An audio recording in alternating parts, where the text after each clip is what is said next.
Good morning and welcome to the European Tour Betcast from the Aberdeen Scottish Open here at a stunning Renaissance club.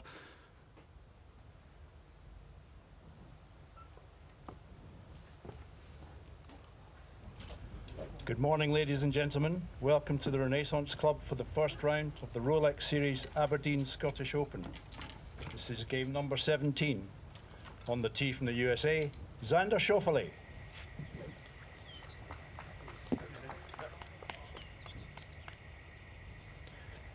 Xander Schauffele, the American, the first of our featured groups today. We'll be taking a look at this 8 a.m. tee time and the 8:10 a.m. tee time just behind them off of the 10th tee.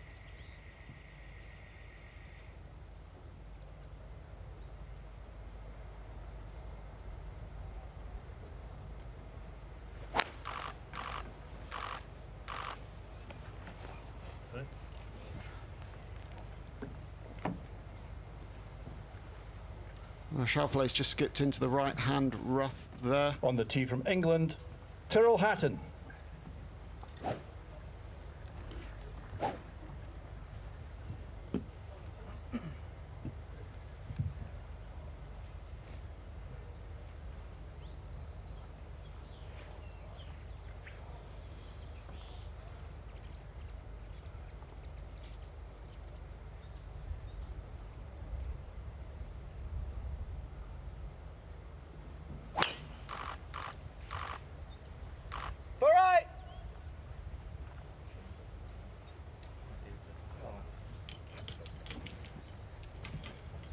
And on the tee from England, Tommy Fleetwood.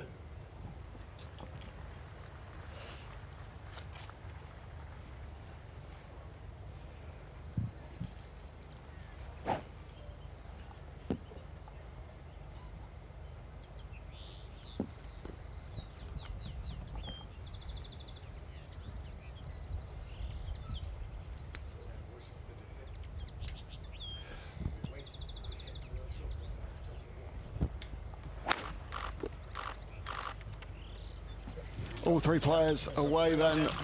Tommy Fleetwood, Tyrrell Hatton and Xander Schauffele in our first feature group. I'm joined by Warren Humphreys. Warren, good morning. Great to have you here alongside me. We can see the odds there at the top of the screen. Schauffele, obviously the fancied man in this group. What are your thoughts going into the first round here at the Aberdeen Scottish Open? Well, I think they're being very generous there. I don't know about you. Fleetwood, they're 33 to 1, the man who finished second last year. I think that looks pretty good value, and we know Tommy loves coming back and playing in Europe. He looks in pretty fine fettle too. And a nice gentle start for them here. Little soft par 5 from left to right on this wonderful bit of coastline.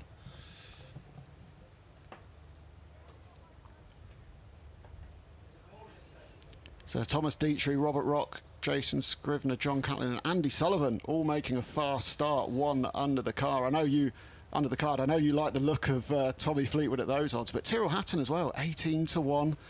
Bit of a links specialist, loves a Rolex Series event as well. Of course, it's a Rolex Series event this week, plenty of money and points on the line. He's already tucked 4 of those away. Well, yes, and as you look through the field, I mean, it is absolutely packed with quality players. Strongest ever field here for the Aberdeen Scottish Open. So I think we're in for some absolutely splendid golf so far this week. So many fancied players, and really I think the course looking fairly benign at the moment. They've had plenty of rain prior to the tournament, so ground conditions not as quite as firm and as fiery as it's been in the past. Maybe with the inclement weather we've had leading into this tournament, in terms of course condition, maybe not quite as it might have, or you might have wanted it to be in the middle of summer. In fact, are we having a summer? The sun's out now. It looks quite bright out there. They're in short sleeves, striding it down the fairways. A couple of the brave caddies have got the shorts on. Yeah, a little break, but it's they've had plenty of rain. It must have been one of the wettest Julys we've had in the UK leading up to this tournament, so it's good that we've had a bit of a break in the weather. They can get rid of the sweaters and have a little bit of sunshine. With those conditions in mind, Warren, if we just look at what we think the winning score's likely to be, we've been at the Renaissance for this event the last couple of years. 11 under, Aaron Rai beating Tommy Fleetwood in a playoff last year. The year prior to that, Bernd Wiesberger went to 22 under. That played a little earlier in the summer. More similar conditions than this. What kind of scores do you think we need to be looking at for someone that's going to contend this week? I think it'll probably be somewhere around the 20 mark, I would have thought, under. If we don't get too much wind, a lot will depend on that. So maybe 15 to 20 under, just depending on, as I say, those wind conditions. So yeah, it's a par 5 opener, but only Tommy Fleetwood has found the fairway. Warren, what's going to be facing these guys for the second shot? Well, I think it's a particularly difficult approach into this opening hole for them. This, the 10th. The green is set on a little punch bowl, very high mounding on the right-hand side. So unless you carry it all the way onto the green, very easy to get a kick towards the left, down into the swale. So not an easy green to hit, but as a par 5, then I think the players that have ballooned it into the right-hand rough, certainly Hatton, will be looking to lay this up one up down the course somewhere. Doesn't look very inviting where he's hit it. Rough a bit patchy, got to say. There is some thick rough if you're wild, but just off the fairway it might not be too bad. Yeah, Hatton looks like he's getting a referee in there. Obviously a pretty gnarly lie, but as you say, just off the fairway, the rough looks worse than it really is, doesn't it? Frames the holes absolutely beautifully, but once you get into it, it's quite wispy and you can easily get a shot away. Not the case for Hatton where he's hit it though, but he was quite a ways right off of that tee. Yeah, Kevin Feetney, the rules official there, he's obviously found a little bit of GUR there, ground under repair, so able to get a drop. Looking back from behind the green, you can see plenty of undulations on this course, lots of hummocks and hills, and ooh, that doesn't look good, does it? Whew. Yeah, you can see what he'd be trying, anything he can do to get a drop from that. You mentioned there the hummocks and hills. It's a links course, of course, but a modern style links course, opened in 2008, the Tom Doak design. What kind of challenge is it going to pose? Because it's not quite the true links test of some of the more iconic older venues that we might be more familiar with. Yeah, well, I suppose in the true essence of the word links, it's not a links course, because a links course actually has to be land reclaimed from the sea, and you know, this isn't. This is up on top of a little cliff. It's above the sea level, if you like, but it's very much linksy in its design. Grass is very similar, not quite the same as you'll get on a true links course, but it's a beautiful layout. So Hatton's taken his drop. It looks to be lying a lot nicer than it was before, but yeah, definitely a layup. A couple of schools of thought. Do you get it down as close as you can to the green, or lay yourself back, leave a good yardage, a full swing? Where do you stand on that, Warren? Oh, always leave it to where you're going to leave yourself the best yardage for the sort of shot that you want to play. You know, you want to play, I would have thought, some sort of full shot into there with a wedge that he can get some spin, take out the slopes short of the green. I don't think he's going to be able to muscle it up there, to be honest.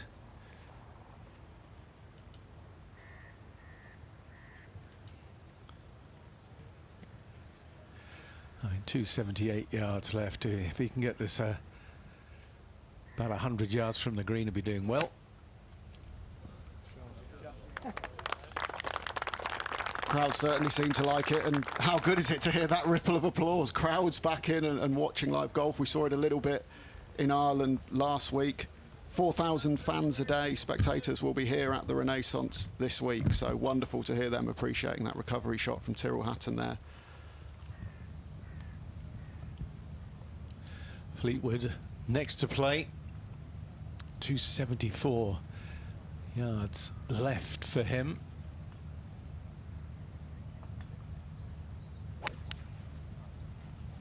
Be the 3-wood. It's got a 7-wood in the back. Don't think I'll be using that.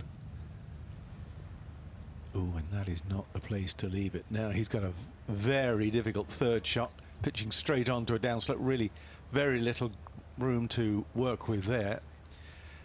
So making life hard work for him. Yeah, Schauffele's in that rough, not too far off the edge of the fairway, that we've said looks a little bit worse than it actually plays. Yeah, you can see the lie there, it's not too bad. As long as he gets that club head through the flowers, he should be fine.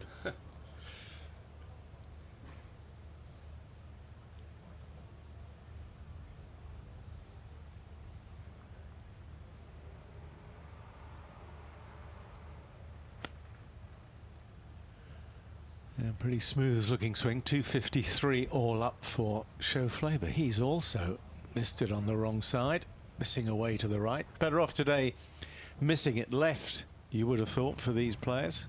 Leave themselves an easier little chip up the green.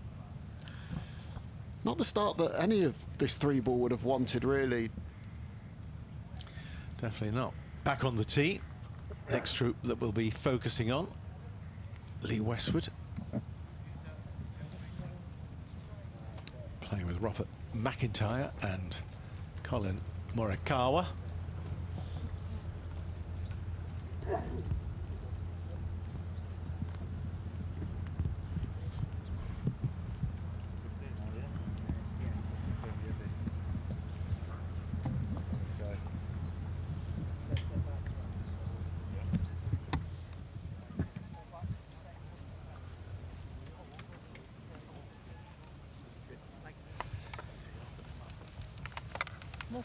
Yeah, looks to be not too bad. Westwood, who's played in this championship twice before, back in 2019 and 2020 on this course, so he knows the layout pretty well.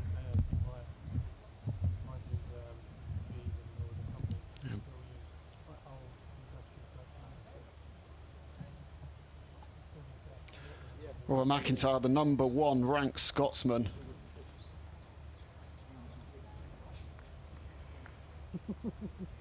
And the home hope seems pretty happy with that, swiftly picking up his tee there.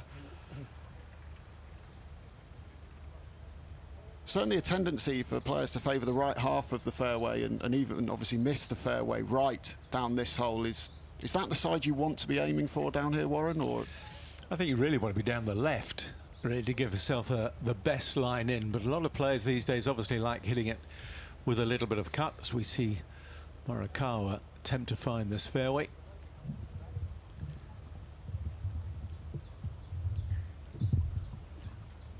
He's never been stuck out on an island for 6 months when doing seals and whales. what a treat to see Morikawa teeing it up on the European Tour. His first competitive round on European soil today, so it'll be very interesting to see how he handles this. The odds just flashed up on screen there before. Morikawa, very, very short. He's the third favourite at 14-1, which is incredible when you consider this is his first round on European soil, Warren. Yeah, and he won't be used to this sort of linksy style layout, so I would say that's they are quite low odds for him. But he is a great talent and a fast learner, no doubt, and of course a wonderful iron player. And the one thing you will need to be around here to access these flags, you do need pretty good short game skills, iron play, and he, of course, he excels in that. Yeah, he seems to have handled everything thrown at him so far pretty well. Already a major winner at the WGC Workday Championship earlier this year, and you can see Tyrrell Hatton surveying the third shot that he's faced with here on the 10th. And as you were saying, Warren, it's a really, really difficult one from over there on the right-hand side, short-sided, coming out of the thicker rough as well.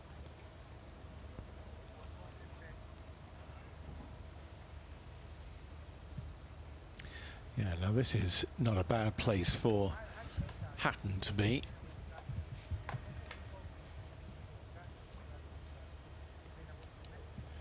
You can certainly get some spin from here, you would have thought.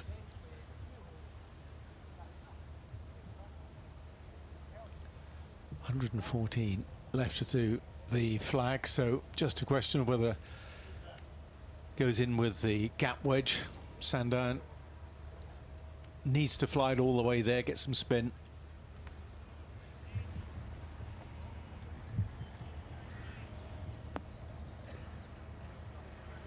beautifully done.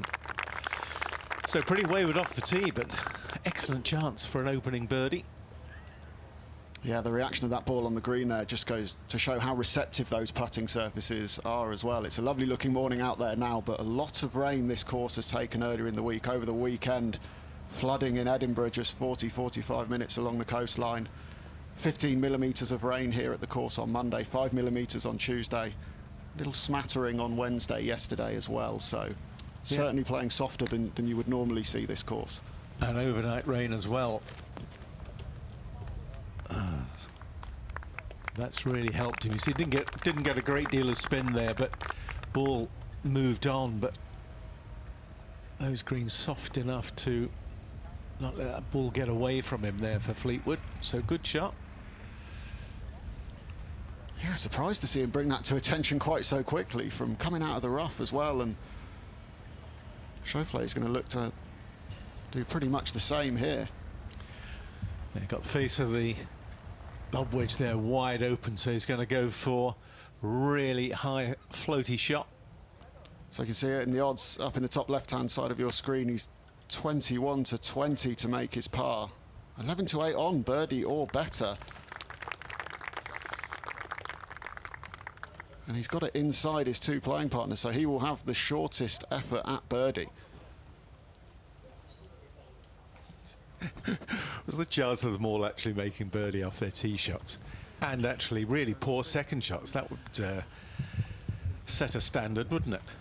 Well, the tee shots weren't great, but you could argue the second shots were in even worse positions and would have reduced the odds of making birdie even further. But, you know, the greens are receptive, and we've seen they've been able to hit recovery shots there that probably last week, before we had that big downpour of rain over those 3 or 4 days coming into the tournament, just wouldn't have been possible. Yeah, exactly. I think the boys down the fairway there waiting. They're going to have to wait a little longer. They can't go until the players have cleared the green.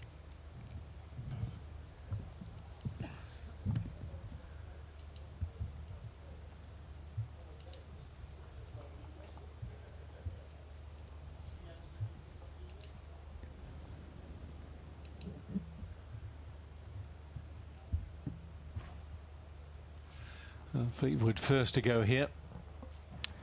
18-footer, just inside 20 feet.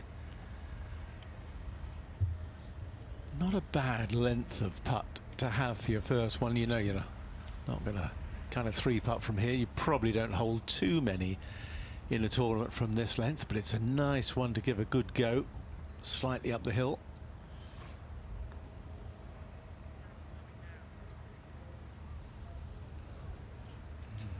You can bet your bottom dollar his two playing partners will have been keeping a pretty close eye on what that did around the hole as well, coming from reasonably similar angles. And there was a bit more turn than Tommy saw there. So Fleetwood safely in for the par.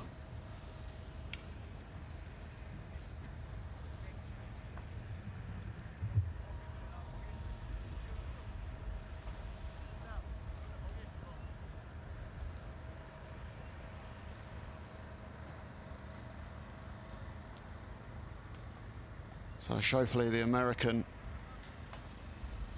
did he learn from what he just saw from Fleetwood? Looks to be aiming a little bit further right.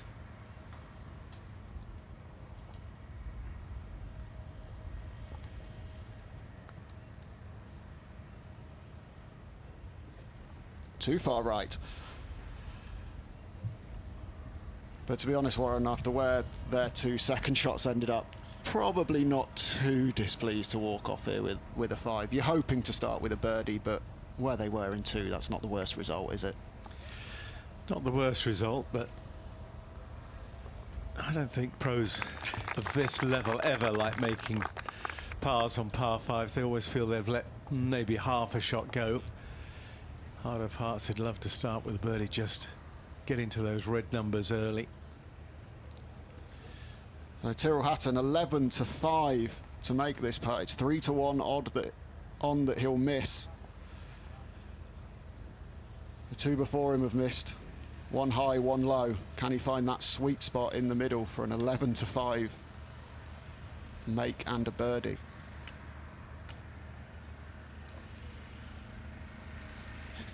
Sadly not. He looks a little bit perplexed with that one, doesn't he?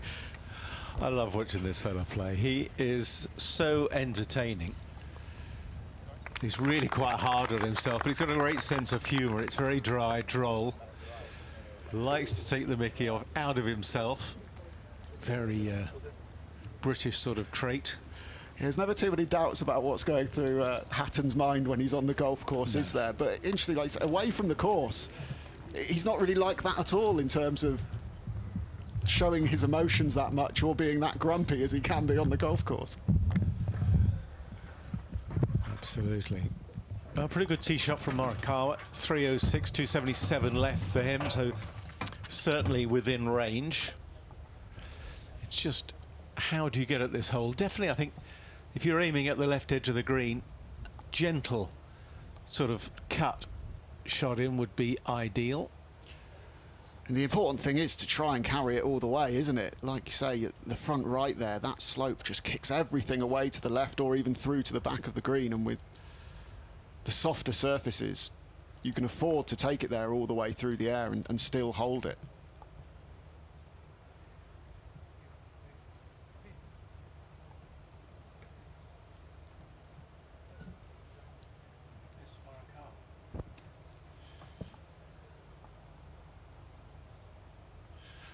Well, McIntyre, well, he likes to play with a little bit of a cut, so quite a hard shot for him.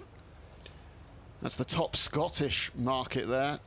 McIntyre, of course, number one ranked Scot in the field. He's 12-5 favourite. Callum Hill at 5-1. Richie Ramsey at 15-2, and Grant Forrest, who's showing some really nice form, at 8-1 as well. And worth noting that the top Scot in the field this week will be the inaugural winner of the Jock McVicker AGW Memorial Award. A lovely touch. Jock McVicker, a Scottish journalist who passed away earlier this year. He's done so much for Scottish golf. Royal McIntyre actually attended his funeral earlier this year. Even though he couldn't go in due to COVID restrictions, he went and paid his respects, so it would mean so much to Robert McIntyre to be the first winner of that award.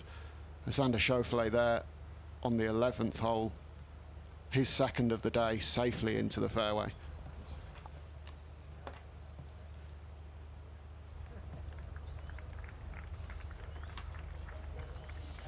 Yeah, another hole, 475 yards, this par 4. Again, dogleg left to right, very narrow, thin green, and oh, so thick the rough on the left-hand edge of the green as well. First job though, find the fairway.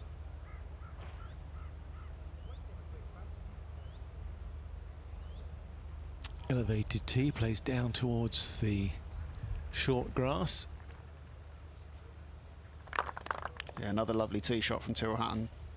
This hole played the third hardest in last year's tournament. So after that relatively welcoming par 5, the 11th is one you certainly need to get your fairway in play at that distance. Get your drive into the fairway and then you can go from there, really.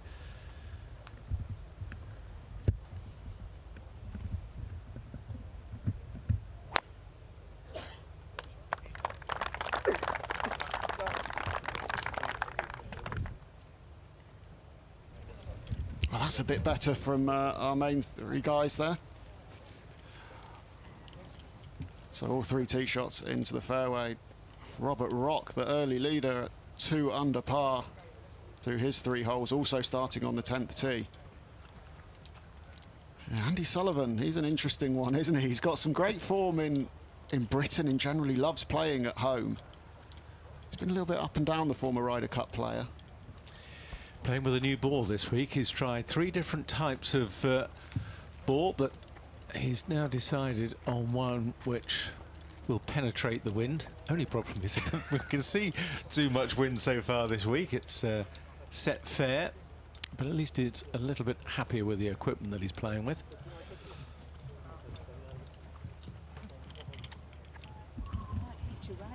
Yeah, you don't hear about players changing their balls all too often, Warren. It's something you want to be confident and comfortable with.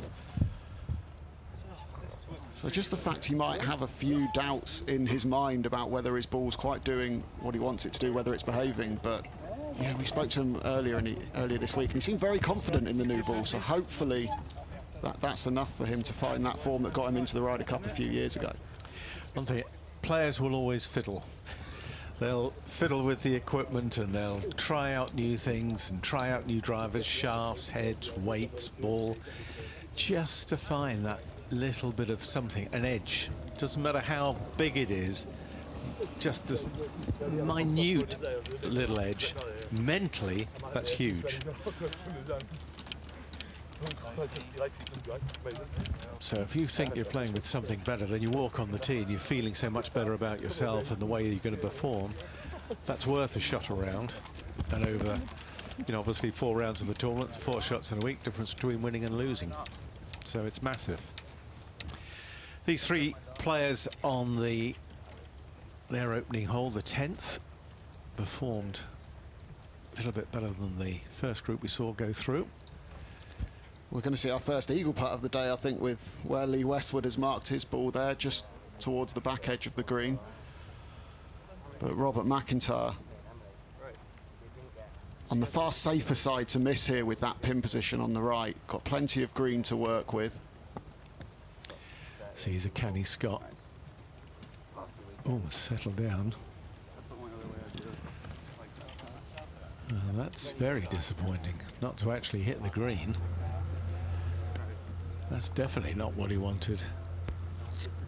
It's not been a good tournament for the Scots, really, since the European Tour was formed back in 1972. We've only ever had one Scottish winner of the Scottish Open.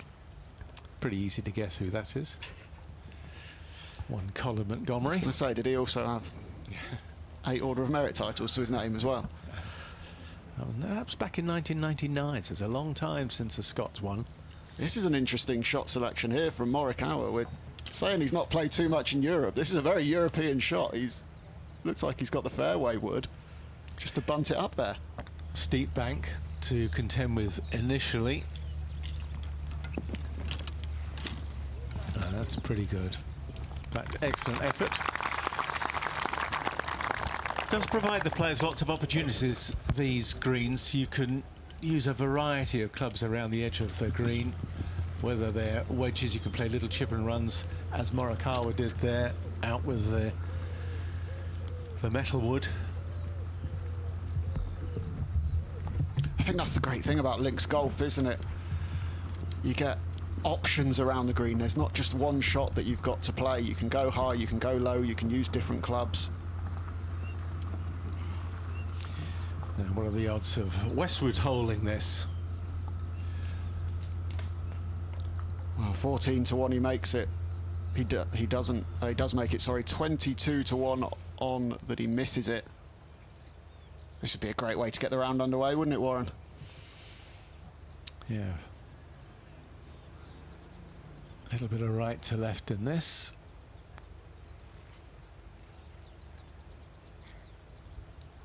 Ooh, oh, go on. Oh.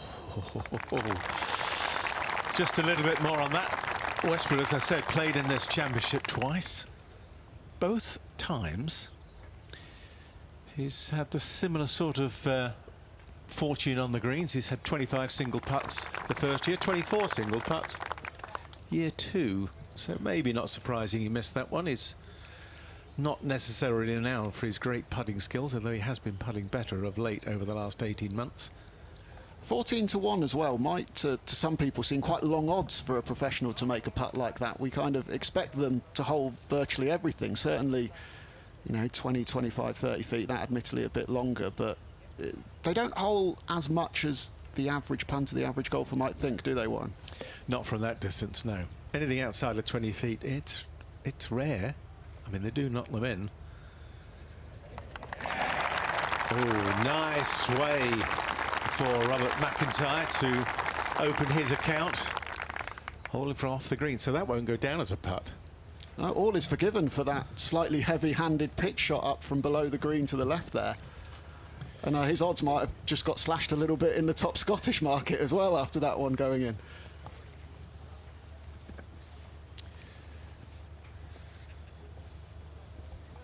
Now Morikawa, after that nifty little fairway metal up over the brow of the green. He's 3-1 to miss it, 4-1 on that this goes in.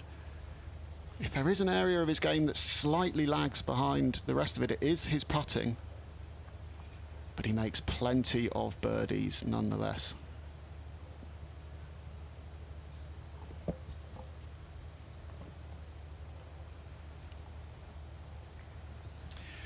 Well, now I thought he'd really have a great chance of holding that. You say, you know, pros don't hold too many putts from, you know, outside 20 feet, but inside 10 feet they hole plenty these days. Normally greens so good, these players very sharp from that sort of distance, so he'll be a little bit shell-shocked about that one. Great opportunity, let's slide by.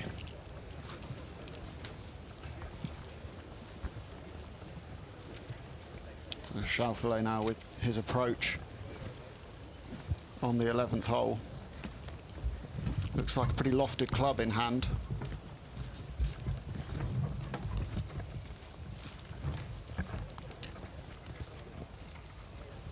Oh, I thought that might come down that little slope just behind the pin there that you saw.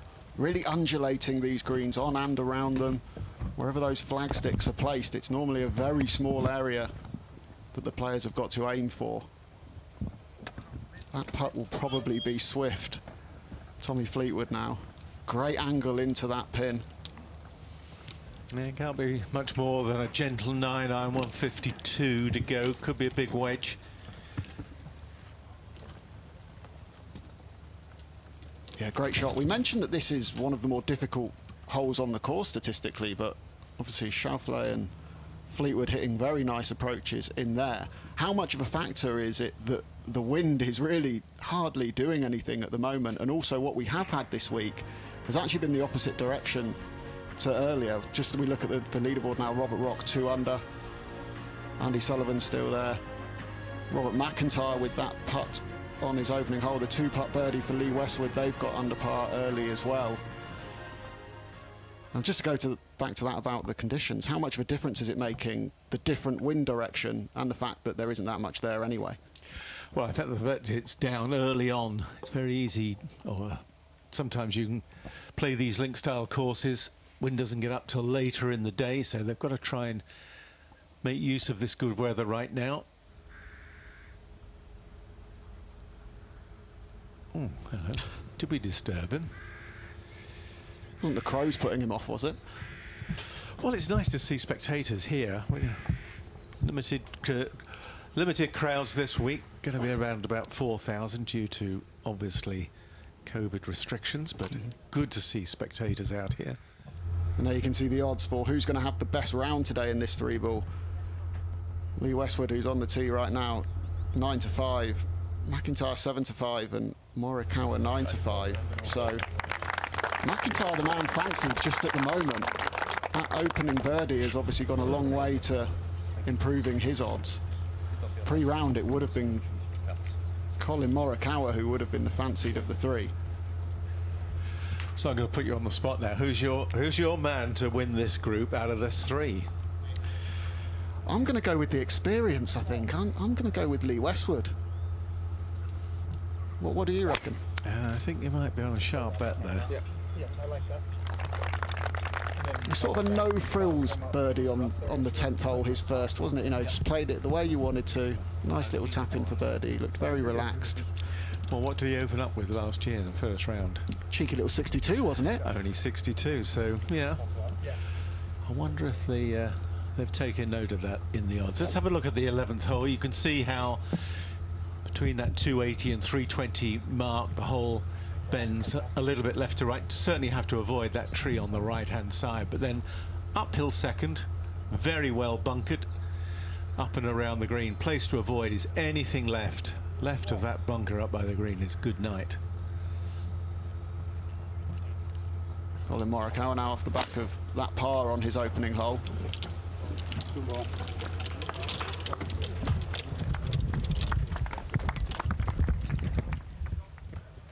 He's just crept it up the right-hand side. Could that tree come into play there down the right, or do you have to miss big right? I think you've got to miss a bit further right than that, but no, that should be okay. Birdie putt down the hill for Schauffele. Not overly quick, the greens, nice pace for them, and that's a good way to get his round under par. Nice birdie putt there, breaking a little bit right to left. Yeah, the green's not overly quick compared to what they might play in America, but they're hoping to get them up to 11 on the stimp meter this week, which may be a little bit quicker than if there was more wind in the forecast. I didn't expect Tommy to miss that. He has played this hole previously with a couple of birdies and a couple of pars, so missing the birdie opportunity there. Putter a bit cold early on. It's been the story of his season, really. The putter just hasn't been working for him. Losing shots to the field over in America so far this year on the putting surfaces, and that's not what you expect from Fleetwood, is it? No, not really.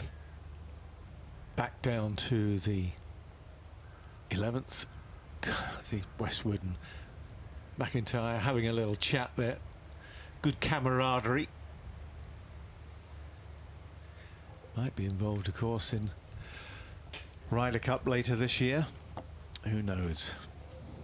Yeah, am I starting to talk about Ryder Cup early already? No. It's never too early to talk about the Ryder Cup, Warren. I think Westwood's a pretty sure bet to be there now. He's been playing fantastically.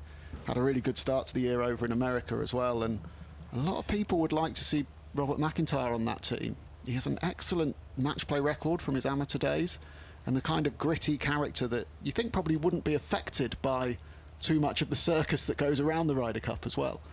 Yeah, need a good second half of the season, really. He did win last year, but he won, of course, on the European Tour in Cyprus. But outside the top 50 of the world rankings, and got to get the feeling that he's got to make a little bit of a shift on to improve there before he gets noticed by the skipper Harrington. But these could be the 2 weeks to do it, of course. Absolutely. Big points this week. And the Open Championship coming up. Oh, yeah, it's huge tournament. There's a big Rolex tournament on the European Tour. One of the elite tournaments on the schedule of the European Tour.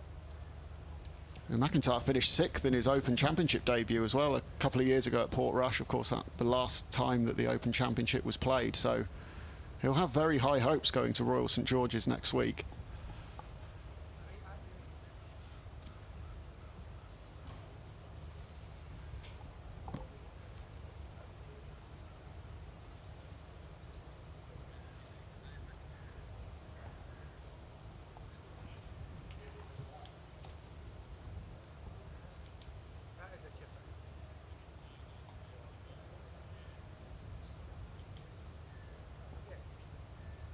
So we can see the tee shots.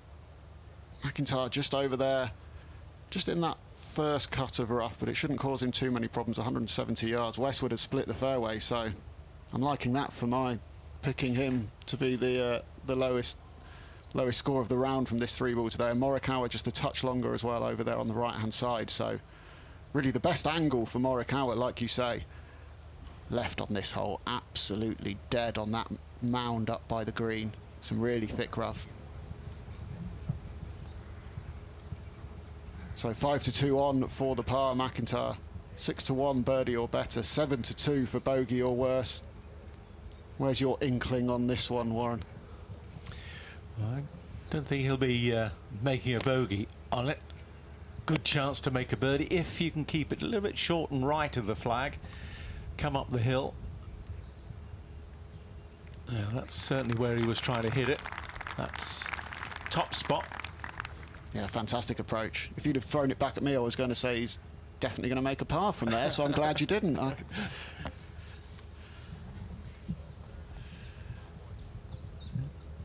Ball a little bit below the feet for Westwood here, so just smidgen putting it the odds that this is going to move a little bit left to right in the air, so he'd probably take dead aim from here. If it then moves a little bit right of the flag would be ideal. Moved a little bit too much. Pin cut on that top shelf there on that front section. Not easy to get at. I mean, the one thing he might have in his favour there, it's a longish putt, but not as much undulation as a putt of that length from long or short of the hole. A chance to see this young man with these short game skills, renowned for his iron play. Let's see if he can fire this one at the flag. I'll tell you what, I'm looking forward to seeing Morikawa today. Just an elite ball striker, isn't he, with the irons?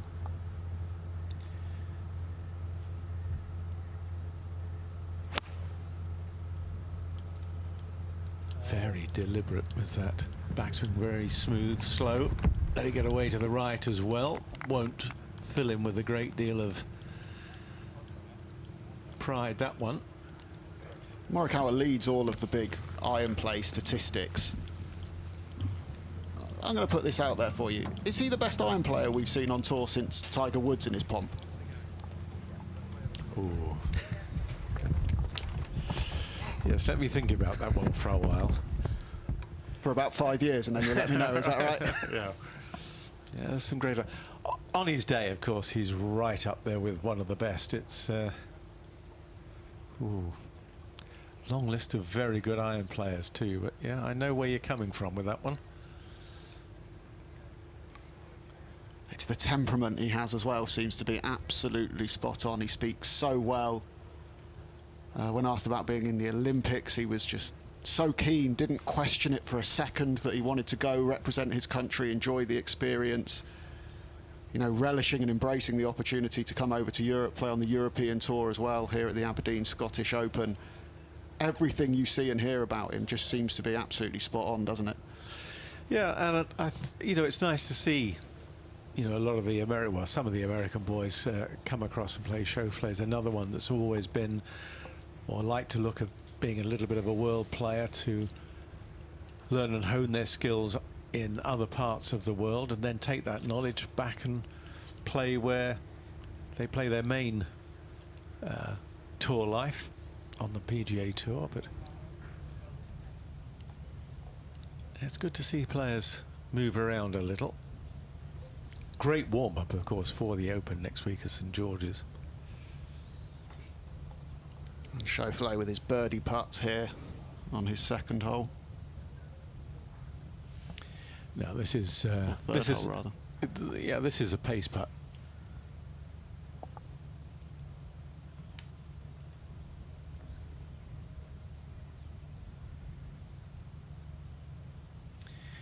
And it lacked a bit of pace. Yes, it wasn't quite there, was it?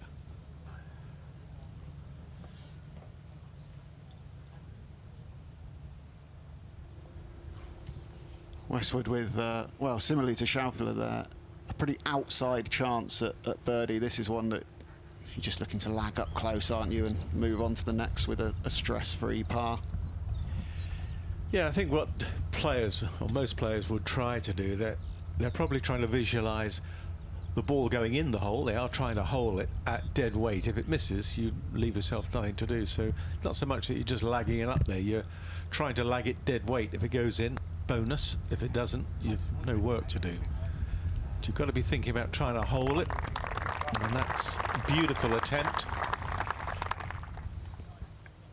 Yeah, it's an interesting point you make there, that positive affirmation of trying to hole it, get the pace right, and if it just misses, then, you know, we're not in any trouble, as opposed to perhaps what amateurs do, which is be too general and think, oh, I'm just going to lag this up there and get out of jail. Well, yeah, I mean, ultimately you should be trying to hole every putt you hit, therefore your thinking is the same for every putt that you stand over.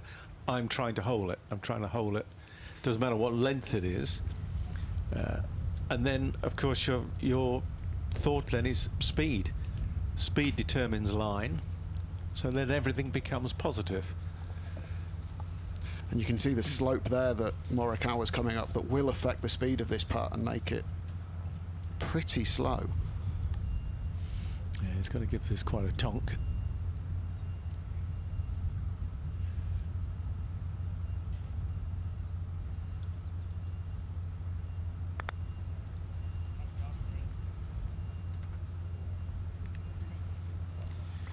You see, that's not bad actually for a player. Early on in the round, you get a putt like that. Okay, he's not holed it, but affirmation is they've got pace of the greens. I'm giving confidence for the next few holes.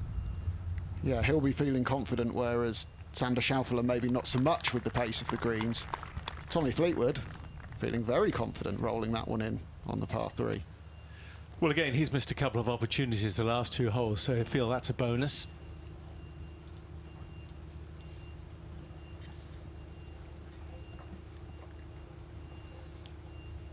So McIntyre was 6-1 to make birdie before he hit his second shot. It was a cracking second shot, and it's now 13-10. So that tells you all about the quality of that. Still, though, fancied more likely that he'll miss it. 7-4 on that he 2-putts from here for the par. Prediction time, Warren. I reckon this is going in. What do you think?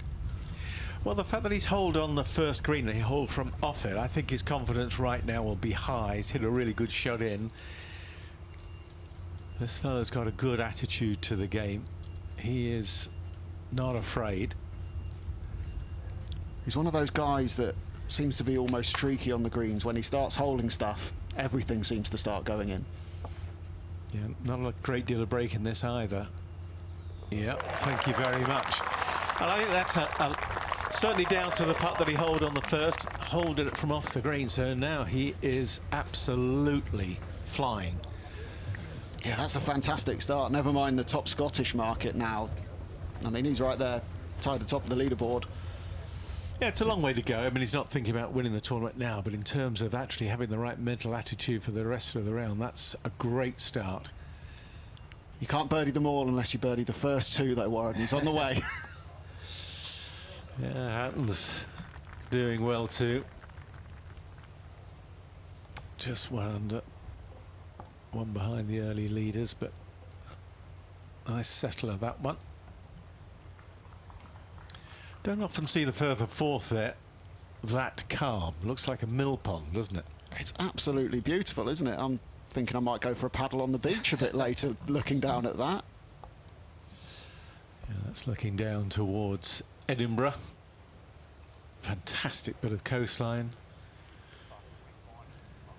Just down the road you've got Muirfield, one of the great Scottish courses. It's an incredible stretch of golfing land, isn't it? Archerfield Links as well is pretty much next door to the Renaissance as well. That's a beautiful couple of courses there. Mark Warren on the leaderboard going through, even par through 3. He was the leading Scot last year, finished 4th. So maybe an outside bet for him to perform this week. Nice to see Andrew Beef Johnston there as well, looking to be back to a bit of form, playing really well at the moment. One of the players that struggled a little bit with the bubble early in the return to golf, but a smile back on his face. Yes, just so good to see spectators out here. So many spectators at a football match yesterday, so a lot of cheer in this part of the world by the general public. So nearest the pin, first of the par 3s for this group. Westwood is 19-10, McIntyre 19-10. Morikawa the favourite at 7-5. We've already spoken about the quality of his iron play. 80-1 that none of them hit a green.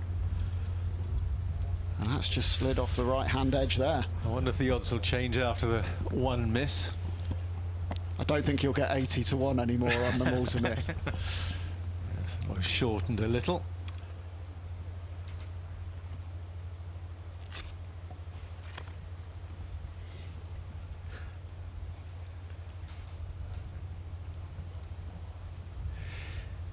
It's always an awkward tee shot, I think, this, the 12th. 201 yards. Behind the green, there's nothing, so the players, they just see the flag and then the coastline. There's nothing to help them judge the distance here. So they have to just go by yardage alone.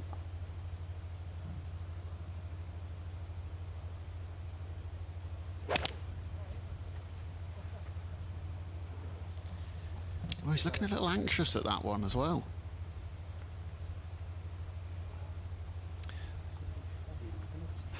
Found the green. Creeps it onto the front right.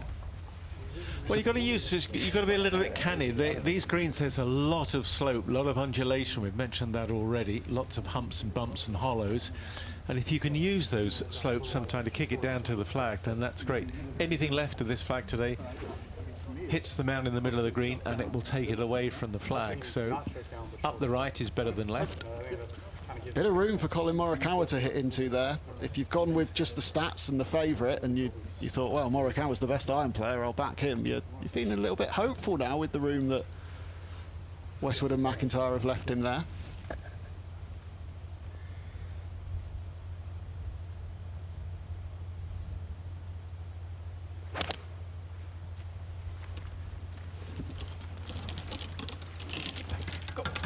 The poise and balance superb.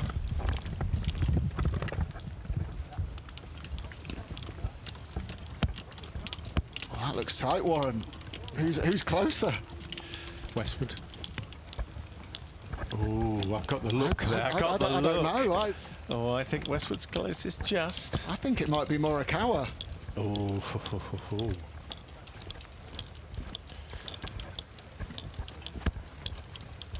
Well, those two shots illustrated what you mentioned about using the humps and the hollows and the bumps to your advantage. Morikawa landed it closer to the green, only just sort of trickled it on. Westwood a bit wider, so tell us, who's closer?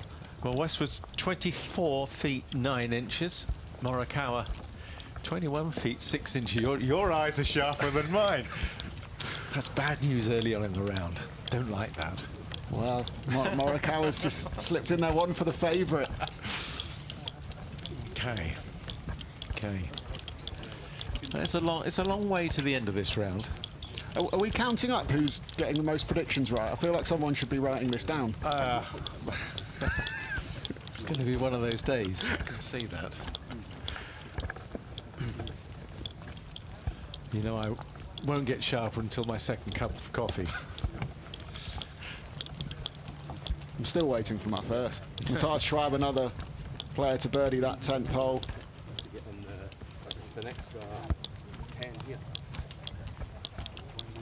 So we're just a few holes in here.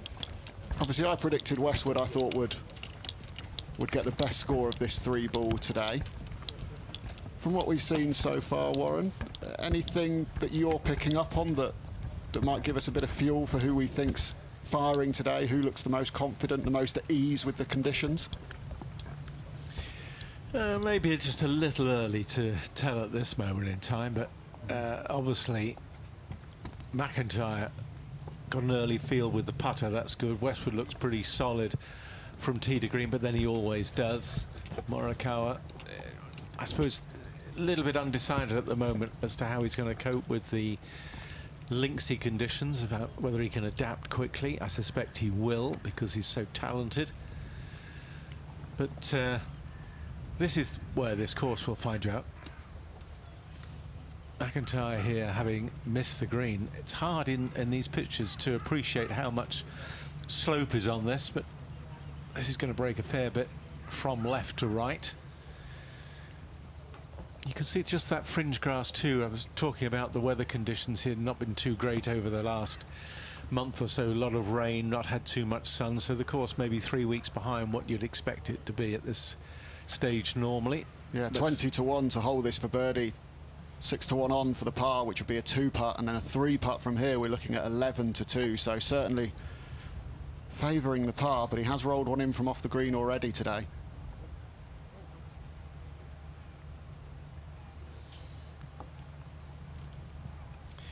Well, up ahead, Fleetwood preparing to play his approach. Beautiful hole, the 13th. I was just going to say, absolutely stunning, that coastline flanking the left edge right the way down the hole. Yeah, that pin just 12 yards on from the left, but with what's lurking if you do miss it left, just right there, the very sensible play for Fleetwood. Okay, not a long shot. It's a layup, really. Tee shot's only a long iron or maybe a fairway metal. 141 left for Schauffele here, so just a gentle wedge. Ball above his feet, so this will move right to left in the air. So aim right of the flag.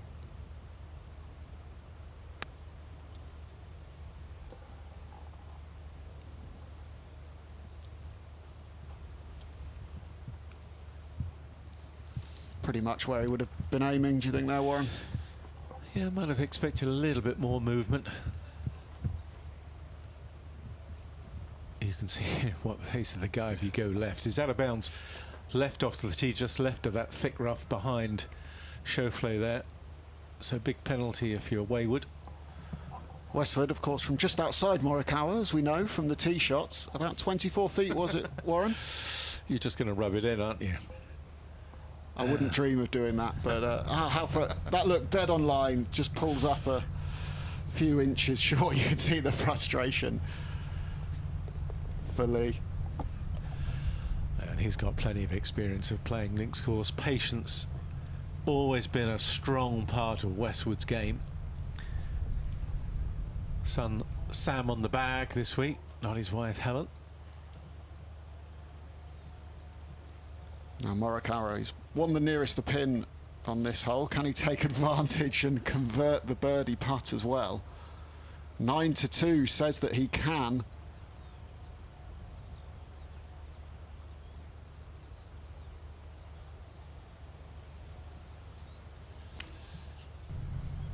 So yeah, just a little similar to Westwood there, just putting the brakes on. What's interesting, the last hole, he had the uphill putt, needed to hit it quite hard. That was just fractionally going downhill as it took the right to left go. It may have been a little bit cautious, just trying to ease his way into the round. Don't want to try and force the pace with the putter too early on. Yeah, as you say, he's just finding his feet over here and seems pretty comfortable with it now. Robert McIntyre to hopefully tidy up for his par after a superb birdie start.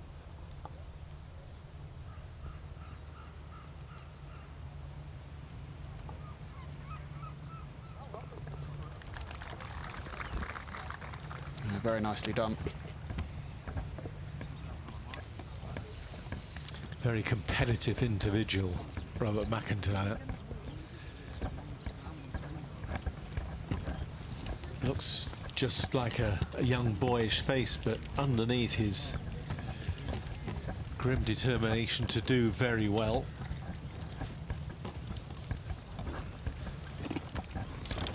Up ahead one to the 13th green now.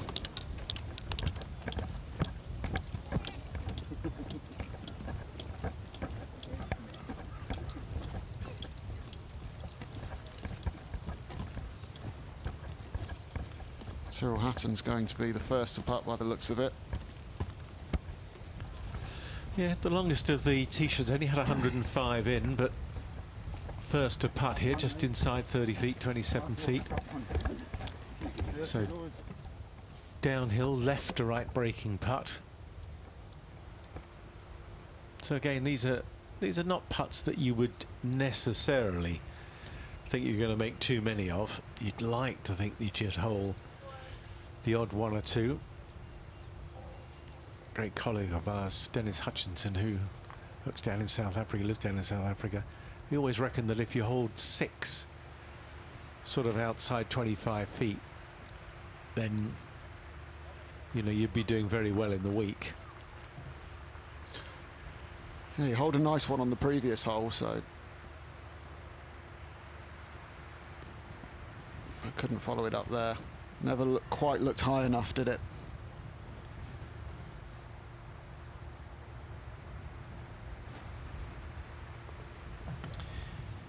Yeah, that's why there's such a premium on playing good iron shots, giving yourself the opportunity to hold putts, get it inside that sort of 10-15 feet range. That's why par 5s are so useful, because you're either hitting the green in 2 or you're getting a wedge shot, you know, in close. This game is all about the odds of hitting fairways, hitting greens, giving yourself a decent chance to hold a putt. Again, Fleetwood here. See, got a good chance from 23 feet, 4 inches.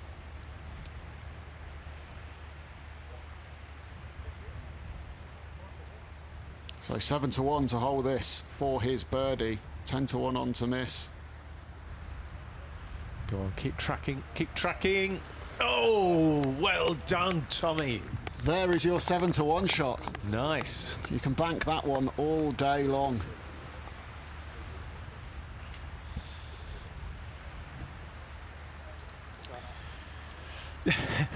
Doesn't look too chirpy about it, does he? But that's, I suppose, that's the game face of a professional. Just bank that one, put it in your pocket, move on, don't get too excited. He's normally quite a smiley character. I've seen him look happier after making bogey before. Now, it's a big wide fairway here, 13. A lot of room up on the right-hand side. Kind of a split fairway with a big ridge that runs through the middle, but you cannot go left off the tee. You know, 3-wood or a long iron, anything, pump it up the right side is good. But you can see why left is no good. Into the gorse bushes there and the beach down on the left side, but it's so beautiful to look at.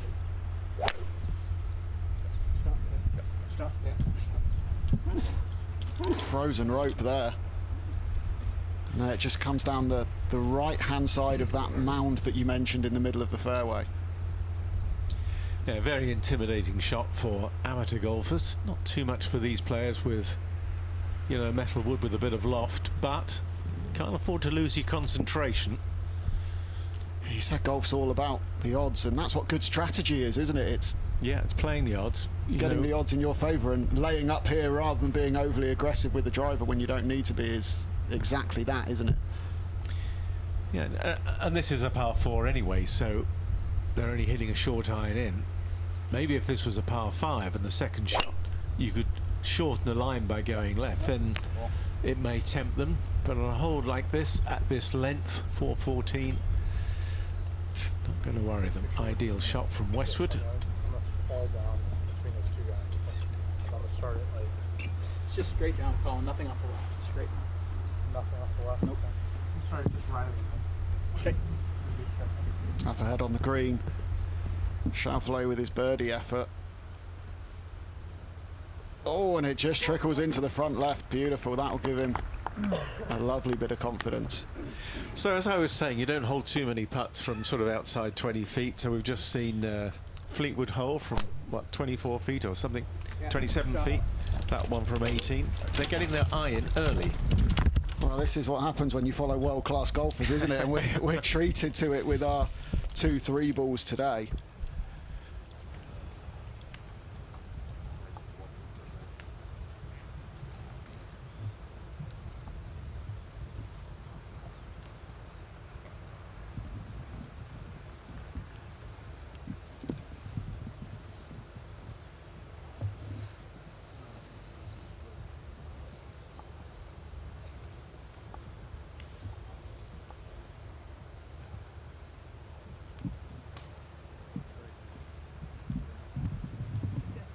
That's how things stand early in the first round here at the Aberdeen Scottish Open. Robert Rock is up there at 2 under par. And the 3 players that are alongside him are 3 of the men we're focusing on it. Betcast feature groups this morning. Xander Schauffele, the American, Tommy Fleetwood, and the home hope, Robert McIntyre. Jason Scrivener's got to 1 under. He's a man with a few top 10s under his belt this season. The Australian going along very nicely. And Francesco Laporta, who found some form with the flat stick for the first time in a while in Ireland last week. Those 2 gold stars next to Tommy Fleetwood's name there, that's indicative of the Rolex Series victories to his name already.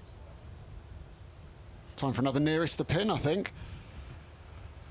Schauffele 7-4, Hatton 17-10, and Fleetwood also 17-10. So Hatton and Fleetwood just slightly fancied here. No green, 90-1, 80-1 on the previous par 3 we've seen. So is this one a little bit tougher?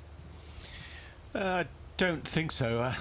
Certainly Fleetwood hasn't found it that way. He's birdied this hole twice before when he's played here last year. That curtail follow through, punching it, plays downhill. A little bit back into the breeze, but only a slight zephyr they're playing into at the moment.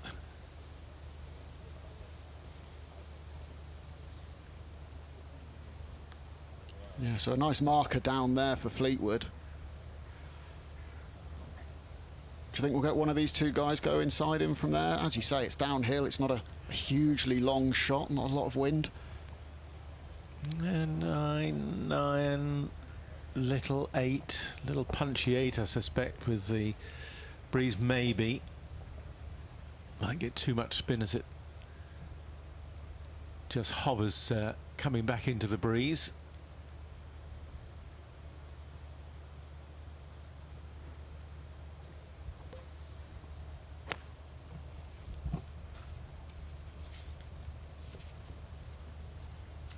Doesn't like that.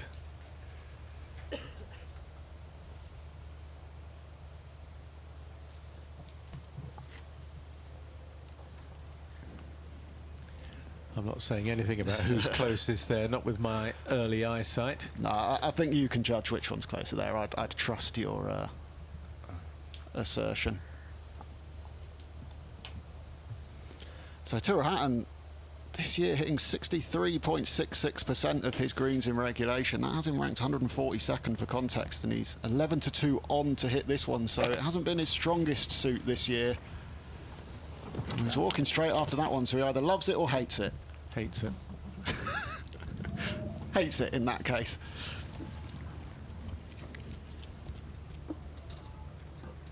Yeah, so we know Hatton to be a decent ball striker, but obviously those odds for this season did suggest something like that happening. McIntyre now with his approach on the 13th. Saw a couple of birdies here from the group ahead. And that's not too dissimilar a position from where we saw Xander Schauffele make his birdie putt.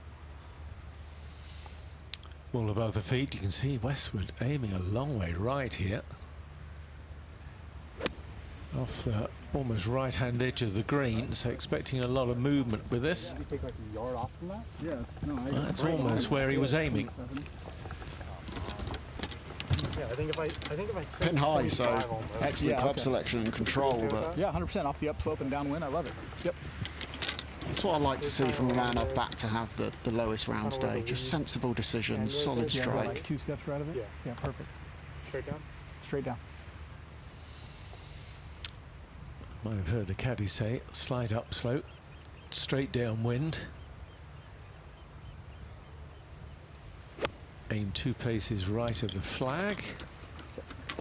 Has he performed?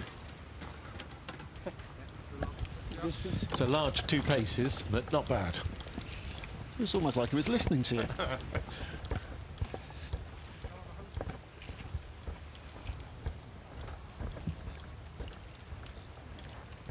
When he gets to the green, we'll get to see the claw grip that Morikawa employs when he's putting. We're seeing that more and more these days. Different putting grips people starting to use. And interestingly, it historically used to be a bit of a crutch for a poor putter to go and try a different grip, whereas we're seeing more younger guys coming out on tour and just having a claw grip or the shaft running up the inside of the left arm. It's their go-to. I think that's what I was saying earlier, that I think players now are happy to try anything, do anything to get an edge, and if that means having a slightly quirky putting grip, then so be it. I suppose the man who really was the forerunner for lots of varied grips was Bernhard Langer, with the hand on the forearm, but now everybody will try anything. Yeah, decent little pitch from Hatton there over on the right-hand side. Gives himself a chance to save the par.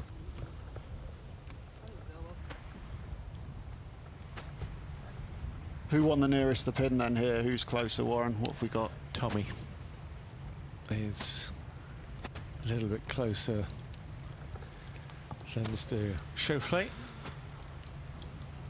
Schauffele 35 feet, Tommy 31, not much in it, just a yard or so. So both again in that realms where they can give the ball a healthy run at the hole. Again, this low camera angle does give you some idea of the sort of crimpled effect that the greens are in this part of the world. This hole averaged under par last year in much more difficult conditions. 2.84 was the field average, so it's certainly a hole that You're looking to birdie.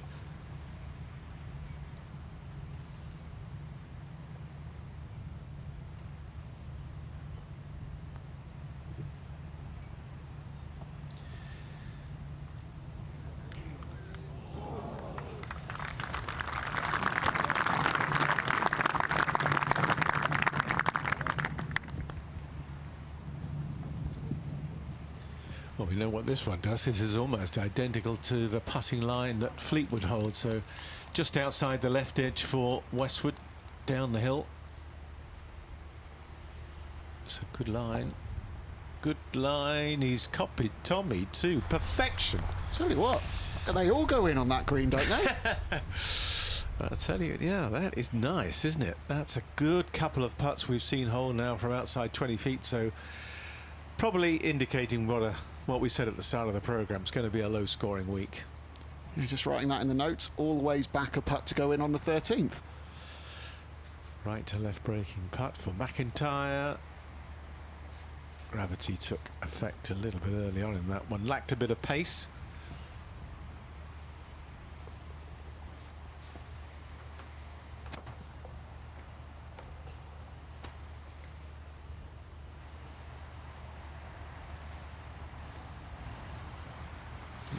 Still a really good start though from McIntyre. Those 2 early birdies, a couple of solid pars.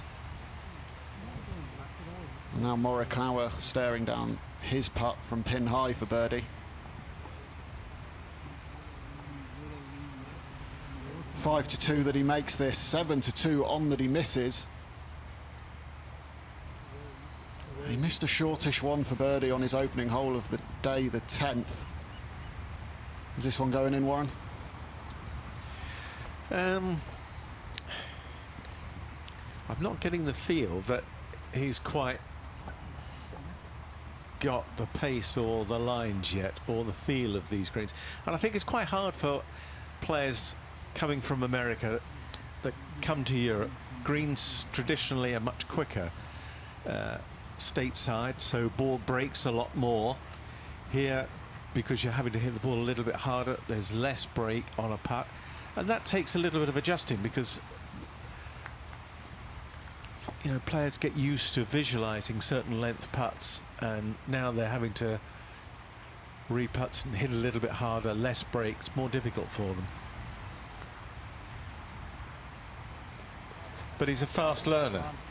He's a very fast learner, and it goes. It's interesting. He is obviously American, and he hasn't played over in Europe before, but he's a California boy, so he's used to playing by the coast, playing by the seaside. I think if you look at his results, he tends to be a little bit of a better putter on sort of Poa Annua greens. Fescue here, of course, on a links course, but that's a little bit closer to Poa than the sort of Bermuda and the bent grasses you get quite a lot in the States as well. So I don't think this will be too alien to him, and obviously he's picked it up pretty quickly. Yeah. You make a very good point that I can't argue with, unfortunately. There was bound to be one of them at some point today. Tommy Fleetwood there just going a little bit past with his birdie effort.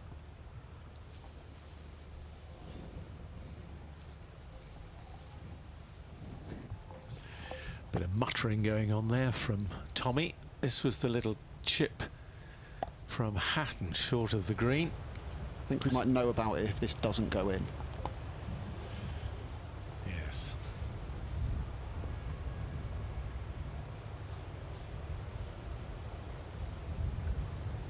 Now that's Benny's scrambling record last time he played round here overall for the week was pretty poor, 33%.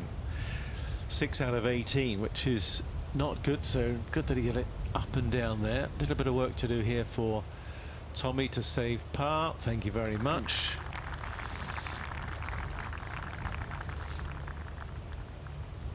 He's got a lot of sunscreen on there, hasn't he? Has he seen something in the forecast we haven't? That's optimistic use of sunblock, I think.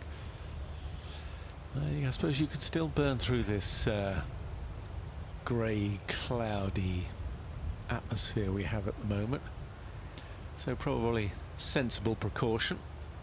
Yeah, I've been a victim of windburn once or twice in Scotland myself, so probably very sensible from Fleetwood. It is great being back here in Scotland. Absolutely love coming here. You've never had the opportunity. If you're a golfer, you must come. But the air is so bracing. The course is fantastic. The scenery is brilliant. The turf you play off is just outstanding. What is there not to love about playing golf in Scotland? And I don't work for the tourist board. But you're angling for it. No, you're absolutely spot on. I mean, look at those pictures there out over the water. Just stunning location. And a beautiful little par 3 as well. So Westwood 9-5 for nearest the pin here. McIntyre 19-10, and as expected really, Morikawa the 7-5 favourite. Again 90-1 that they all miss. Definitely can't see that happening. And Lee Westwood with the honour, so the chance to lay down a marker. I'm sure not at the forefront of these three players' minds who's going to hit it in closest here, but it certainly is on ours right now. I think Westwood takes this one. Only hit 12 out of 20 par 3s last year in this tournament on this course.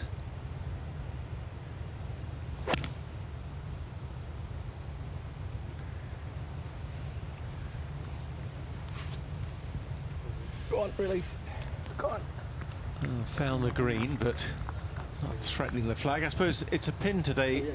Probably don't want to go past the flag, which is why we're probably seeing a little bit players coming up shy. And maybe just in between clubs, it's that awkward sort of length just over the 150 yard, in between a 9 and an 8 iron maybe. Yeah, like you say, you don't want to go long, so where Westwood's got that, bearing in mind what we saw from the previous group as well, there weren't many of them really attacking the pin. I'm quietly confident that might wrap up the nearest the pin, that shot that's down there. Landing 55, 56. Wind. A little bit out of the right, mostly in. I mean, I'm talking like 1230. So, I mean, I'm just going to start it where that guy was. Yep. Just left? Yep. So wind slightly out the right, just going to start it slightly left of the flag, so just trying to hold this one up a little. Cut it just a weeny bit into the breeze. Caddy urging it to sit. Sit there. Sit. Sit. Okay. Just holds on. Not sure whether that's on the green or on the edge. I think it's just hung on to the green, but it's difficult to tell who's closer with those two very different angles from the camera that we've got there. Interesting that he teed off from a good 2 or 3 paces back of the tee box. He knew that club was a touch on the long side. Like you say, between clubs, he favoured the longer one, went a little bit further back, and the caddy was asking for it to sit, and he did. Bob McIntyre now.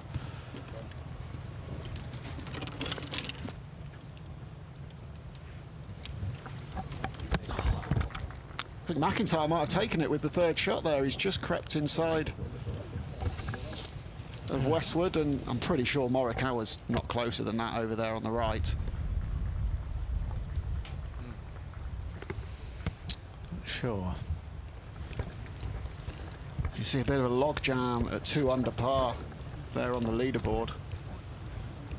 But Westwood and McIntyre both have got putts here that would get them to 3 under.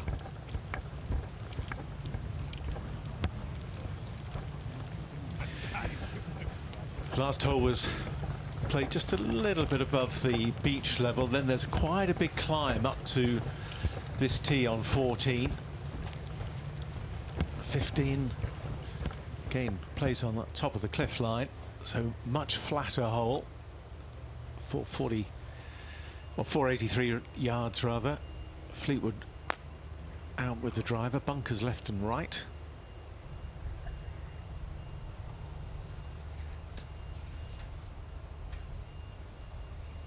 Yeah, just up the right hand side from Fleetwood, which is exactly what he will have wanted with that pin over there on the left hand side of the green. Gives him a great angle that he can now attack it.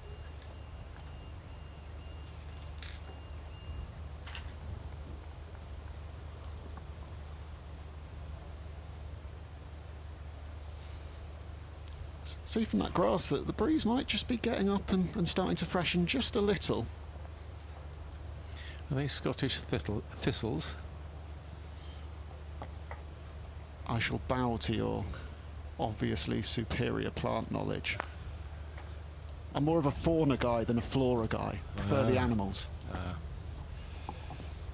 just waiting for a shot of like a seal or something on the beach.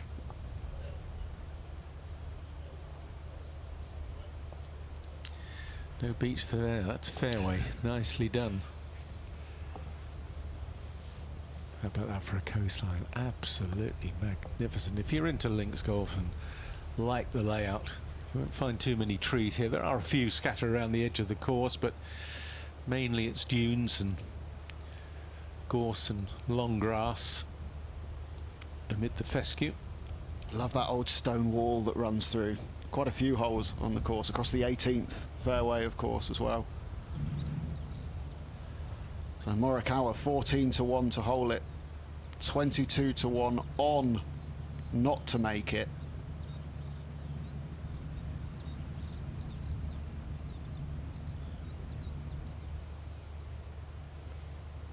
I'd have to be favouring that this doesn't go in, unfortunately.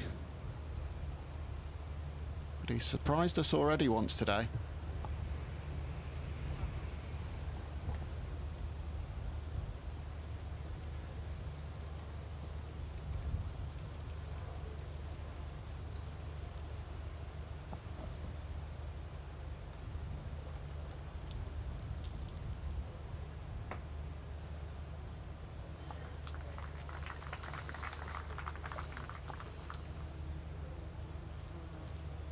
Never really threatened the hole, but as you mentioned already, Warren, he seems to be pretty comfortable with the pace on the greens. You saw there was the first third of that putt was relatively steeply uphill before flattening out, and yeah, he's got it pretty much whole side. Yeah, I think from that sort of range, you're not really going to give yourself too much of a hard time if you don't make them. You see Westwood here, 27 feet. Again, it's one of those, roll it down there. If it goes in, it's a big bonus. Similar line for McIntyre, although he's a little bit closer. And a bit quicker from this side than what Morikawa just faced as well, from right of the hole. Just hold a putt breaking left to right on the previous hole. A little bit more break to this one for Lee. But again, coming from that side.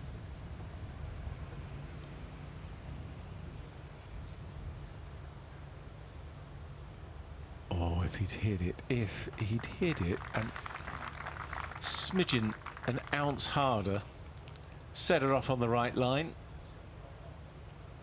pace beat him.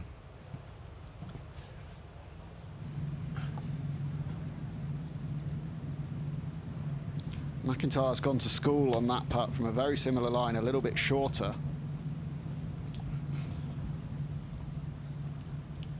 So will he make it?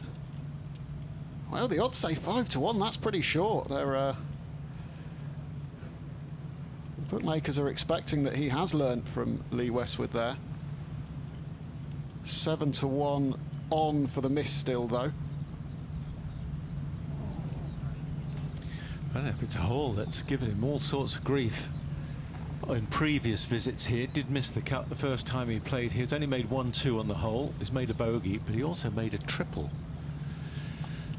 which cost him very dear in the first round when he played here in 2019. I keep saying 99.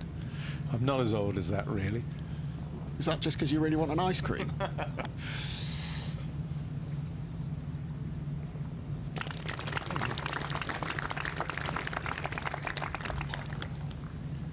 McIntyre tidies up the par. Morikawa, you could see just placing his ball down as well. He's just got about 18 inches or so to finish off.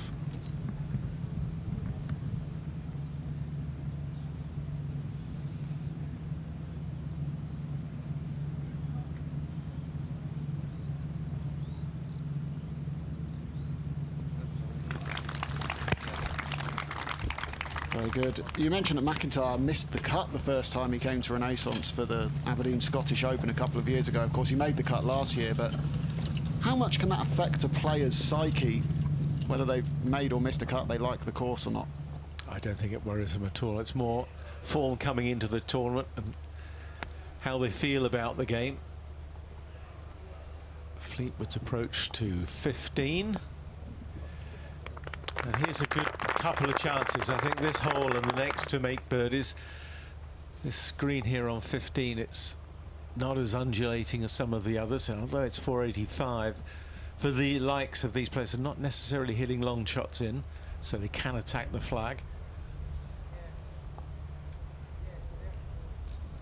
Tyrrell Hatton, longer drive than his playing partner, Fleetwood. They're pretty similar in terms of how they hit the ball off the tee, in all honesty, but Hatton going second. Can he get it inside of Fleetwood's excellent approach? Well, that reaction tells you not.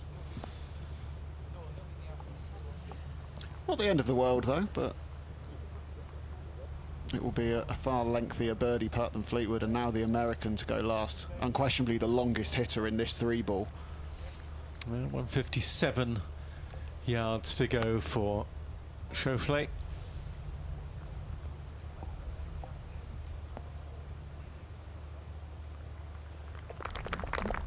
Tommy nearest the flag there. Out of the 3-ball, 2 with an outside chance, one with a very good chance to make a birdie. I think the reaction of Hatton and Schauffele there, how disappointed they both were with what weren't awful golf shots, tells you just how easy this is playing right now. Not a lot of wind, receptive greens. They're expecting to be firing at these pins and giving themselves birdie opportunities while the going's good, essentially, early here on Thursday.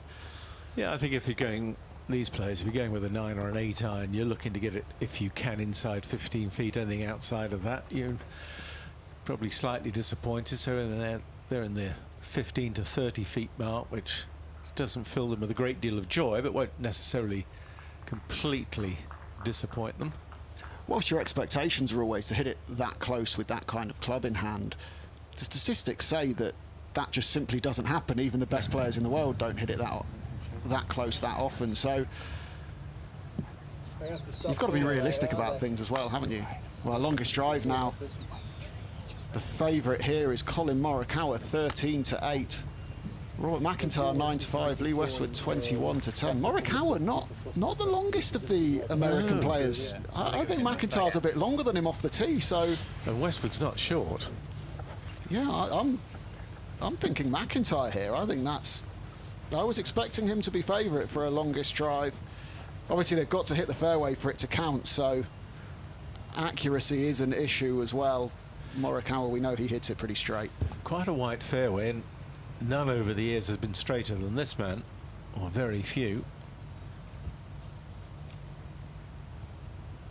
Don't let me down. Beautiful. I've just put my mortgage on McIntyre for this, so I hope he's feeling confident. Cool, look at the chase on that from Westwood. I started in between the billboard. It's up to the 300-yard mark. Good tempo, bud. So the favourite for the longest drive on this hole, the 15th. Of course, this group started on the 10th. A slightly surprising favourite in my estimations, but let's see.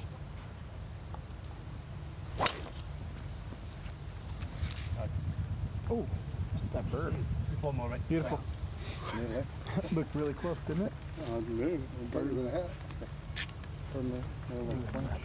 think he nearly hit a bird there. Hatton leaving the flag in. Very much an outside chance here for the 3. He was unhappy after the approach. That the demeanour will not improve after that putt. Here goes your man. Come on, Mr. McIntyre. Down to pick up the tee pretty quickly. Where's that coming down?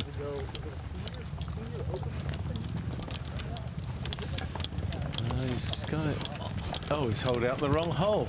Hold out the sprinkler head. Oh, if that's cost him the longest drive, I'm going to be heartbroken. I think Westwood's got that comfortably.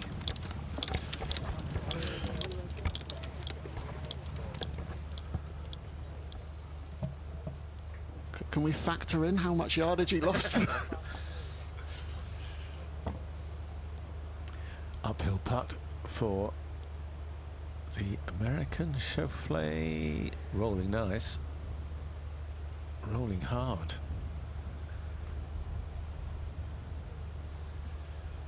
Boldness be my friend there.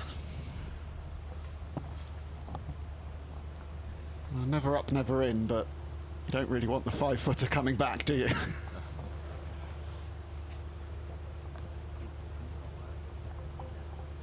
There's some cliches in golf that I really dislike. Is that one of them? That's certainly one of them.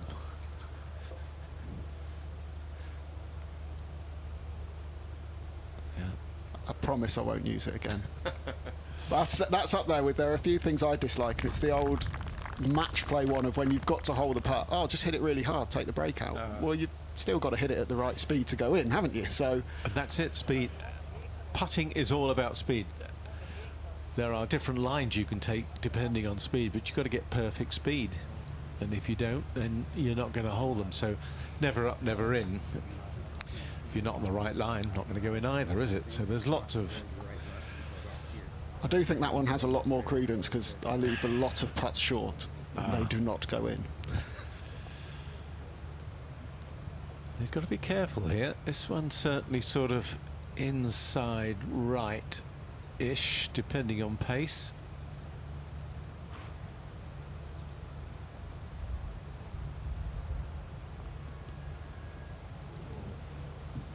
I think that was a straight pull. Yeah, he didn't look entirely comfortable over it, did he? A lot of time over it. Almost too long. Got a little bit static. 3-putt bogey. That's not pleasant to take. Drops a shot, moves back to -1. Just hate dropping a shot with a 3-putt. Now, let me just rephrase that. You see, that's another cliche. You just hate dropping shots, don't you? Yeah, certainly with a 3-putt, that's particularly painful, isn't it? From not really very far away. And as you said, one of actually the flatter greens on the course, so there wasn't a lot going on with the putt. Yeah, worse is 3-putting a par 5 when you've hit it in 2. That's another one. Oh, I think Westwood's got it. Oh. It's striding forwards to wherever his ball is. Yeah, I think that was a surprising odds choice. Mind you, he did get a lot of run, He got lot of chase. run. Yeah, lower flight. But coming downwind, that was surprising too. I think that would have been very close if McIntyre's ball hadn't caught that sprinkler head, though. No, I think you're dreaming. I feel robbed there. Absolutely robbed. I was hoping Westwood's ball would be even further ahead of McIntyre, so I'd be like, well, it was never going to reach it, even without the sprinkler head, but...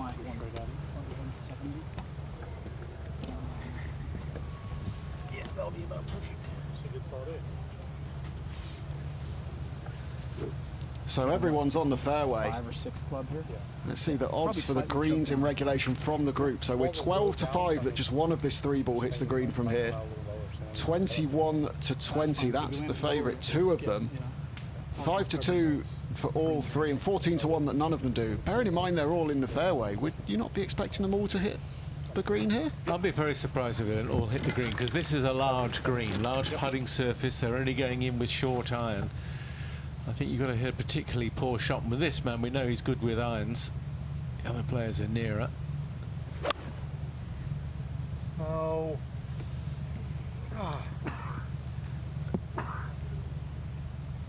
Yeah, you see he's hit what he considers a really poor shot. It's right in the heart of the green there. So very hard to think that all 3 players would miss, or Well, yeah, one of them's going to miss. Especially learning from the group before as well, where a couple of them hit shots they weren't very happy with and were still safely in the heart of the green. So it indicated that you could kind of get away with leaking it a little bit right. I guess left, if you go chasing it, is always the danger. Well, if they go at the flag and push it, maybe. Overcut this one for McIntyre with the only way you would think. Ooh. It's going to go down as a missed green. Is he on the fringe there? That does look like it's just a missed green, yes. There you are. You see, if you go at flags, yeah, they're smart, these people who laid the odds, aren't they? They know that players like to get greedy and go at pins. They're not just aiming for the middle of the putting surface. I would say definitely smarter than me, but not than you. I've seen all your spreadsheets.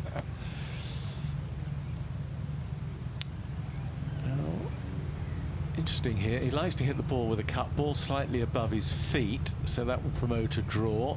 So normal swing hole, hates it. Well, are we looking at just the one of them? No. Let it get away. It's interesting, Westwood and Morikawa looked more disappointed with their shots than McIntyre did with his. Obviously they're on the green, technically, green in regulation, a long way further right than they'd have liked to have been, and McIntyre's the one that's technically just missed it. But McIntyre probably fired it more towards the flag, although he's off the green. The trajectory in the air was probably straighter, so he's not unhappy. Minwoo Lee is our early leader here, first round of the Aberdeen Scottish Open. The Australian brother of Minjee Lee, of course, who plays on the LPGA Tour. 4 under through 6 holes, that's a fantastic start. Some of the men in our coverage, Fleetwood, Westwood, McIntyre, all easing themselves into the week very nicely at 2 under par. Billy Horschel, another one of the Americans, coming over this week. And that's how he's done it. Well, a start from Minwoo Lee. Absolutely hits it miles, this young man. Australian. Really good young prospect. How much of an advantage around this course is distance off the tee? I think it plays its part. There's quite a few long fours, obviously, on the par fives. You really need to make hay there if you can. We're talking about, you know, maybe a 20 under par winning total or thereabouts. So make use of the par fives. Length will certainly be a premium. Guido Migliozzi there at 1 under par on the leaderboard through his first 3 holes. The Italian perhaps making a little late run for the Ryder Cup team, and as we're talking about odds, I got a very nice each-way return on him, 300 to 1 at the US Open just a few weeks ago. Really liking what he's doing at the moment. Eddie Pepperell at 1 under par as well, early doors. Well, I like the way Migliozzi won his first tournament in Africa, playing the very last hole with a long iron to the green, hit the flagstick. I mean, there's a boy that doesn't mind a bit of pressure. Thrives on it. He's always one of those players that you think needs to be in and around contention to really get the best out of himself. Yeah, get the juices flowing. We saw those approaches. Now let's see who's more likely to win the hole from here. Westwood is 8 to 5, McIntyre 9 to 4. Morikawa the slight favourite at 7 to 5. It will be McIntyre to putt first, though, as we saw from just on the fringe. Left to right breaking putt as it comes from the top side here, over the little crest. I'd see, was he actually on the green there, or was he on the edge? I know we took the putter, very hard to see. It looked from the original camera angle we saw behind the green from the approaches that he was just off it, but it's sometimes difficult to tell exactly where the apron begins and the green ends on these links courses. But he's left himself work to do there to save his par. It does feel like he's been putting from the fringe quite a bit early on, so not missing by loads, but the iron play, the approach play, perhaps not quite on song for McIntyre today. Interesting, though, talking to, if you have a word with Harrington, we have a look at the odds for him to make a putt. Yeah, 12 to 1 that this goes in. 18 to 1 on that he misses. Leaving the flag in, coming uphill, tells you he wants to be positive with this, give it a bit of a run. Oh, good in the air. Don't know what that hit, but it took quite a jump. And it's probably a good thing, because that normally takes a bit of pace out of it, and it went a couple of feet by anyway. As I was saying, Harrington always thinks that, you know, if you're aggressive and you go at flags, oh my goodness, look at where the tee shot of Fleetwood's finished in the hole ahead. Par 5, so all he can do is just get that one out back onto the fairway. Yeah, Harrington was saying if you go at flags, you're not going to hit all the greens in regulation, therefore you've got to have a good short game, but getting up and down from near to where the pin is something these players should always be doing. Therefore, he said you're never really going to hit 18 greens in regulation, and if you are hitting 18 greens in regulation, you're not being aggressive enough. It's a great point. It's a great point.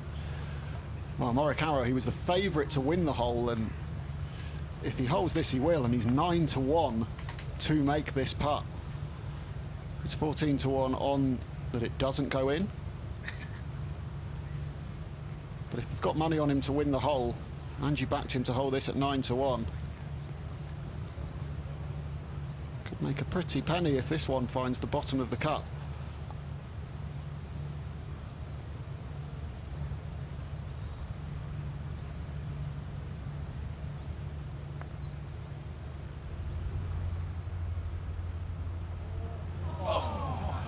It looked like it would for a very long time. 2 inches short of the hole, that was in the middle. I couldn't miss. Oh, there was a goalkeeper in there, I don't know, keeping that one out. That was remarkable. Well, it just finished beside the hole. If he had the pace to get it sort of 9 inches past it, it might have just held its line and gone in. Fleetwood now, we saw him coming out of that penal fairway bunker here down the left of the 16th, so 3 wood in hand for his 3rd shot into the par 5. 248. A bit more of a lofted metal wood there for him. Oh, that the 7 wood rather than the 3. Looks to have found the front edge, so not too bad. Sometimes that doesn't mean too much around here, because you can get some severe breaks on some of the slopes on these putting surfaces. Fleetwood, of course, will be one of the players representing Team GB at the Olympics. He's got his new tracksuit this week, I saw on Twitter. Ah, he's very proud of making the side. Call yourself an Olympian. Oh. Well, that's very interesting. Yeah. Schauffele 3 putting on the previous group. Now the man who got off to a great start today with the putter, also 3 putts on this hole. It means that Morikawa to win the hole is still alive if this doesn't go in for Westwood, but you'd expect this to.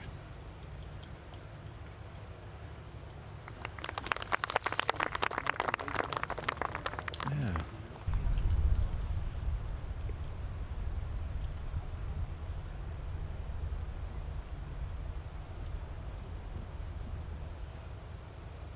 He's enjoying life at the moment. Really good outlook on things as we see Tyrrell Hatton, 3rd shot to the par 5. Downhill. Do get this shot on the fairway. 2nd shot is blind into this green. There's, in fact, there's 1 or 2 blind approaches to greens on this course, very much in the links style. Yeah, just as you'd expect with that flag where it is, favouring long of it rather than short. Short, there's a really severe runoff and a tricky up and down up the slope if you do come up short.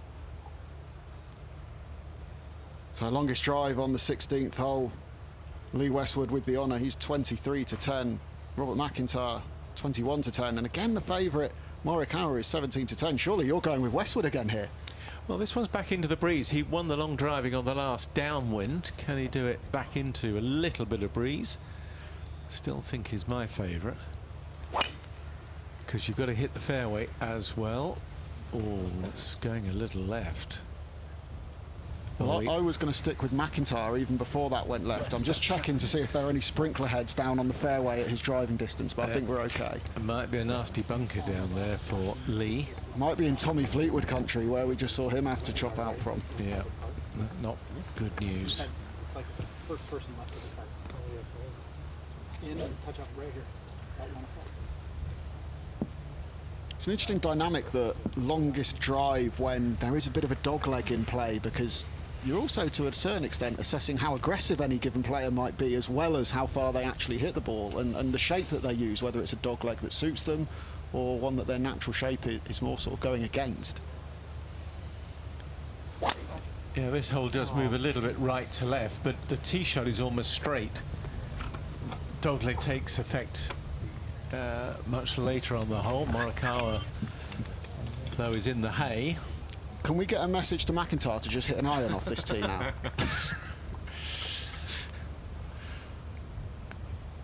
It's off a bit of a downslope there for Schauffele. Oh, but that's superbly controlled. Left it below the hole as well. Yeah, that gives you a much better idea how much that plays downhill into the dell. Now, McIntyre. Is there odds on all three players to miss the fairway? 173 miles per hour ball speed. And I think he's hung on to the fairway there. It just disappeared. Not sure. The other side of that hill from the camera angle. Fingers crossed. Might be in the semi, but may not be on the fairway.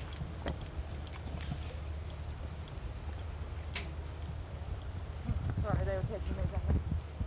There's a huge mound between Tommy and the flagstick there, isn't there? Just in front of where Schauffele is standing, where you can't see his feet. And even this putt goes up steeply, and then it is quick once it gets over it. Yeah, it's the elephant in the room, isn't it?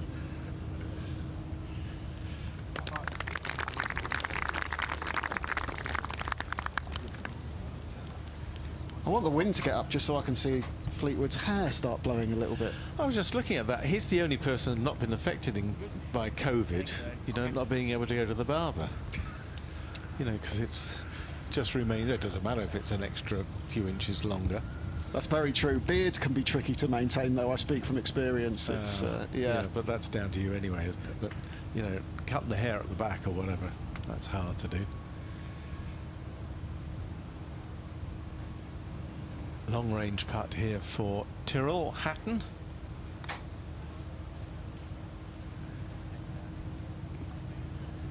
You can see the amount of left to right break on that. It's a good 6 feet or so of break, so you're not going to hold too many of them. It was almost one of those ones where the further you aim left, the more it breaks. So I think taking the sensible decision. See, out in shirt sleeves, really good temperature, sort of 16, 18 degrees out there.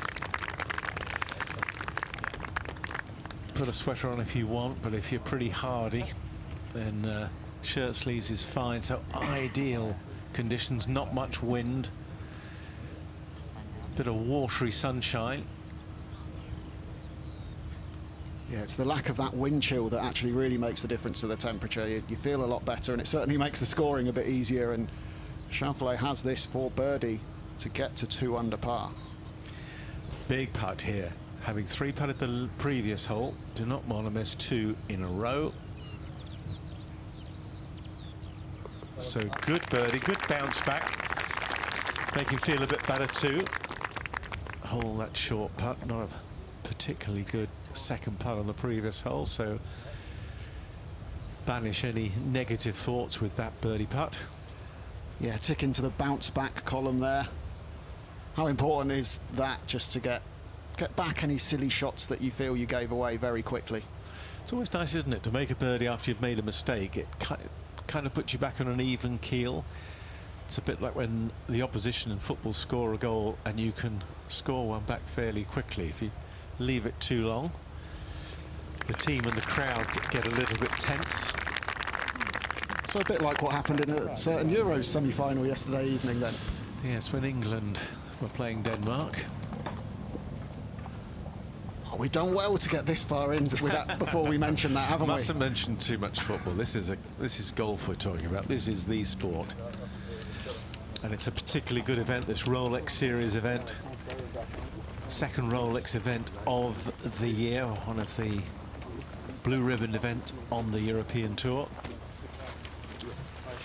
Westwood, we thought it might have been in that bunker. He's actually short of it, so if he's got a half decent lie here, even though he's got 303 yards left to go, with it being downhill towards the green, may not be too bad, but I don't think that's going to be good enough to shovel the ball too far near the green. This is just going to be move it back down to the course, give yourself a reasonable third shot.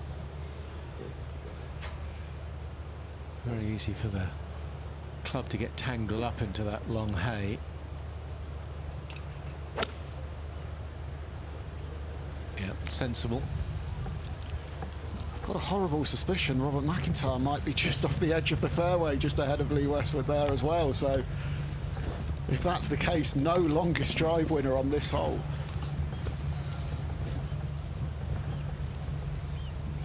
Okay, a fantastic view that from the low camera angle.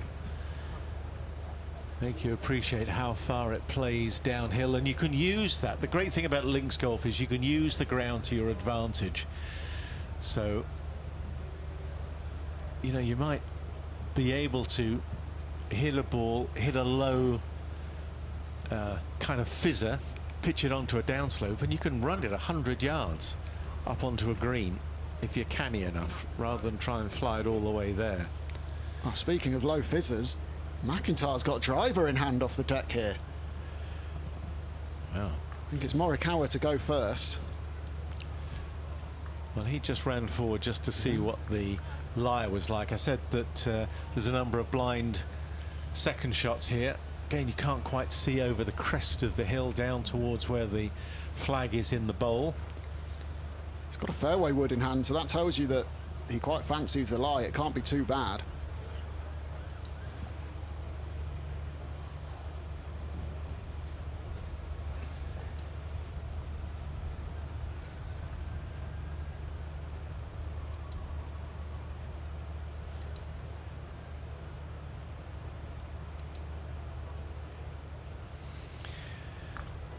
Well, 303 left, 250-ish, 240 to the crest of the hill as it goes downhill towards the hole.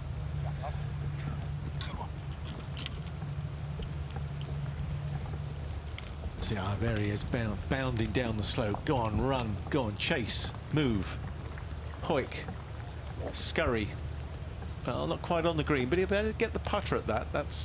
That's a good shot, well thought out. Not on the fairway here. Driver in hand. Missed it by 6 inches. Appreciate the clarification there. It's quite right. He's good with driver off the deck, though. It's something he uses quite a bit on par fives. Oh, he can it's a low chaser, you see. Oh, he took a divot with it. Don't try that at home. Well, in the old day, well, going back in the day, a long way back in the day, when there were persimmon-headed clubs drivers, you had 2 woods, a brassy. Certainly the Scots up in this part of the world would know all about a brassy, a 2 wood, and again, you'd be able to brush the surface, take a sort of mini divot there.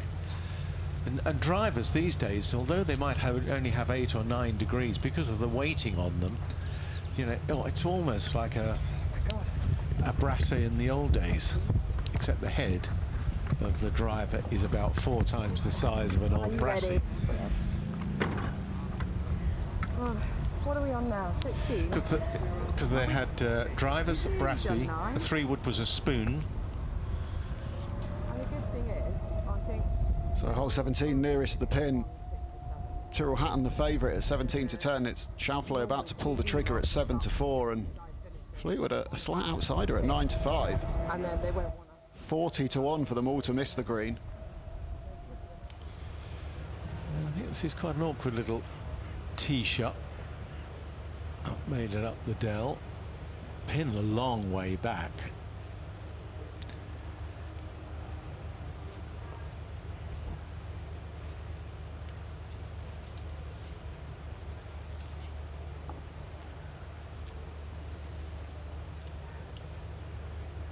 So a bit surprised to see Fleetwood the outsider for this nearest the pin market here on the 206-yard 17. Just love watching that sawn off follow through of his. Really flights the ball fantastically. It's why he's such a good links player. Grew up playing links golf, of course.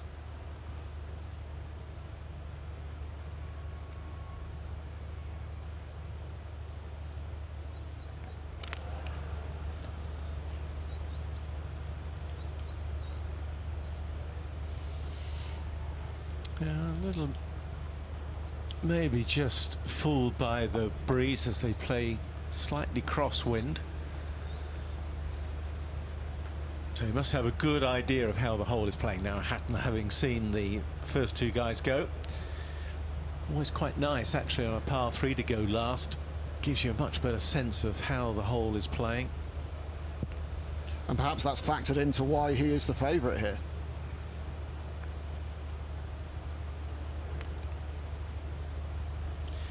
And also because the others are not too close. I mean, the odds were done before they hit, in fairness, but it looks like it's Tommy Fleetwood with that lovely little sawn off follow through that's got the job done on the nearest the pin here on the 17th. Yeah, looked like good value that. As soon as those odds popped up, I thought, ooh, fancy a bit of that. Yeah.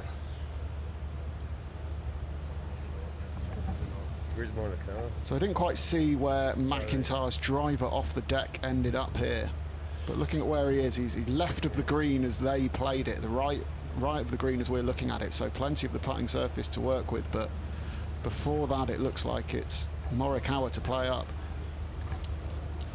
I think he was just having a look. I've got a feeling it might still be. No, you may be right. Look, he's got the 3-wood out again. He's going to play this sort of running putt shot.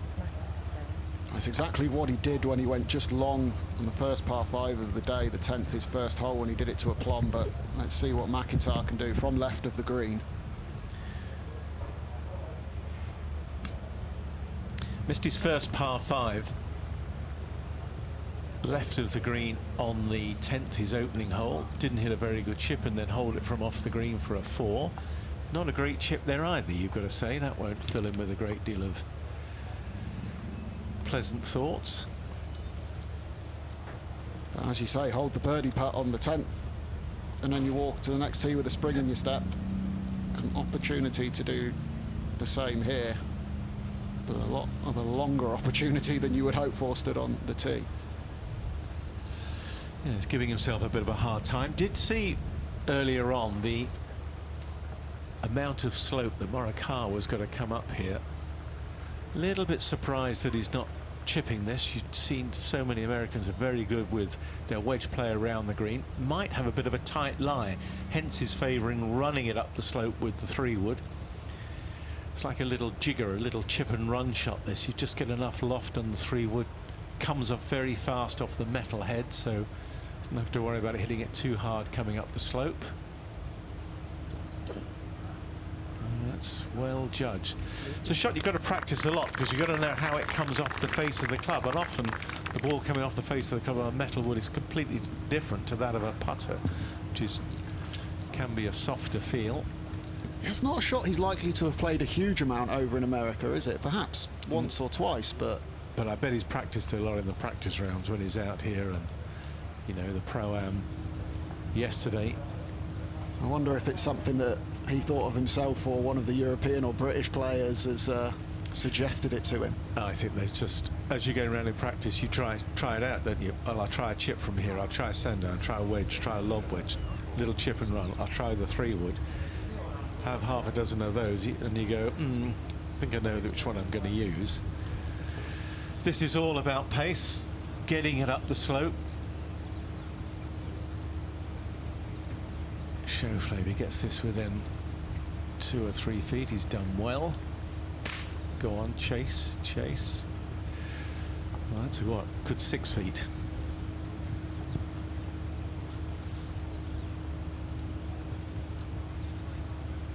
Westwood on the par 5. He just got it on the front. This is an eagle putt to jump to 4 under par. love those big tweet putts, and he loves it too. Well, he had an eagle putt on the 10th that went pretty close, but that one has found the bottom of the hole, eating up the par 5s, Lee Westwood. 4th eagle he's made here at the Renaissance Club over the history of time that he's played in this tournament, played twice before. All his eagles have come on the front 9, so that's the first time he's made an eagle on his back 9. And that moves him ahead in the little race for who's going to win this 3-ball as well.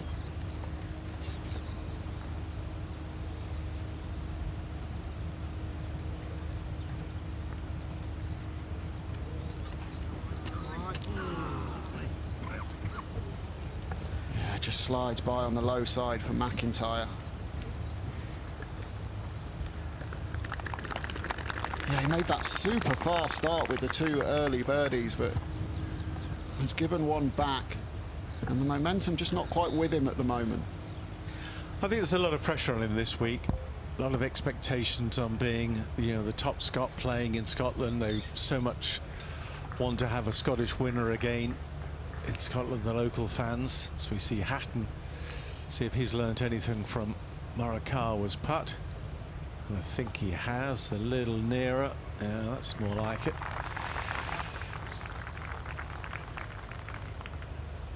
Yeah, just into that friendly zone where if you were playing with your mates, you'd give it to them, while Schauffele's left it just outside of that sort of distance. So Morikawa, after the little bunt with the fairway metal up the steep slope to get it here, for his birdie to get to 2 under par. Well, we've had a 3, we've had a 4. Or we're trying for a 4.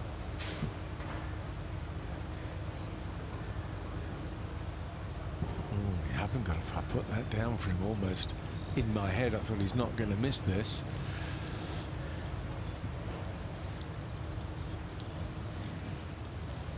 Very similar to the short birdie putt he missed a little earlier as well. Well, he missed one a little bit longer than that, didn't he, on the opening hole, the first par 5, the 10th. So he's not made much use of the par 5s so far today. Not exactly a gimme. You wouldn't give him this in match play, would you? Well done. Well, I wouldn't give it in match play. I mean, you're probably very generous. But I've not won a Walker Cup though, so that might be why.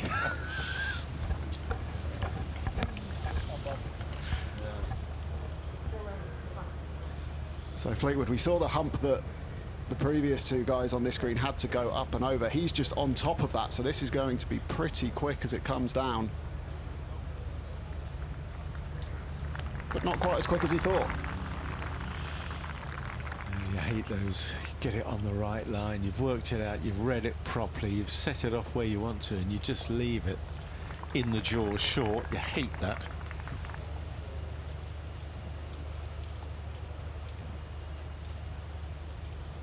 A few spectators there, socially distanced of course, in the stands here at the Aberdeen Scottish Open, but magnificent to see them. One of the great things about the British and Irish fans, of course, who we had last week, such great understanding and appreciation of the game and the players.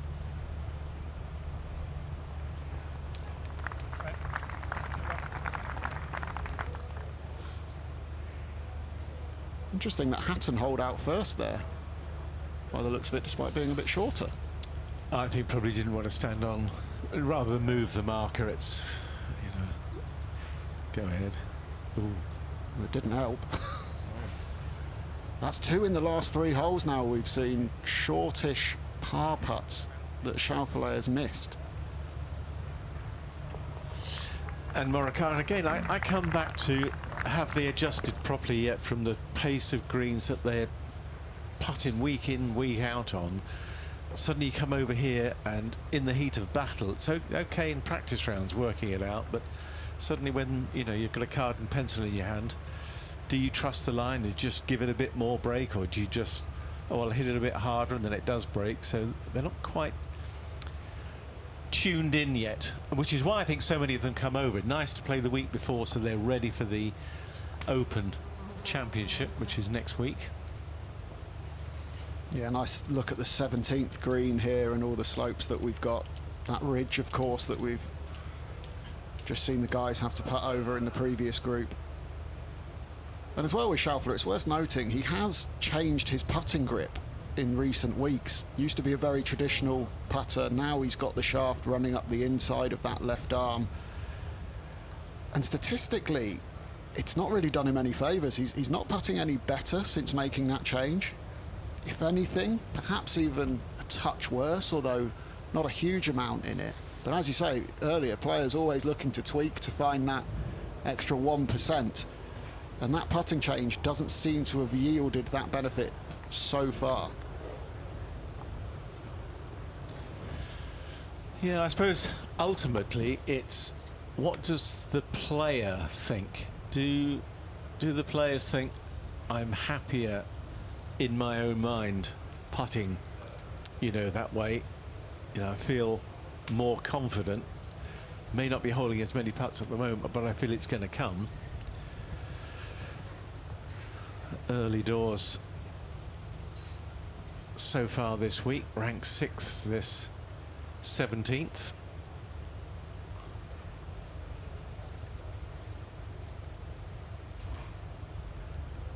So Westwood with the honour after that sensational eagle on the previous hole. But again, it's Morikawa the favourite in the nearest the pin market at 7-5.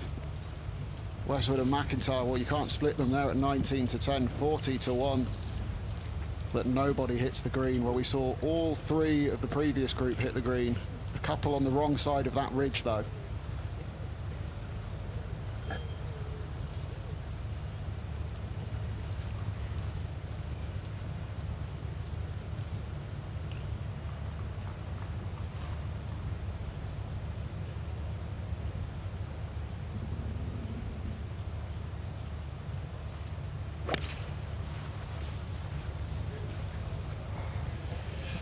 Never looks to go at it very hardly, Westwood. With him, it's all about compression on the ball, strength. You need speed to hit the ball, but you also need the ability to compress the ball. Timing and using the big muscles, and Lee Westwood has done more than most in the gym to improve those big muscles through the years. It's also the delivery of the club at the ball, you know, at the right time. And you just get a much stronger impact than get a little bit flippy. Yep. I don't see too many flippy golf swings these days on tour, but I don't need to ride it. I don't need to ride it to relate it. Yeah, Morikawa not overly flippy, certainly someone that favours the fade. Can he work that fade in here and live up to his billing as the favourite for the nearest the pin? I think I just caught him saying he doesn't want to ride the wind here, so wind off the right. So again, just trying to hold it up a little. Doesn't want to sling it in using the wind at all. A little impromptu assessment of Collin Morikawa for what he thinks of his game today, saying he's not hit a good shot today, and whilst not being absolutely terrible, that leaves that really difficult putt that we saw Schauffele 3-putt from that kind of range in the previous group. Was he just trying to tell his partners, by the way, I don't normally play like this, guys, you know, I do play a little bit better. Yeah, it could be a bit of one of those, does it? You play with new people you've not met before, start off having a bit of a shocker. Honestly, I am better than this. I can play golf. I always like the story about Hogan when, you know, he was going through the card and he hadn't marked the scorecard down for someone, and he said, "What do you score on that hole?" The guy went, 1. I said, "Really? I had no idea." You definitely notice someone in the group scoring a 1 on that. Yeah, maybe unless you're Hogan. Well, all three find the green. Looks like McIntyre's the closer there and winning the nearest the pin. Sometimes the camera angles can be a little bit deceiving, but we'll give that one to McIntyre. Yeah, you definitely notice a hole-in-one. I had someone score a hole-in-one against me in a match before, and he had the honour, so, you know, I'm stood there on the tee, thinking, well, I'll just knock this in from 190 for the half. I didn't. Do you remember a Scottish Walker Cup player, Charlie Green? Charlie Green actually had a hole-in-one, and when they went up to the green, he couldn't see it, so they were looking for his ball. They thought he'd lost it behind the green, and it was in the hole, but he ended up lost the hole because he took longer than 5 minutes to find it. Oh, that's going to hurt. So Westwood started the day beautifully. He had this eagle opportunity on the 10th, his opening hole of the day. He also got... Wouldn't quite go in, but he tapped in for the birdie on 13. So glad to be here. We've missed you. He had this just off the left. Not as much as I've missed you guys. Oh, yes, well done. He pointed with the putter. What a lovely putt. And the ball listened. Ali disappointed with that pitch. He was a little bit short, but still a good chance here to make a birdie. On the previous hole, this magnificent eagle.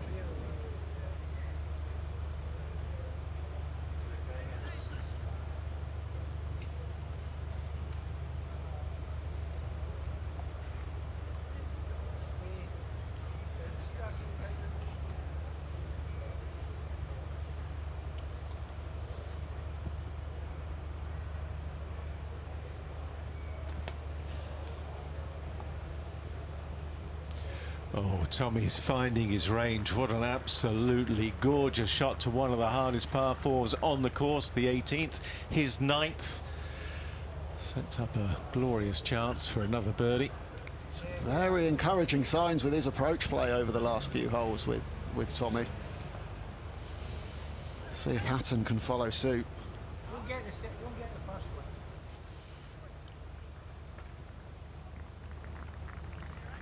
It's a raised green. It falls off on all sides, front, left, right, back. It's almost trying to hit it onto a pinhead. And how about those two shots?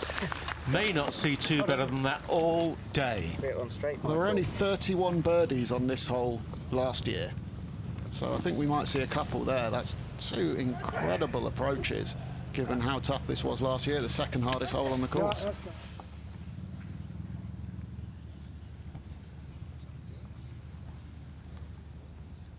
So two in tight.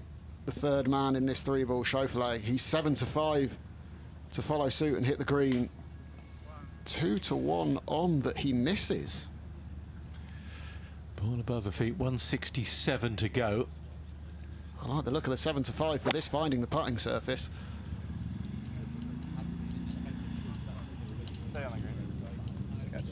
Oh, stay. Oh, and this is why this green is so hard. I mean, that was really a good shot. You cannot say that was a poor shot, but now it's finished. Doing well to make four. When that landed, I was thinking of how I was spending my money from that 7-5, and now, as you say, shows exactly what can happen if you're only just a smidgen out to certain pin positions around here at the Renaissance, and Morikawa with this really difficult pace putt up and over that ridge.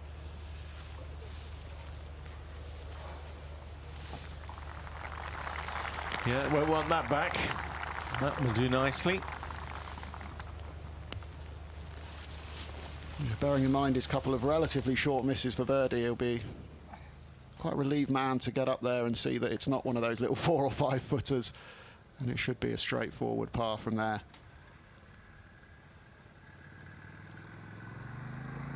So Westwood, in fact, was nearest to the pin, 13 yards as opposed to McIntyre's 14 yards. But McIntyre might have the slightly easier putt. There's a lot of right to left slope coming into Westwood's putt early. Morikawa does tidy up for that par. He stays at 1 under par.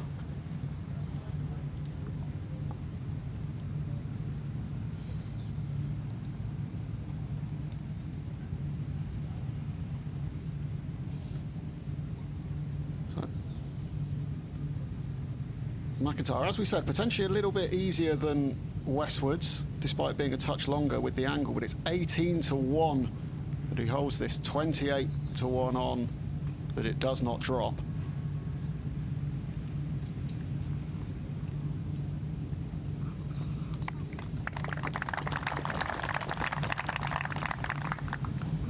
So as you would expect from the weighting of those odds, it didn't quite go in. Just feels like he needs a big shot, something to happen, a birdie, just to reignite his round a little bit here, Warren, Bob McIntyre. Yeah, it's early days, it's early days. It's just trying to keep patient, trying to keep an even keel. He gets quite hard on himself, I think, Robert, at times, and, you know, be good playing alongside someone like Westwood, who has the experience of knowing that you've got to kind of pace yourself over 4 days. The one cliche which I do like is you play one shot at a time. It is the hardest thing to learn in golf. They trot it out all the time, but I wonder how many players can actually perform playing in the moment, one shot at a time. If you do that, you've almost conquered the game. Yeah, easy to say, but difficult to do. So difficult. You know, Woods, I think, manages to do it, or did do it throughout his career, where, you know, he could get exasperated, hit poor shots, but when it came to play the next shot, he could give that 100% attention, not let anything else affect. So you're playing that shot 100% for what it's worth, not remembering what's gone in the past or what you want to happen in the future. Yeah, we saw those excellent approaches on the 18th. And Hatton has this for his birdie. Would be the first time he's birdied the hole too. Previous occasions, 3 pars and 1 bogey.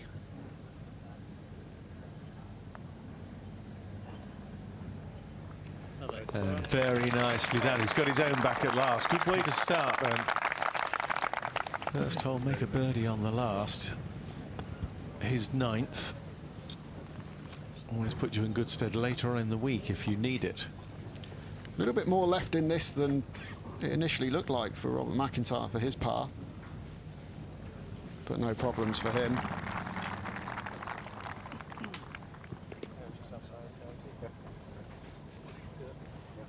One under par for the Scotsman in his home Open, the Aberdeen Scottish Open here at the Renaissance. And now Fleetwood, who was just inside of Hatton. Just inside 9 feet. He's the opposite of Hatton. 4 times he's played around this course before. He's made 2 birdies on 18. Previous occasions, birdied the third, this hole in the 3rd and 4th rounds last year. Chance for a birdie here, down the slope. Not quite, and that's a little reminiscent of the putt that he missed in the playoff last year when Aaron Rai edged it with a par on the 18th, the playoff hole. Back down to the tee with Lee Westwood. And no easy tee shot, bunker down the right and left. Those definitely in play. A little bit of breeze off the right, 260. I mean, should be carrying the bunkers on the right. To the, you know, the farthest right of the flag on the yeah, not found the fairway, but shouldn't have too many problems from there. Up the right-hand side, thinnish rough. tempo. The correct side to miss for where that pin is positioned, 13 yards on and just 5 from the left, as we saw from the birdie putts of Hatton and Fleetwood, exactly where that was. 280 to carry the bunker down the left, but if you hit this within a draw with the wind off the right, certainly can find the sand down the left.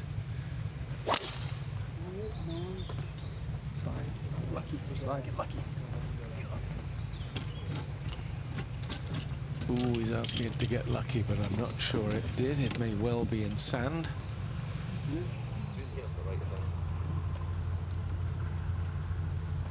Just doesn't quite seem comfortable out there at the moment, Morikawa. Just one or two things just going against him. A couple of putts, that one just finding the bunker.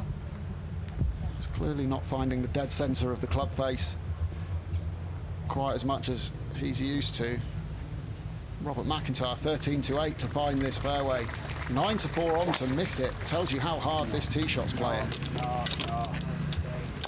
And that might be bunker bound as well.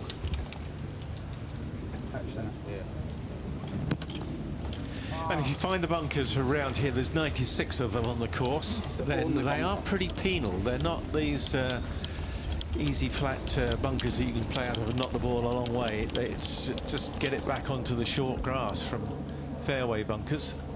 We saw Schaufeler's approach slip away to the left, but he's made his up and down. Deserving of that after the approach shot. Didn't feel like the approach there really deserved a bogey, but sometimes you don't get what you deserve in golf, do you, Warren? So true, so true. Pretty benign weather out there for this first day of the Aberdeen Scottish Open. Minwoo Lee was leading at 4 under par through 6. He's dropped one now back to 3 under, and he's joined by a gaggle of players alongside him. Lee Westwood in our feature group, who had that eagle, is right there. Andrew Beef Johnston, Ryder Cup hero and former French Open winner Nicolas Colsaerts as well. There's 4 gold stars alongside Tyrrell Hatton's name, indicative of the 4 Rolex Series victories he has. 6 European Tour wins in total, 4 of them Rolex Series. Masahiro Kawamura, Japanese player who's been simmering along nicely this season. Jonathan Caldwell, who won at the Scandinavian Mixed recently, that fantastic event over in Sweden hosted by Annika Sorenstam and Henrik Stenson. He needs a good result here to get himself into the Open next week, and he's made a solid start.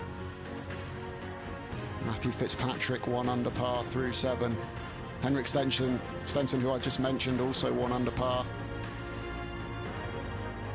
Rasmus Højgaard, already a 2-time winner.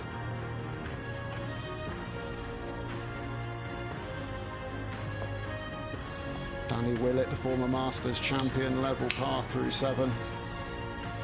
The likeable Soren Kjeldsen as well, at the same score. Thomas Peters level par. Any names jumping out on the leaderboard for you there, Warren, from their early starts? No, I was just feeling a little bit sorry for the Dane, Soren Kjeldsen. He's probably not feeling too good this morning after the football result last night, but that's on a completely different tack. That's very true. I picked out a couple of Danes there just through no thought of football whatsoever. Yes, Thomas Bjorn, a strong Liverpool supporter. He won't be in the best of moods today either, probably.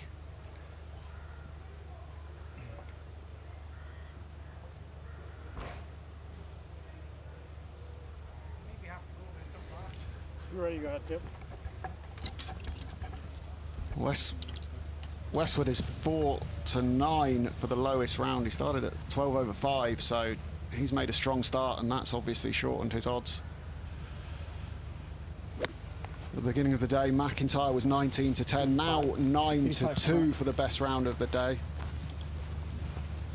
11 to 10 favourite Morikawa before a tee ball was hit to win this 3-ball. He's now out a little bit to 16 to 5. Certainly Westwood odds on there, and he is the man in the ascendancy. So I might as well hit 7. Yeah. Right. Just a solid kind of draw one, and just leave it, 10 yards short of the front. Yeah. What do you make of those odds there, Warren, at this stage? Right at Scotland? Yeah, well, they're probably pretty fair, I'd say. I think, finishing on slightly favouring, I would have thought Westwood, but it started a hair right of that. No, in a way, having seen where the tee shots have finished on this hole, he says quickly, regaining his composure. Now, if you get too sharp with this, you could end up in trouble. I think he's trying to play just a little bit short of the green here. Comes up 10 yards short, it'll be a good result. He's a little bit further back than that, but it's okay. Gives himself a good angle for that third, though. I'm seeing you can get the ball to stop pretty sharply around that hole. There is just a little upslope, a little ridge just behind it. So Westwood from the first cut of rough here, 6-4 to hit the green in regulation, 9-4 on that he misses. Does this go in on the putting surface, Warren? Well, I think I'd back Lee, but oh no. 4. That's a fantastic shot. That's more like I would back Lee. Yeah. I don't know what the field would be. It would be interesting to know what the chance of the field hitting that fairway. I mean, it's probably less than 50%. Well, it might be 50%. So through 9 holes, Hatton now teeing off 459 the first as it plays downhill, slightly down the breeze, so they can get a long way down this hole. That's what it feels like. Give themselves just a wedge. Yeah, straight off the right side. Still hard. 57, mate, he's gone.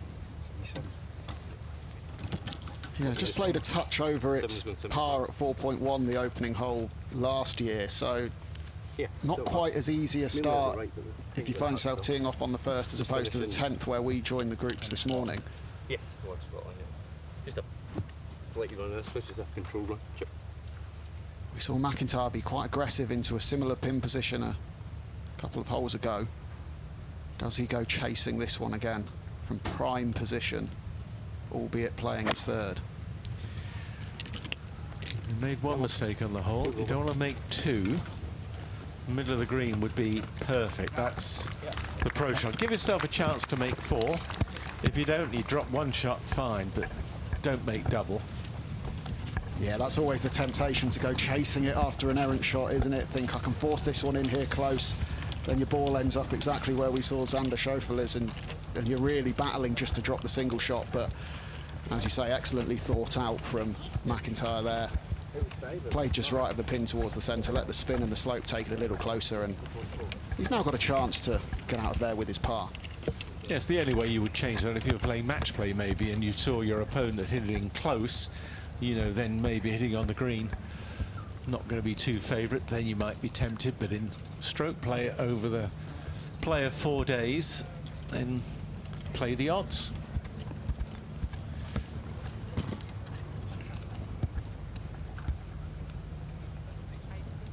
And Morikawa, he'll take a walk up to the green. Always good to see the players doing that. Get a complete picture in your mind of what the putting surface is doing, the true distance you've got to hit it. Pick a landing spot. Obviously the flatter the better, but that's not always possible on a links golf course.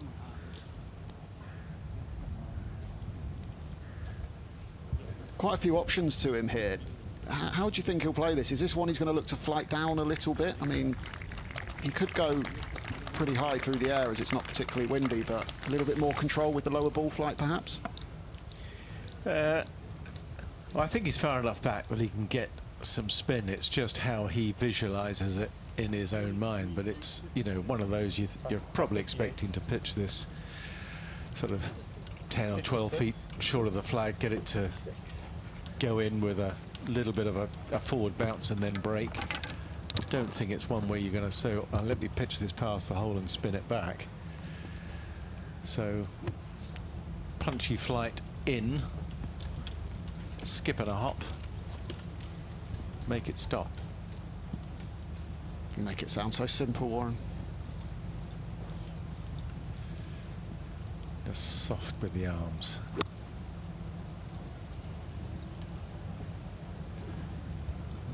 Throw it a little bit further up than I thought he might have done.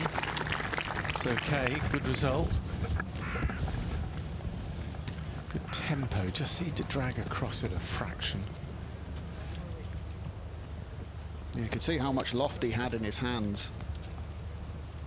Blade reasonably open as well, really sort of engaging the bounce, that bottom part of the club head against this beautiful links turf.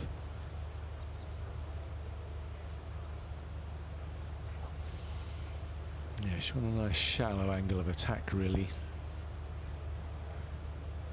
So you get a nice release which you can rely on all the time. If you get too steep at it, you get a bit sharp. You're taking loft off the face, and then you can vary the flight of the ball into a green. You get a little bit of inconsistency that way, but shallow the club head's coming in same way all the time, so you tend to know how the ball's going to come off the face, more consistent control of distance.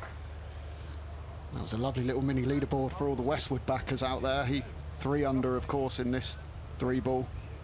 McIntyre and Morikawa 1 under, and they're chasing their pars here.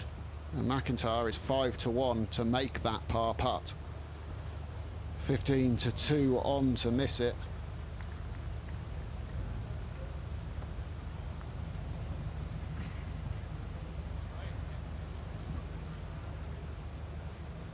Well, he never really gave it a chance. So it'll be a bogey at best for McIntyre, and a first 9 of this Aberdeen Scottish Open of probably level par.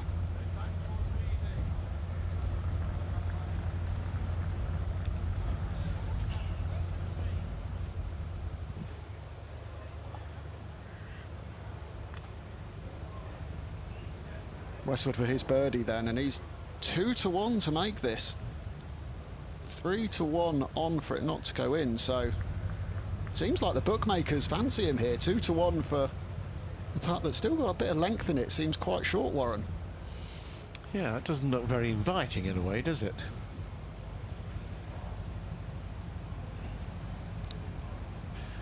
Yeah, I think if I was putting from this range, we'd be something more in the 10, 12 or 50-1 range.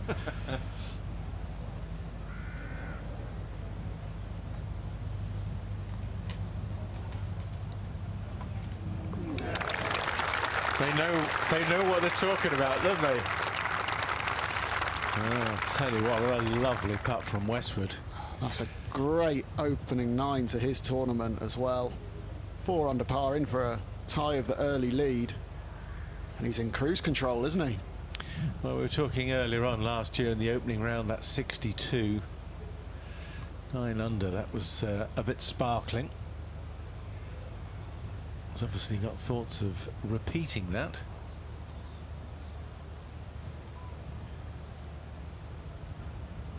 Morikawa to save his par and stay under the card as he makes the turn in this opening round here at the Renaissance.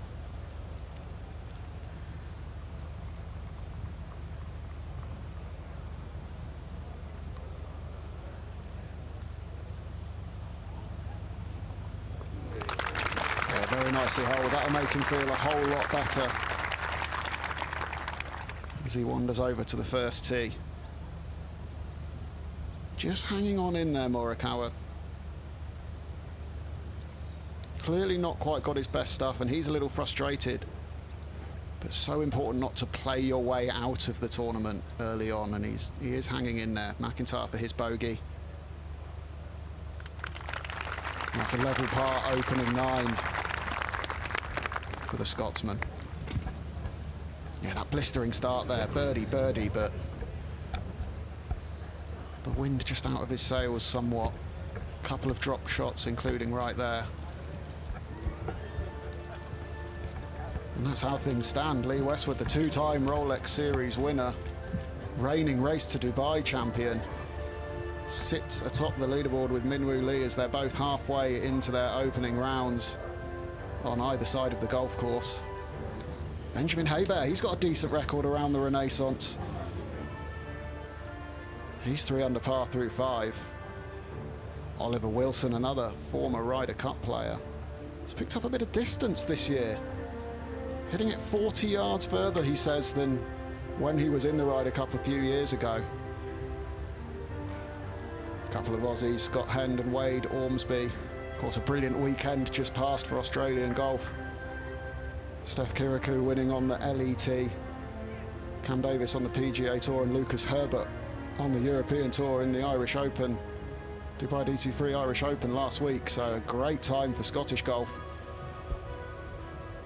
Brandon Grace, a few punters have fancied him this week. Shot 62 in an Open Championship, loves a bit of links golf, low ball flight. 2 under par through 5. Connor Syme there, the Scotsman as well. He was one that we mentioned earlier in that top Scottish market, and with McIntyre level par at this stage. Syme 2 under. That was Fleetwood's long birdie try. Little bit pacey. And now we join Tyrrell Hatton as he has a good look at this from what looks to be about 10 feet.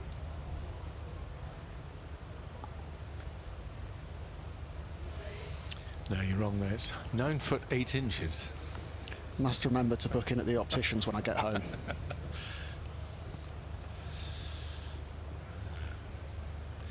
Well, inside 10 feet. Just, I suppose they say, what is it? From 8 feet, it's 50% of putts. You know, at this level. So the odds just slightly against him there from just slightly longer than that, but let's hope it goes in.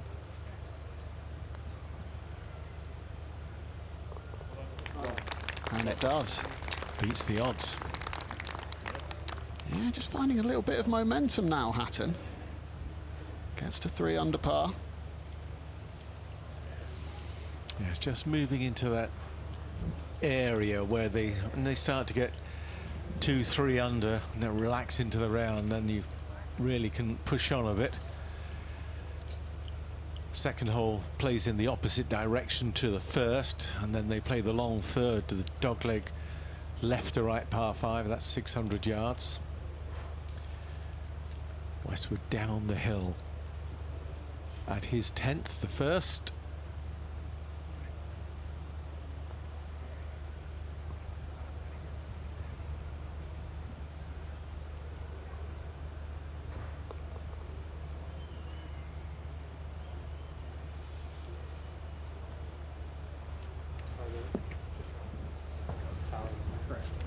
Well, it looked like he's in the fairway, so it's a good start, but a tricky hole to hit here.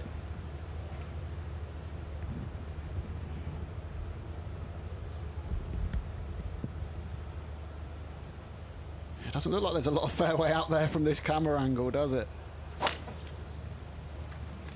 Yeah, it's a little bit wider than it looks there, and it's quite an inviting tee shot. The fact that it plays downwind too minimises any sideways spin.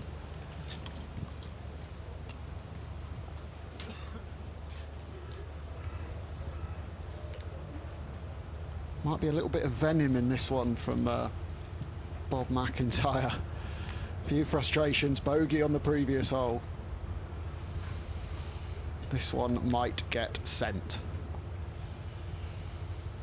Yeah, it's not a hole he really needs to go for the bomber. It just needs to hit a good, sensible tee shot with the driver.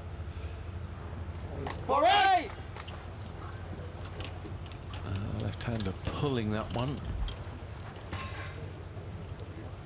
Oh, I hope that's not in there. That sounded a little bit more metal than wood. That's look pretty deep stuff. Up on the green, Fleetwood for a par save.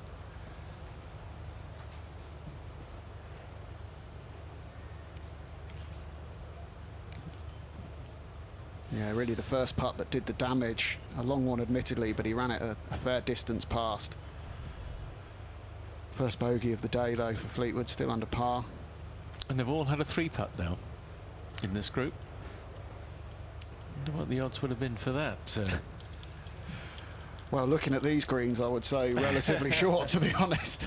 Well, that is a point. Yeah, you're probably very few going to go through the week without a 3-putt. Big surfaces, massive slopes to them. Yes, and I wonder if I think there's going to be some slight remodelling of the course later in the year after the tournament's done. I know poor Drake Harrington's been pulled in to be a consultant and advisor to the original course designer. So it'll be interesting to see if they make any adjustments to some of the greens. Maybe they won't. Yeah, Tom Doak, that original designer who will be working alongside Harrington, the Ryder Cup captain, of course. So I know they were having a little look around the property a week or so ago, already thinking about how they can improve it. Oh, and Hatton on the second, that's down the left. And that is thick rough down that left side. It's very juicy stuff. We said it at the start of the programme, rough is a bit patchy. If you're just off the fairway, it's not too bad. You get a bit further wide than that, then it gets particularly chock. More bogeys on this hole last year than any of the other 17.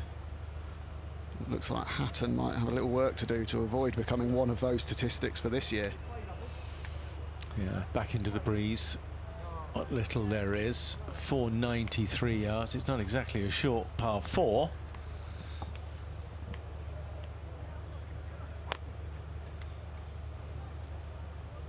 Oh, that ball was obviously not going to go left.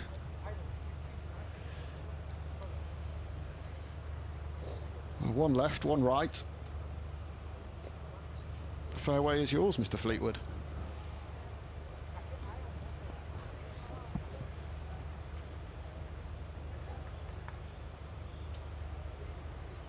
Always enjoy that helicopter finish. Hideki Matsuyama's got one of them up his sleeve, but normally when he does it, the ball lands middle of the fairway or 10 feet from the pin. I'm over in favour of that nice balanced finish at the end. Then you know the two halves of the swing are okay. The impact's in the right place in the middle. Well, no one's hit the fairway.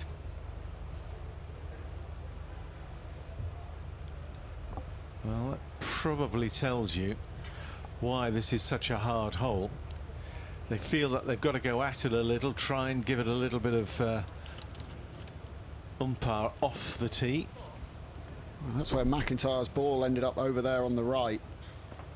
156 yards into the pin. Interesting to see what the lie is like, but Morikawa and Westwood both up the left edge of the fairway.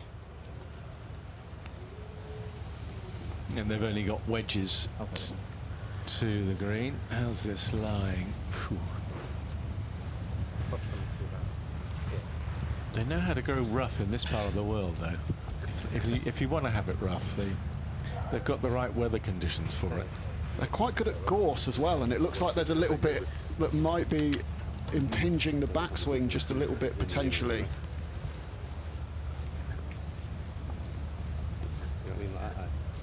Oh, brings tears to your eyes, doesn't it? I'm not going to hit that if I do that. Stay steady, Mr. McIntyre, stay steady. So hole winner, Westwood at 6-5, McIntyre at 4-1, but yeah, I'd be steering clear of that, and Morikawa the favourite at 23-20. Interesting, Westwood and Morikawa, very similar tee shots, so obviously favouring Morikawa's excellent iron play, but bearing in mind he's not been quite on it today, and we've seen Westwood play some lovely stuff. I might be tempted to go for Westwood at this point. I think the way that he's looking at it, he feels confident enough that he can get it out. It's okay. He's lucky not to pitch it on the green, but it's going to come out. Should I keep a loft on it, but we can get it overall. If he can get over one of those humps and hollows, he might be able to chase this one onto the green anyway. Get a little bit sharp on it, break the wrist a little earlier. Got to try and eliminate some of the grass that gets trapped between the club face and the ball, and then rely on a lot of strength.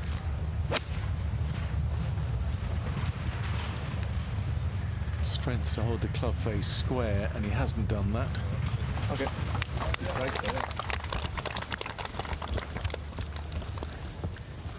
Yeah, a bit short-sided there as well. Yeah, that's surprising. I thought he might have been cuter than that. That's the only place he didn't want it to go.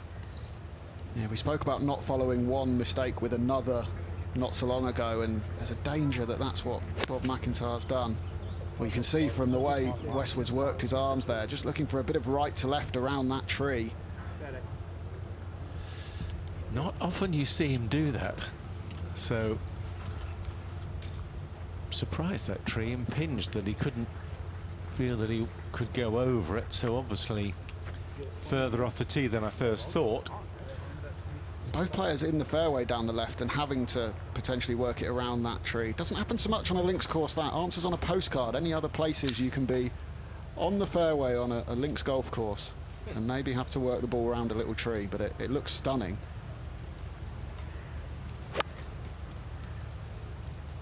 Very similar hand action through the ball for Morikawa. Yeah.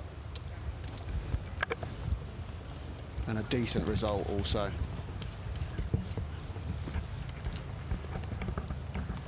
So McIntyre was 4-1 for the hole. You can bet your bottom dollar that's a lot longer odds now. It looks like it's a straight shootout here. Westwood and Morikawa, can one of them make the birdie? Oh, he's got a great lie here. Schauffele missed the fairway, but nice clean line of attack to the ball. Not made use of it though.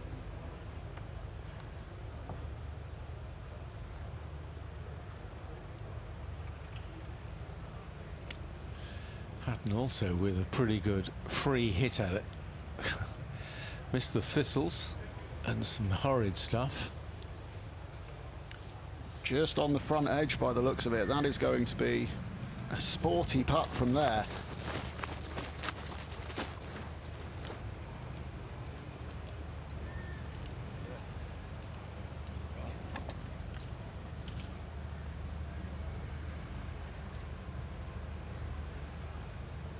Just a little shot of McDonaghy, caddy alongside Tyrrell Hatton there. He's brought so much to that partnership. I think there's a huge amount of respect and trust from Tyrrell Hatton. Hatton himself doesn't carry a yardage book, just relies on Donaghy to provide the numbers, tell him what club he's hitting and where, and then, as Tyrrell says himself, then I just have to make sure I put a good swing on it. See if Hatton, Fleetwood rather, can put a good swing on this. Well, Ian finished the caddy changing clubs there with Fleetwood. So Fleetwood's missed the second fairway and found the first fairway. Can't remember it being ever this wide. I wonder if he aimed for it. Yeah, this one, you're so far wide, you think you must have actually decided to hit it over there. Yeah. And he's the closest of the three ball in too, so whether it was intentional or not, it's paid dividends. He's safely on the heart of the green. We did hear him shout 4 left though, didn't we? So I don't know, that's a, let's ask him about that. Oh, that's a lovely little touch from McIntyre though. He's doing a lot of chasing for pars at the moment, is the Scotsman.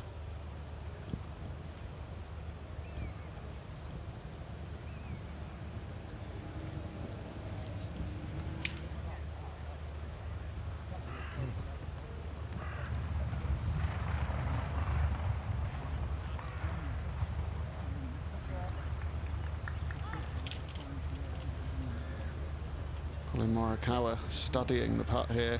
He's at 1 under par. McIntyre level par, hoping to stay there with that putt he's just set up, and Westwood at 4 under.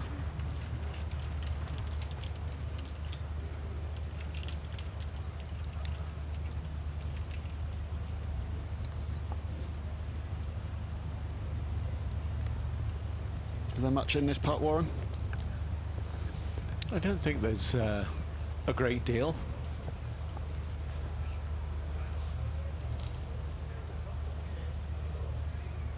A little bit of extra pace required going up a slope.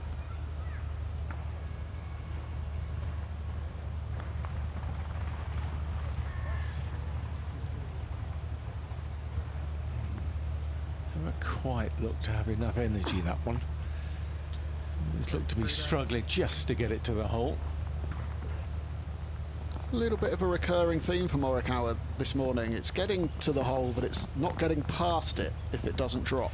Well, it's on the uphill ones, isn't it? He's okay flat downhill. Anything that's needs a little bit of extra to get it up the slope hasn't quite tuned in yet to the pace.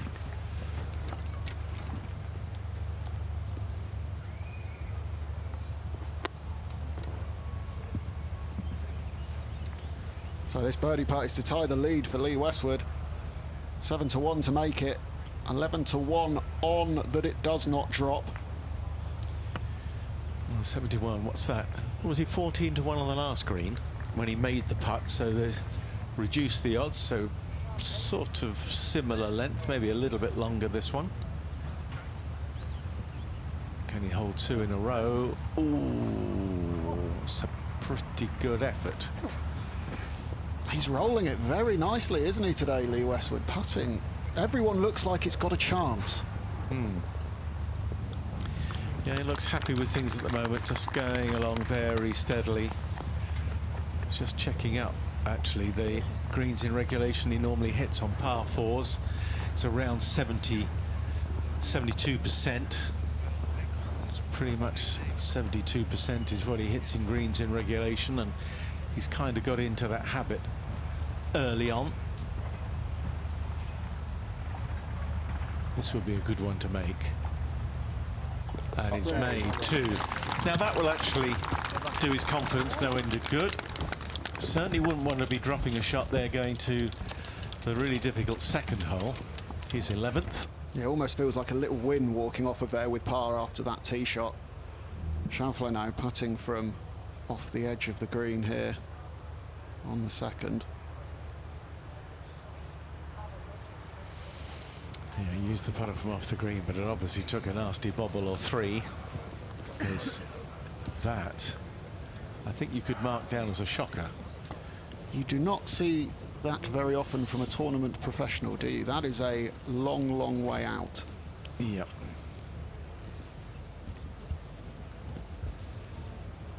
Yeah. But interesting, he took the putter there from a similar position to where we've seen Morikawa take his fairway metal a few times. You were speaking about the benefits of that fairway metal shot from just off the edge of the green coming up a hill. It just lifts the ball slightly, a little bit more energy into it, and that's exactly what that one needed there. Yeah, and they tend to, when you use the metal, it comes up a little bit quicker than, say, a putter. But I think it was the bobble there that really killed him. Hatton shouldn't need to worry about bobbles on the green, but roller coaster putt. And close to de-greening it. Can you say de-greened? If it had gone a couple of inches more, it would have felt a bit harsh to say it didn't feel like it was a putt that deserved a de-greening. Unfortunately, it hasn't, but just goes to show, yes, there are birdie and eagle opportunities there, but you put yourself out of position off the tee or with a second shot. There's a lot of work to do around these green complexes to save your par. As Lee Westwood lashes one away down on the second tee. We didn't see any of the previous group hit a fairway. Well, not the correct fairway.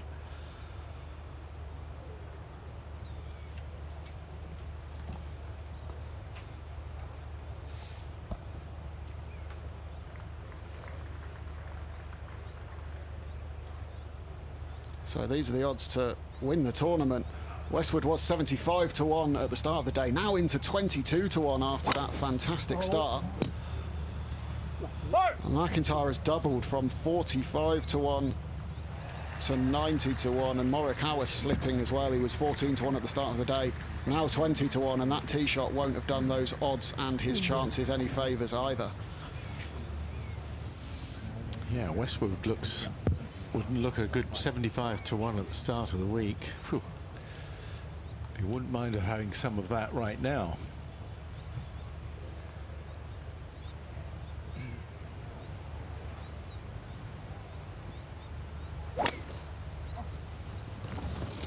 Here's a little question for you. Bob McIntyre has obviously drifted somewhat in that market. It's not quite going his way, but as you say, it's early doors, we need patience. Would you be looking at a stage like this to see someone who maybe hasn't quite got it going yet? The odds have drifted a touch and you think, oh, there's value in them getting back into this tournament. Is that how you look at Bob McIntyre right now?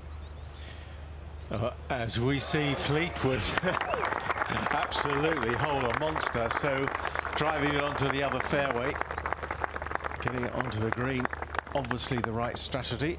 I'm not so sure. I think I'd also look at, if I was looking at McIntyre, is this a course that suits him? And you know, we've seen that the first year, although he was 4 under for the first 2 rounds, he missed the cut. Cut was very low the first time. You know, the next year he played still hasn't quite performed. I just wonder whether this is a course that just suits his eye. Is there too much pressure on him because, you know, he's a Scot playing in front of his home fans, and the expectation levels, you know, maybe it'll be a better week for him to maybe try and win the Open, or maybe a harder tournament, but there might be less expectation on him. Schauffele after that, well, pretty woeful approach putt from off the edge of the green, but it doesn't matter now. What is it about pictures and postcards? Well, that's not the way you'd have drawn up making a 4 on that hole, but... Well, over those tee shots, you wouldn't have thought that those two players would be 1 under. Hatton now's got to hole a putt here to join the group, make his par. If they walk off cumulatively in 1 under on this hole here, that would be remarkable. Well, even level par would be good. Oh. It's going to be level, but he drops a shot, Hatton. He won't be happy about that. No, that drops him back to 2 under par for the tournament.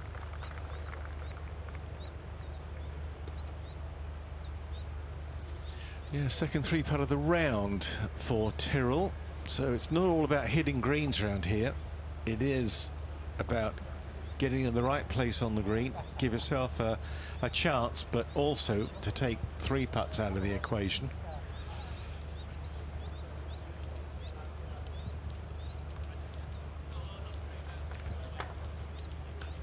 Westwood strolling down the fairway there by his side, his son Sam on the bag, of course, splitting caddy duties with Westwood's better half this year, well, and for a little while now. Right. He's so content, isn't he, Westwood? How much does that impact your performance on the golf course? Just how happy you are off it? They're on me. Massively, massively. I need to move, guys. Talking to John Rahm yesterday, and you know, the birth of his son, what a huge impact that's had on him and how he views the world and his life, and of course that calmness and level-headedness has paid dividends because he's won a major championship. So yeah, it has to be, they're allied. So interesting to hear Rahm say as well that he would have handled that incident at the Memorial. So of course, being told coming off of the green Saturday evening, 6-shot lead, you're positive for COVID, you've got to withdraw.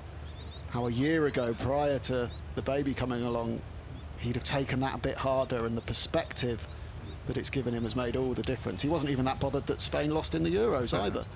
Yeah, and that meant that the following week then he could perform, and you know, you become world #1, and then you win the US Open, and it all comes about because of your attitude off the course and the fact that you're able to take knocks. And when you play this game, you know you're going to get loads of knocks, and it's how you handle those knocks too on the course. Trees down the right on this par 5. You play around those trees, dog legs left to right. And it's going right for Tommy, but has he got past the trees or is he in them?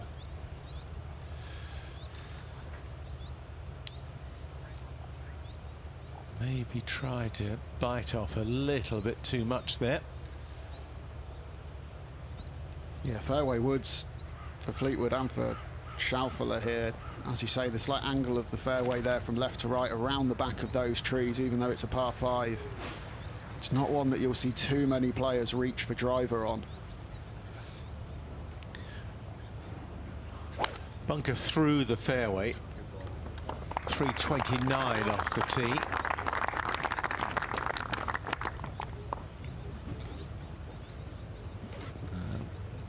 So by going left, that's made the second shot a bit longer for Schauffele.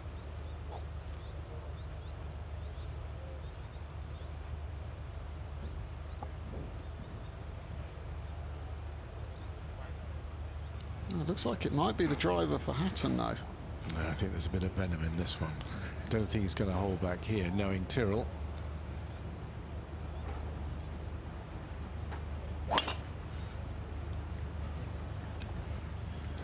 And that's up the right, joining Tommy Fleetwood, I think.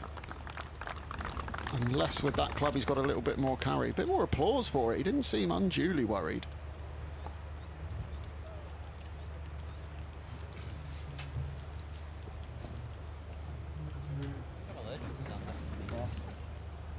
Lee Westwood coming out of that wispy rough here on the second.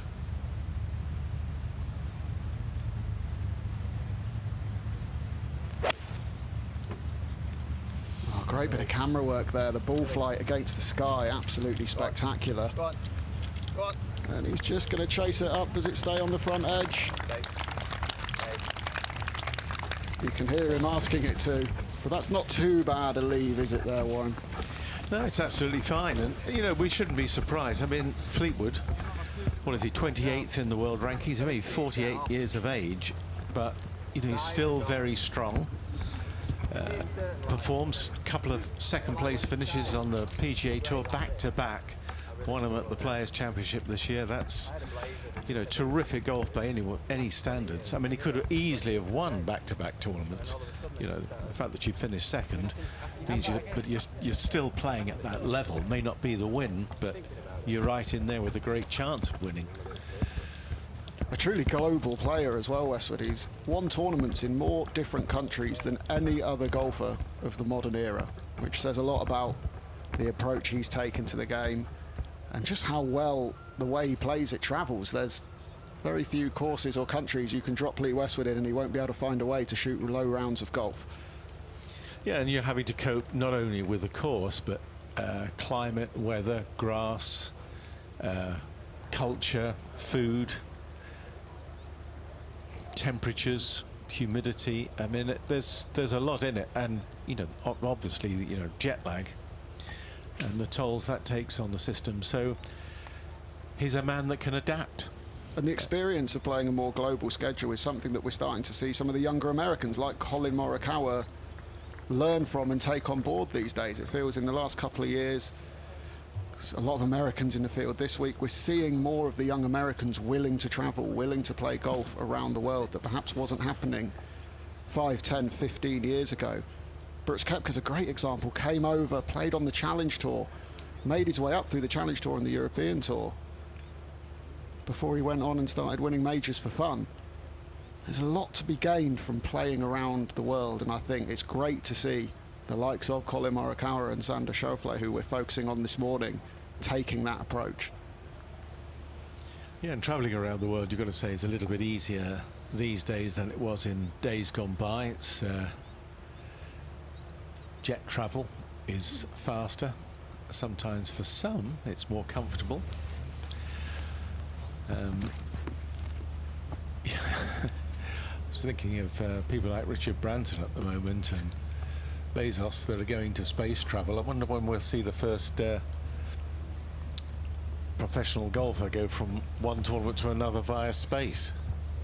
Didn't Andy Sullivan win a hole-in-one prize of a trip to space a few years ago, and he said, there's no way I'm doing that? Correct. He did it in the Netherlands in the Dutch Open. Now, not able to take the 3-wood here, little lofted wedge. So trying to take out the little bit of slope short of the green. So trying to get this on the surface, get some bite, check. Gonna nip this one absolutely perfectly. Oh, we got sharp on it. Saw the updated hole winner odds there just in the top left before Morikawa pulled the trigger, and understandably favouring the other two players in this group a little closer to the green, and they will be even more so after that slightly loose pitch there from the American. Yeah, it's all about the angle of attack we were talking about. Too steep with that one, de-lofted the face, didn't keep loft on the club head. So no greens in regulation from anyone on this hole, and obviously we were speculating a little bit about the longish 40, 60, 80 to 1 odds we were seeing for no player to hit the green on a par 3. Obviously a little bit easier on a par 3 playing off of a tee than where some of these guys had their second shots from, but interesting nonetheless that not one of these world-class players found the putting surface here in 2, illustrating just how difficult it is playing. Westwood with a putter off the green, which is, I think, is a more sensible bet for him. His scrambling stats on this course in the past have not been great. use of the putter is usually better. A bad putt is usually better than a bad chip. And his scrambling stats last year, 2 out of 13. No, last year 9 out of 19. The year before 2 out of 13, 3 out of 13. Not good. Not a great place for Tommy to be, but he's got fortunate that he can get that one down the course and back into play around the dogleg.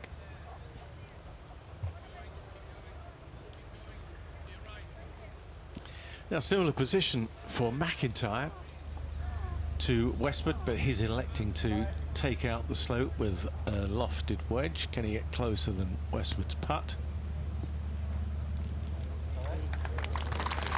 So it's horses for courses. What do you feel comfortable with? Excellent shot from Robert. It's interesting that that they took a different approach there, but also which player took each different approach. You might be inclined to think that McIntyre, being the Scotsman, might favour the more traditional linksy play of the putter, and Westwood, who has had his question marks over his putting over the past, but obviously putting very, very well at the moment, elected for that Texas wedge to roll it up on there, and both got excellent results.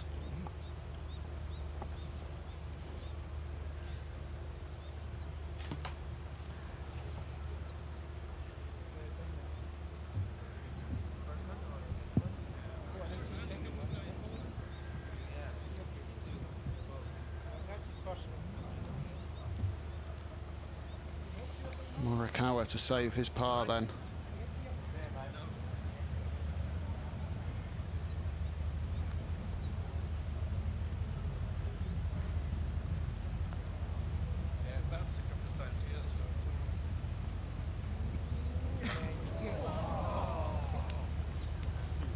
Not to be. Another one that just gets right beside the hole as it finishes. I think if he could have hit his putts with just 6 to 12 inches more pace today, he'd be 3 or 4 shots better off. But it is a first bogey on the card for Morikawa and back to level par.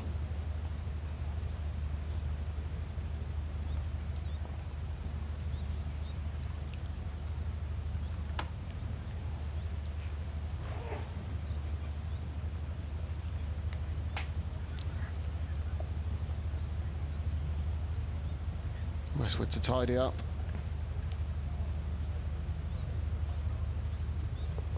Job done. Well, he's got a 4-shot lead now on the guys that he's playing with, so heavy favourite, you would think, to win this group. I'm loving hearing that, Warren. The thing is, it only looks like that gap's going to get bigger the way the guys are playing at the moment. All the positive momentum with Westwood. The other two guys just feel like they're hanging on a little bit.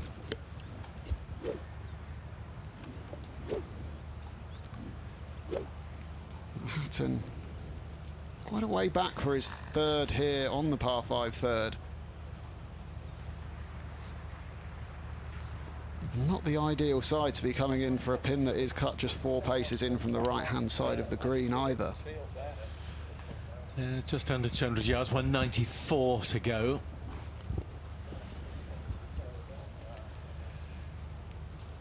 Don't expect to see this one flying straight at the flagstick then. It's a sort of 7-iron.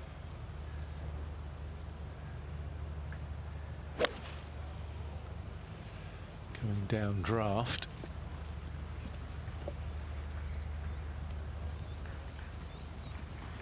That's a pretty good shot. Hard to get at that flag front pin today. Not much room to land it on level ground and get some bite. Yeah, he did take it pretty aggressively at the pin actually, and it was just a bit of a firm bounce off that downslope just before the green that stopped it from being a really good golf shot.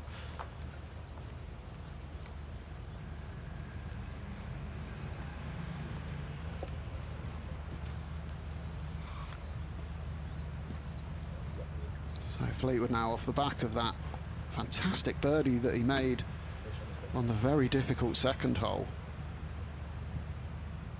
Decent chance to go back to back here if he can play a nice little approach shot in at the third.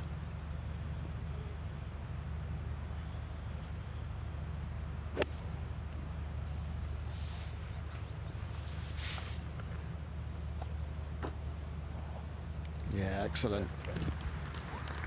Picking up 0.721 shots on the field so far this season over in America, Tommy Fleetwood, with his approach play. And you can certainly see that's the case from what we've observed today. His approach play has been really, really good.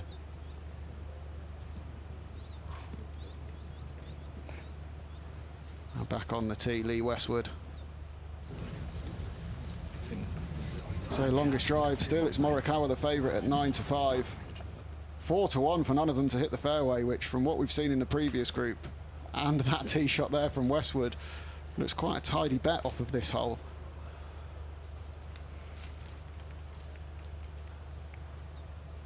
McIntyre, of course, the left-hander. For him to work it around that corner a little bit, around that dogleg, it's a draw. Slightly more difficult to control, but to be honest, the guys trying to hit a fade around there haven't done a brilliant job of it so far.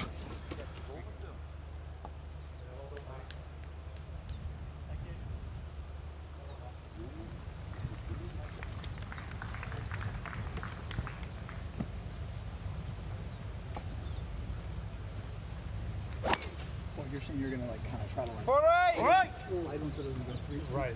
Okay, yeah. If you want to do that, fine. I just don't know, like, line-wise. Well, I mean, still cover. There must be something really good in those trees over there, Warren. Like finishing. You know, just looking at his setup there, his feet angled left, but his shoulders were angled a lot more than that. So sometimes when you're looking at players, just it's the very simple things that may affect a player. Just you know, alignment. Obviously, one posture is another. Start from the absolute basics. Sometimes if a player's just a little bit out, that affects their line of swing and the delivery of the club into the ball.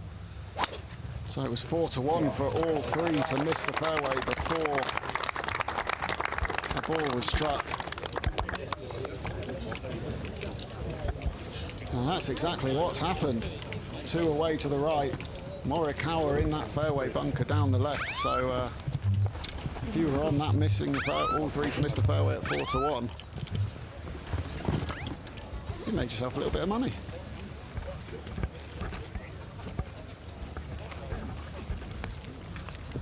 A little bit of a snack to refuel there for Morikawa. We've seen Bob McIntyre tucking into a banana a little bit earlier. Do you have a go-to snack on the golf course, Warren? Wasn't a great one for eating, to be honest. Too much nervous tension. There was more wind yesterday, right? Down. Eagle try for Schauffele. Yeah, good effort. I played 5 rounds in a day for charity a couple of weeks ago, and I ate lasagna while playing. Cold lasagna, ate it like a sandwich. Very tasty. Listen, I'm very impressed. 5 rounds in a day. I take it that was with no buggy. No, walking the whole way. So Then I'm very impressed. Thank you. Hugely impressed. Massive pat on the back. Good charity. yeah, for Global Golf for Cancer and Ella's Fight, a couple of cancer charities, so that's great. Take my hat off to you. Wow. Two brilliant charities. A lot of people out there doing a lot of good work. The NHS, of course, who we all appreciate that little bit much more after what we've been through in the last 18 months.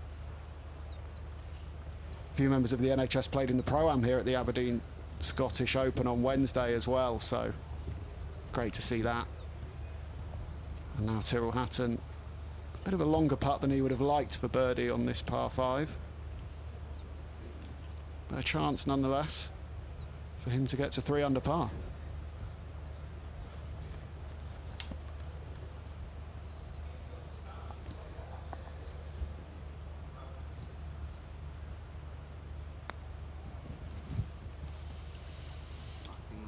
So bad. Well, apologies for any bad language you picked up there, but Tyrrell Hatton was on the walk quickly and not in a Kevin Na, this is going in, I'm racing it to the hole styly.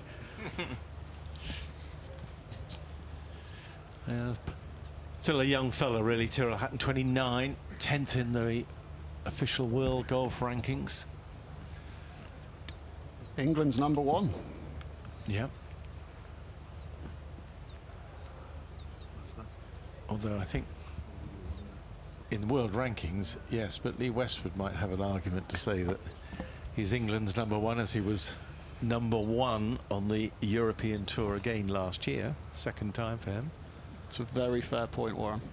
I just put it out there, you know, as a talking point. Well, we'll get them too, Tommy Fleetwood, in a room, let them fight it out. Yeah. Discuss amongst yourselves, chaps, who's the #1. Olympic champion Justin Rose, maybe not on great form at the moment, but still in the frame. Birdie putt for Tommy, taking advantage of that lovely little approach from the first cut of rough over on the left.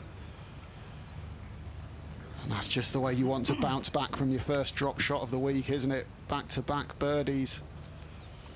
And he's at 3 under par. Well, I hope for his sake this goes in, because trying to keep his hat on just above his ears here for Hatton. Ooh, stuck it in the right side, but it's okay. I like a man with a bit of fire in his belly, don't you? I don't like to see someone go round flat calm all the time. I like to see a little bit of emotion come out, and Tyrrell's got plenty of that. I think we can all empathise, can't we?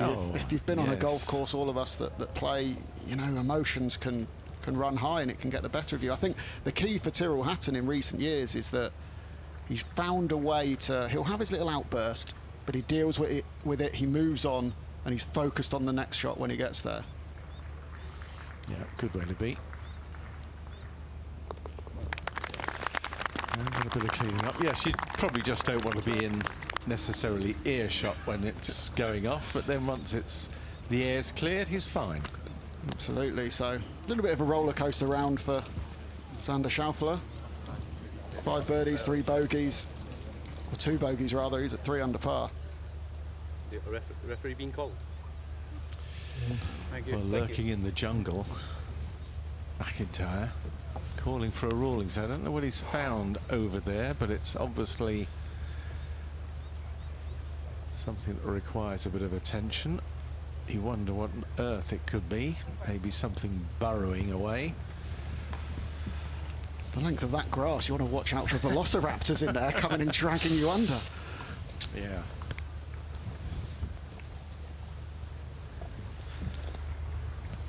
I guess the one good thing you would say about it is, yes, it's a par 5, so he can get it back out in play, hopefully, if he can. And he's still got a chance to hit the green in regulation, maybe set up a birdie try, but Westwood's pitched out for his second and got himself back in play. Morikawa, well, he won't be able to advance the ball much closer than the 255 that he is from the pin there, from that bunker. Hopefully he's far enough back from the face he can get it a little bit up there. Well, it's that fairway what he's got there.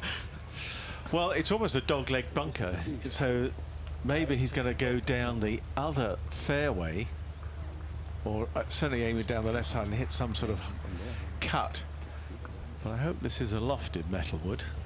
I'm sure it is. Might be some sort of rescue utility club as well. Quite sure what he's got in the bag, but still the strike here has got to be spot on. Lips are pretty high. Well, he seems to have got it out. That's not a shot you expect to see coming to the Aberdeen Scottish Open, is it?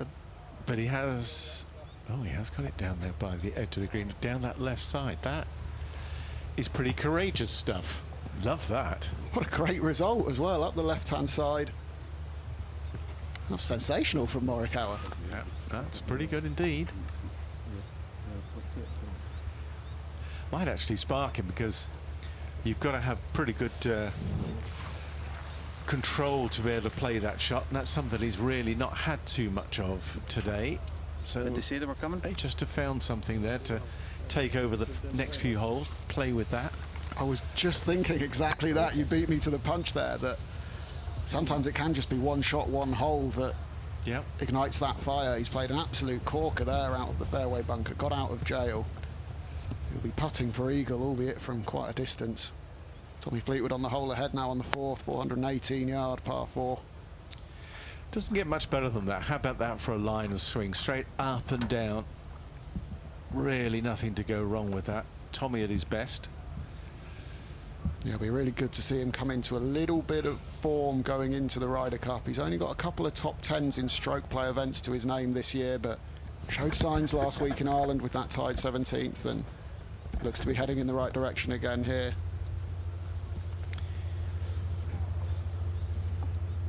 Well, I'm not sure what he's asking for. He can't possibly be asking for a plug lie in grass that thick. If he is, I think he'd probably get very short shrift from the rules official. But I suppose there's no harm in asking, but I think that's just sitting down in the grass like a bird's I nest. did push it into the ground as well. You know, Ah, now we know what it is. So it's now in it. Robert, if you stick a mark on it, the left. So because someone stepped on it, pushed it into the ground, unless they know exactly where it is, you place it. If you don't know, then you've got to drop it. Put it back in the nearest line you can. There's a big difference between a drop and a place in rough like that as well, isn't there? No, he's asking to... So he's asking to... I didn't think you placed it as near as possible. I thought it had to be a drop. That's your good stuff, okay? Yep, you're good to play. But I will not argue with the rules official, because they know the rules way, way better than me. Arguing with a rules official never normally ends well. No, never. No, it usually ends with a yellow card or a red card. Absolutely. Well, so he's got a bit of a better lie for himself now that he can hopefully get it out in advance, but being a left-hander as well, looked like there was also a tree relatively close to his back there. Yeah. Don't think that's going to worry him too much. He'll pick the club up because I think he's only trying to get it back on the fairway. Quite a good drill that, if you've got a bit of a flat backswing. Swing up against the tree. That built a wall. John Jacobs, a great golf teacher. That's sometimes what he would advise some of his pupils to do. Not sure it ever worked for me, that. I wouldn't use a valuable club for it. Use an old one, just in case you keep it a bit flat and smash it against it. Hopefully McIntyre doesn't do that here. Cut it and hit it as hard as I can. Can you get more club on it? No, just because it's going to be longer. The shaft. Cut it and hit it as hard as I can. The words from McIntyre himself. That's the plan. Well, that's the wrong way, right? Because the longer club's going to bring the tree more into play. So I don't get that. Yeah, no, that can't work. That's what I mean. So I mean, you want to be actually gripping down the shaft, make the club shorter, and you still want loft. You're not going to get it very far. Get it back on the fairway, Robert. I'm hitting it. I can't even guarantee I'm hitting this fairway. I know. I'm just thinking if it stays in this stuff. You know what I mean? So the caddy there almost indicating playing it a little bit backwards to just make sure you do exactly what you've said there, Warren, and get it back on the short stuff. Not really. That's death as well. Go here, hit 3-wood and try and get up and down. Yeah. It's all very well if you can hit the fairway from here. I know, but look at that swing.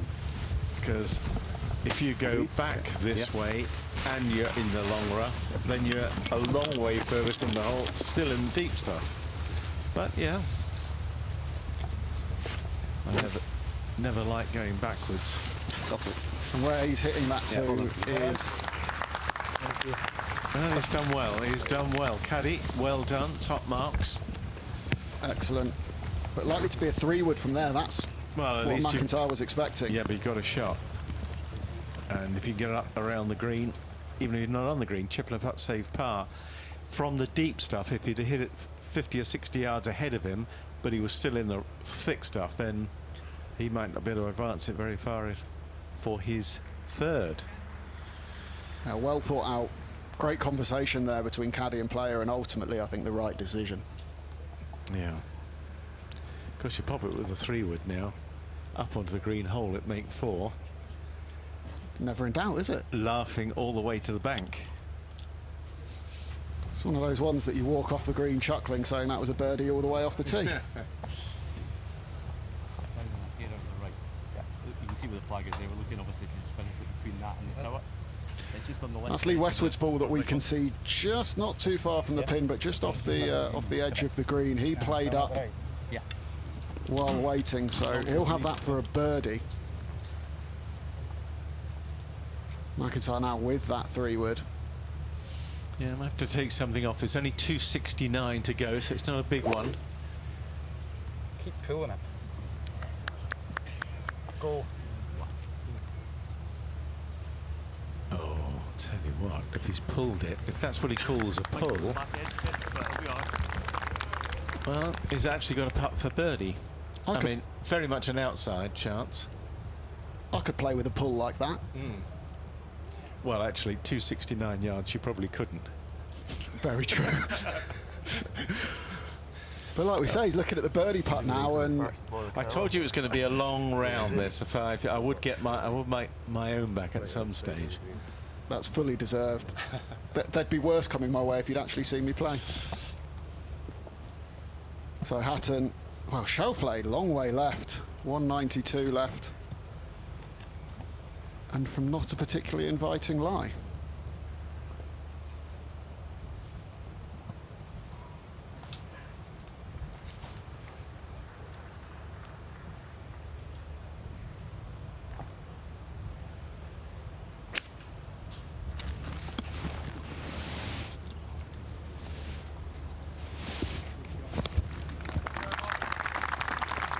Haven't quite seen where that's ended up, but a ripple of applause from the crowd suggests it's in pretty decent shape.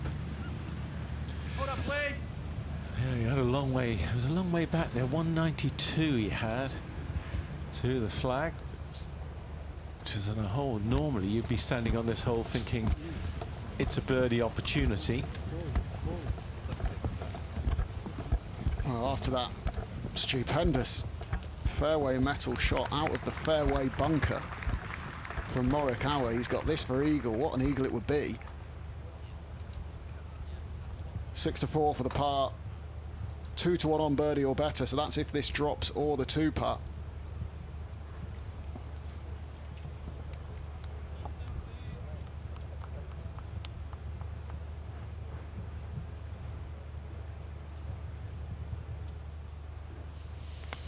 Perfect tee shot from Westwood. Fleetwood. Well, it ends in the same part of the name, Wood. Ends with a wood. Yeah. And Hatton's ball you saw in close as well, so much like on the 18th, their 9th hole, both Englishmen in this group hitting fantastic approaches in and setting up very makeable birdie chances. Hatton made his back then, Fleetwood didn't. Hopefully they can both convert these opportunities. Almost a little bit of a sullen demeanour from Tommy Fleetwood today. He mentioned it earlier, he's not very smiley. Just looking at that skyline, how it's changed from sunshine this morning, getting some puffy white clouds up there in the distance. Well, whatever mindset Fleetwood's got, it's working at the moment, and I mean, look at that flag. Limp. Yeah.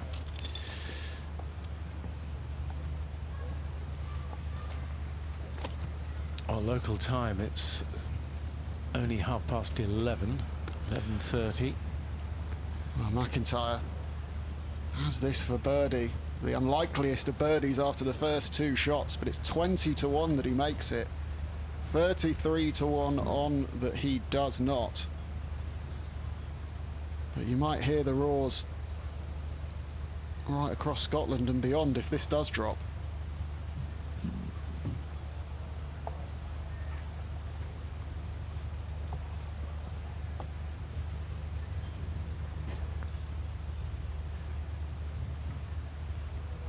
Go on, please go in, please go in. Would have been such a delightful 4 to make, having been in the rubbish. Tap it in though, simple regulation par. Yeah.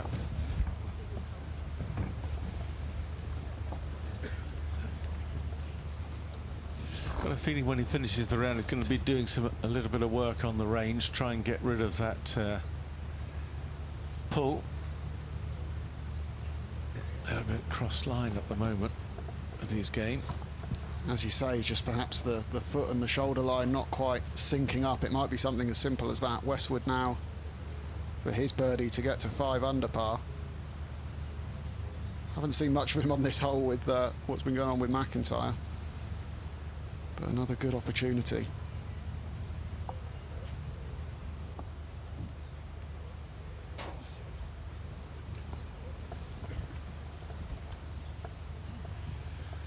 Not quite to be, But that's a more stress-free way of making a 5 than what Robert McIntyre's just endured over the last 15 or 20 minutes. And that keeps him 1 behind the leader, which is now Chris Wood. Great to see him back in form, the Bristolian. Had a real tough 3 or 4 years with injury. But starting to feel fit and healthy again, and obviously starting to play nicely as well.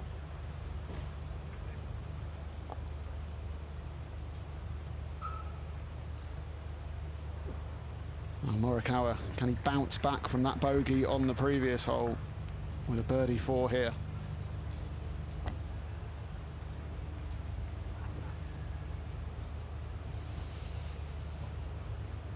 Just inside 11 feet, so still plenty of work to do.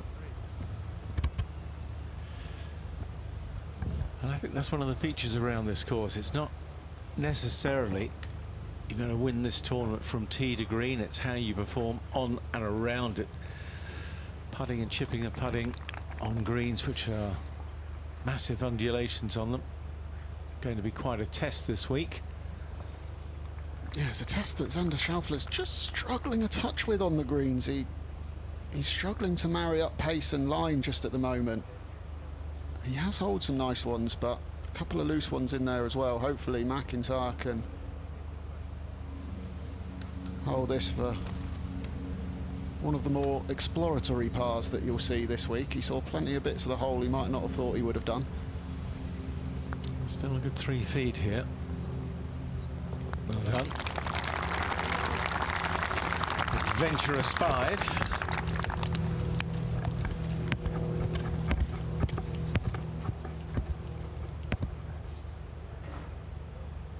Tyrrell Hatton in close for birdie, just up ahead on the 4th. He was up and out of that very quickly. Not sure he fancied that one beforehand.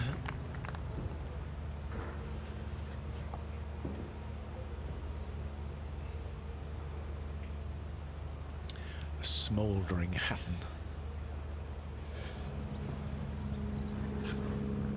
Now for Fleetwood, his chance. He's not been putting at his best so far this year, but hopefully he can gobble this one up. Get to 4 under par. And that's exactly what he does. Joins Lee Westwood on 4 under par. 1 shot off the lead. Had a nice little run, hasn't he, Fleetwood? Made that 3-putt bogey to start his back 9 at the first, and then rattled off 3 birdies after that. Thank you very much. Nice to make a run like that. They're the sort of confidence builders. A few Englishmen starting to queue up at the top of the leaderboard now as well. I mean, I don't want to harp on too much about the football last night, but no doubt they'll have all watched it. How much can just a little bit of inspiration from something else you've seen in the sporting world, or even one of your friends in golf winning, how much can that give you a little bit of a spur and help you elevate your performance as well, Warren? Well, I think it must help enormously when you consider what everybody has been through in the world over the last 18 months. If you then get a lift, and it is a national lift, and all those people, you know, just feel a little bit of good cheer from something else, then that might lighten the mood and you play a little better. But of course these players would have been up very early. They were out this morning teeing off at 8:10. They'd have been up around about 5 o'clock. The game and all the excitement wouldn't have finished till, you know, 11. So I wonder how many of them in the end would have actually been there right to the death.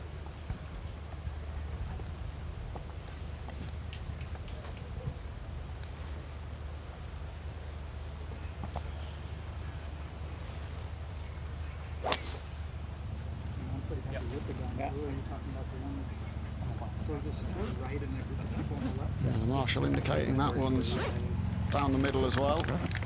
Now this hole, from this angle, does not look like a links course, does it? It really doesn't.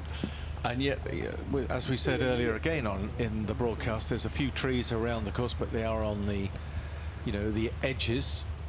The middle part of the course is very much more linksy. Slight dogleg left to right. This. Swing. Yeah, you can always tell the holes on this layout that are just round the outside. They are the ones that might just have a few trees skirting one side of them, but that back nine, certainly you have that beautiful coastline. Oh, yeah. Chris Wood, 5 under par through 10 holes. Fleetwood, as we've said, has just gone birdie, birdie, birdie to sit alongside Lee Westwood at 4 under. Connor Syme there. He's your top Scot at the moment. Adrian Otegi and Graham Storm, fantastic to see him back playing. He's had wrist surgery as well. Yeah, that would be a fairy tale, wouldn't it? Just performance, wouldn't it? He's really good player, nice. I suppose been a journeyman pro throughout his career, Graham Storm, and had a lot of problems for a couple of years to get himself back being healthy. Well, we've had some fairy tale winners in recent weeks. Richard Bland, of course, getting his maiden victory. Marcus Armitage, great personality, the Bullet winning. Jonathan Caldwell. Van Tonder. Danny Van Tonder. Oh, that's down the left for Fleetwood. It's only a short par 4 this at 334 yards, so taking a shy at the green, but all will depend on whether that's found the thickish rough.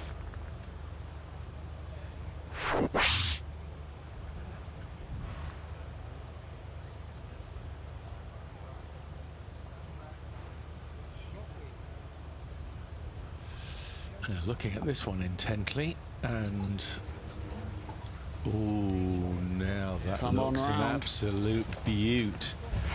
Well, thank you very much. Eagle putt coming up. Yeah, we've had a few albatrosses on tour this year, haven't we? How many have we had, Warren? It's 3, but 2 of those have been hole-in-ones on par 4s.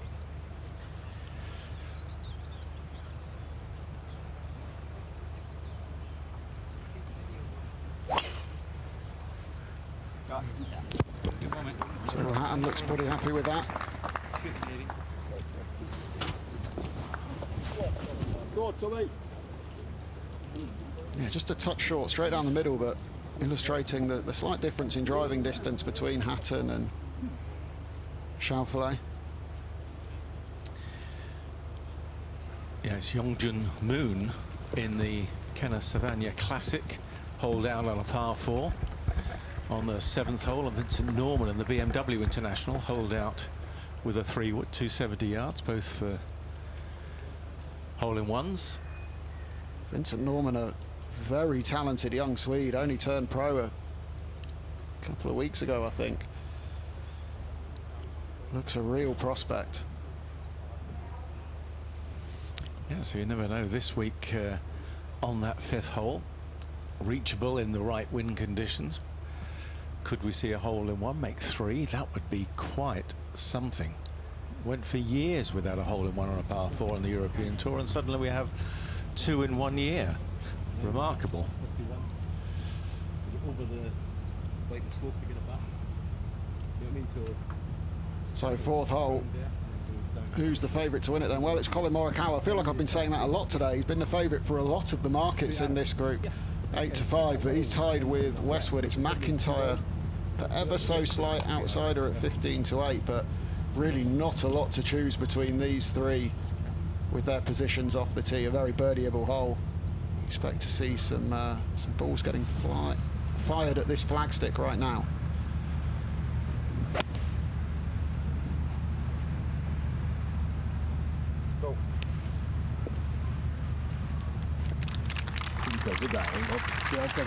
So pretty good, just off the edge of the green, but it'll be a very makeable putt.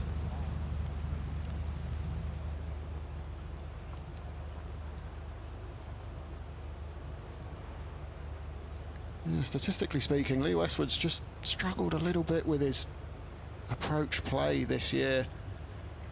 Just 62.44% of greens in regulation, which is 170th. That's well down there. The strokes gained approach isn't fantastic either. Normally you expect a ball striker like Lee Westwood to be firing at pins. But the man who'll get the first opportunity ahead of him here to do so is the guy who leads all of those statistics. It's Collin Morikawa, top in greens in regulation, top in strokes gained approach. Backs it up with plenty of birdies. Can he do it here? Those stats, of course, coming on the PGA Tour. They are saying that this is the first time he's playing in Europe. We were just questioning, you know, how quickly he will adapt to the conditions over here and learn very different type of golf when you play here in Scotland to maybe most of the courses you'd find stateside. Yeah, you'd certainly think as the weather conditions become tougher and windier, and on a more linksy course, perhaps like Royal St George's next week, you might favour someone like Lee Westwood, who knows exactly how to manoeuvre his ball around those conditions. And where the middle of the fairway is. Right on the middle of the fairway of the cut line, you can see the different coloured grasses there. Splits the fairway with the tee. Excellent approach shot. Every chance to get to 5 under. He's remembering how he started last year. Absolutely, that. And he knows 62. And he knows he's got good chances coming ahead, because the next hole we've seen is drivable. Then you go to a very short par 3, a par 5, and then 2 good finishing holes. And as you say, all of his eagles previously at this golf course have come on the par 5s on this front 9 that they're now playing today as their back 9. So he'll have good memories stepping onto many of these tees of picking up plenty of shots. Positive, Tom. He's got a little bit lucky there, hasn't he? That lie could have been a lot worse. But we can see he should be able to get pretty good contact on the back of that ball.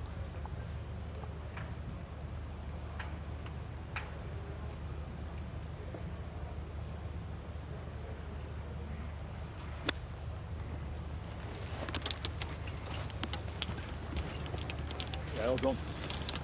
Because he had plenty of green to work with, didn't kind of release on him probably as much as he was expecting. But we thought that was going to chase on down the slope a little bit more than that. But you would not bet against him holing that for his 4th birdie on the trot. Definitely not. Now he's got the mood. Now Hatton firing this in low. Oh, that's beautifully controlled. You saw it just come up over that little false front. Fantastic touch and imagination for that one.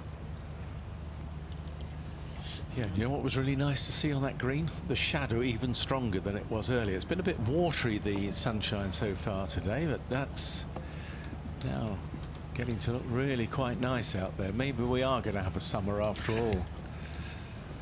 I'm glad I packed the suntan cream this week. Yes, even a bit of blue sky appearing. Love it. You could not hope for better golfing conditions out there, could you? No. I would think the locals would be wanting a bit more wind, as they would do. They always want their home course to play a little bit tougher and harder, and to see the pros how they contend with difficult conditions that they get in, week out normally. I bet the spectators are loving the nice weather there. And Morikawa with a birdie putt. Can he hit this one with enough pace that it would get 6 or 12 inches past the hole if it doesn't drop, or does it just come to a hole high again?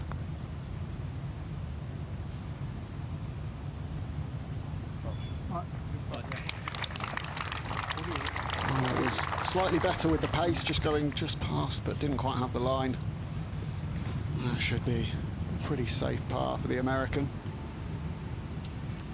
Also major winner already in his career, TPC Harding Park, the 2019 US PGA Championship. Vividly picture that incredible tee shot he hit onto the drivable par 4 16, I think it was. Stunning.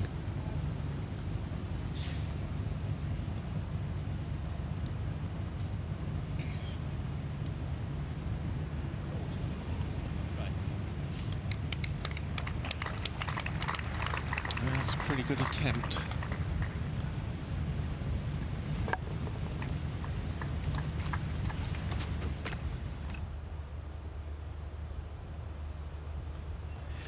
eagle putt. Now this would turn things around for Xander Schauffele. Oh my goodness, how did that not break and go in? Wow, it looked like it was just having enough turn to come in at the end there, and didn't quite. It's probably around the back of the hole now. Westwood for his birdie. After a tee shot that, as you say, split the fairway right on the mowing line down the centre. A beautifully struck approach. Nice firm putt here required, coming right up the middle of the blade. Just seemed to wiggle a little. Didn't get the cleanest contact. You see a ball bubble like that early on, you know it's not quite got up the back of the ball. A little bit of extra hand movement involved. Chance gone. No damage done. Yeah, chance gone for all of them on this hole. One that you would certainly target as an opportunity.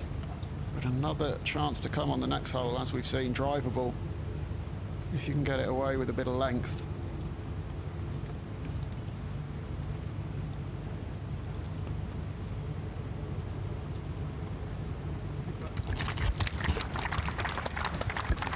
So they'll move on to the 5th tee. Short par 4. And up on the green, Tommy Fleetwood has this for another birdie.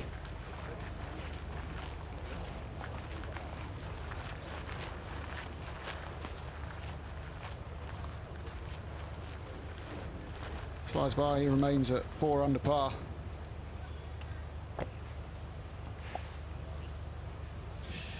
Real harm done, but you just feel, again, it's a little bit,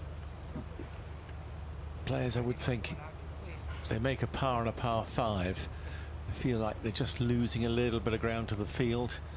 If you don't birdie this hole, you're feeling you've lost half a shot or a quarter of a shot.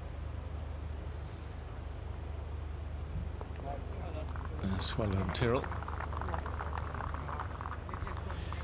Good birdie for him, back to 3 under.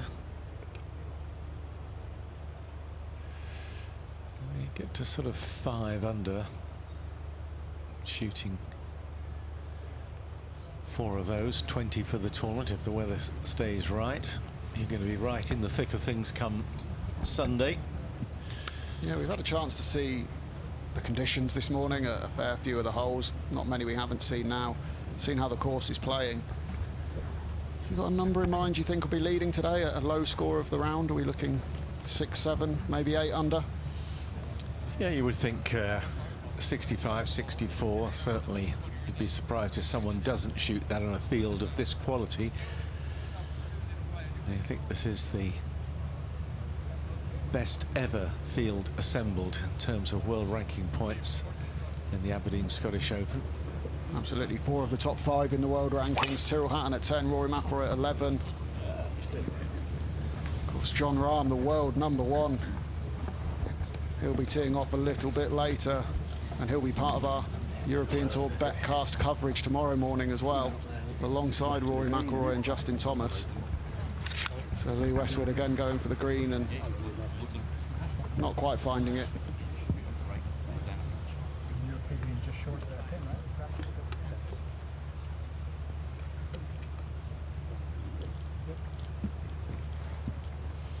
He likes to hit the ball with a cup, but he's been pulling quite a few, and he just find a little bit of freedom here.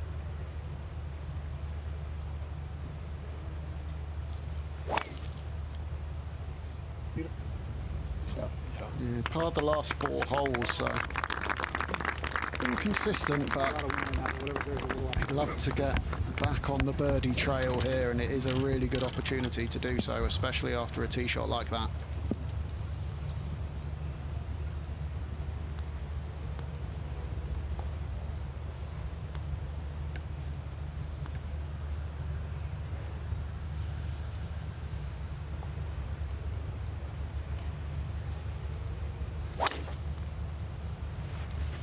drive. That looked a better rhythm. That looked a different swing, different pace. Smoother through the ball. Nice contact. It was almost a noticeable, slightly slower takeaway, wasn't it? Just to get into it, it looked like, and that transition. The transition was smoother, wasn't it? Yeah. Wasn't quite so jumpy. Trouble is, if you try to make it too slow going back, then trying to, you know, make that transition, if you just get a little bit sharp at it, then it can spoil the timing. But that one definitely looked better. Change of direction at the top of the swing.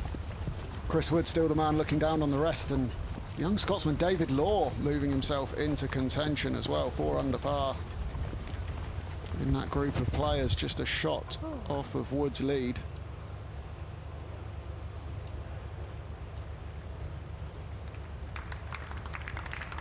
You see Morikawa just working on his wrist movement and release through the impact just a little bit as he walks down the fairway. He certainly started striking the ball a little bit better over the last few holes, struggled perhaps over his front nine. How important is it to have that understanding of your swing and the ability to make the tweaks, to make the improvements mid-round if it's not quite going your way? Yeah, they're almost so slight though, the little adjustments they're making. They're imperceptible, but the feel might be one thing for a player, but trying to spot it, very difficult. Gorgeous little shot to a short par 3. Schauffele in pretty tight as well. Fleetwood chance to make it 2 also. Yeah, if you actually watch a video swing of some of these players, then they say, I've made this adjustment, and you look at them, you go, really? But of course, to the player it feels enormous, and therefore you're talking about minuscule fragments of time between the top of the swing and making contact, but to a player it can feel an enormous distance. So yeah, just trying to work your way into getting a feel, and of course feels change from day to day, so sometimes it's not always a good thing to rely on them. As you say, it's minuscule, isn't it? The difference at impact between a miss right, a miss left, a straight shot, the draw, the fade, and the difference is confidence, because the confidence is I can hit it now, or I'm not sure. And in that hesitation, your timing is gone. And if you have the freedom to allow yourself and express yourself to play, then everything becomes easy. Because when you play well, you can't imagine that you're ever going to play badly, and when you play badly, you can't ever imagine yourself going to play well. What's that like, Warren, when you're playing well and you can't imagine yourself playing badly? Yeah. Glorious. So I've heard. A little bit of a tester here for Westwood. He's a little bit further back from the green than he would have liked, coming out of that wispy stuff.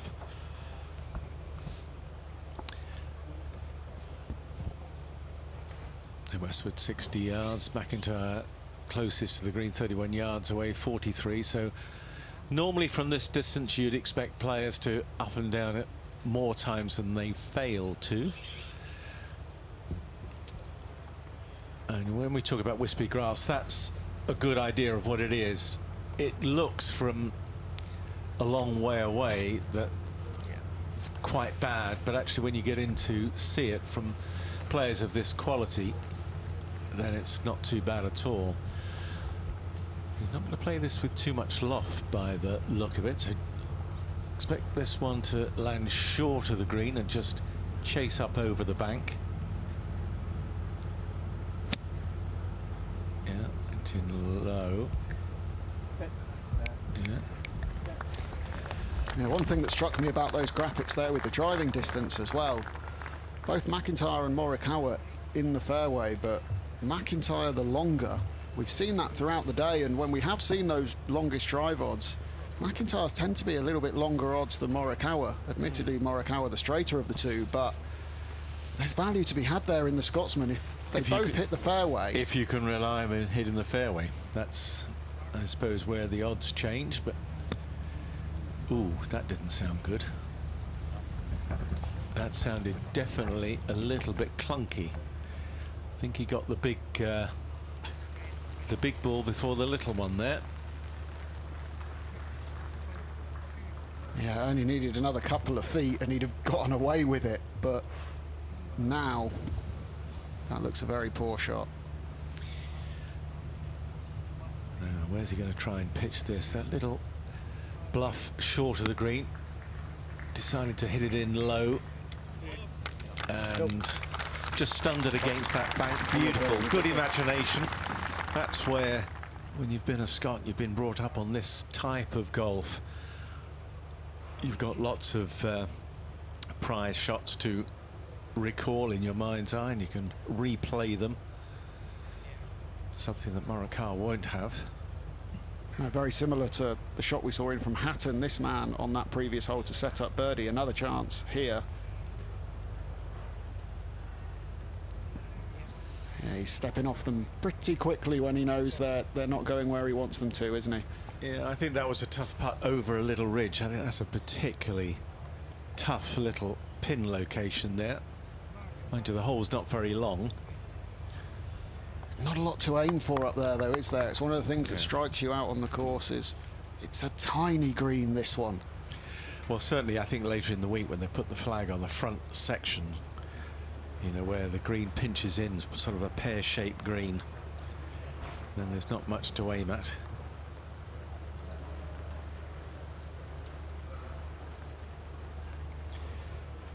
So, failing to get it on the green from 60 yards. Morikawa now, third shot. Putter in hand by the looks of it as well.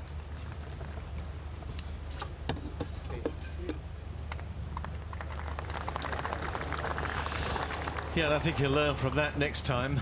Maybe he'll go with a shot that will be a little less loft to it. Play more of a running shot, as we saw Westwood play, although Westwood was playing from the rough. Just put the odds in your favour. Yeah, he got a couple of good examples of the alternative ways to play it from his partners there, Westwood and McIntyre. So Westwood, is he going to make this birdie putt? 18-5 says he is going to. It's 11-2 that he doesn't. He's been rolling the ball really nicely. Every putt looks like it's got a chance. Does this one go in, Warren? I think they've got the odds right for this.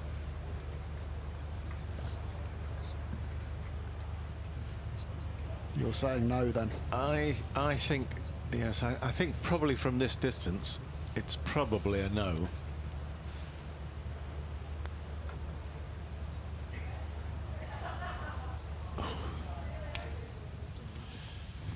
Yeah. So no birdie for Westwood as it slides by the left edge, but he'll tap that in, move on to that short little par 3, the 6th.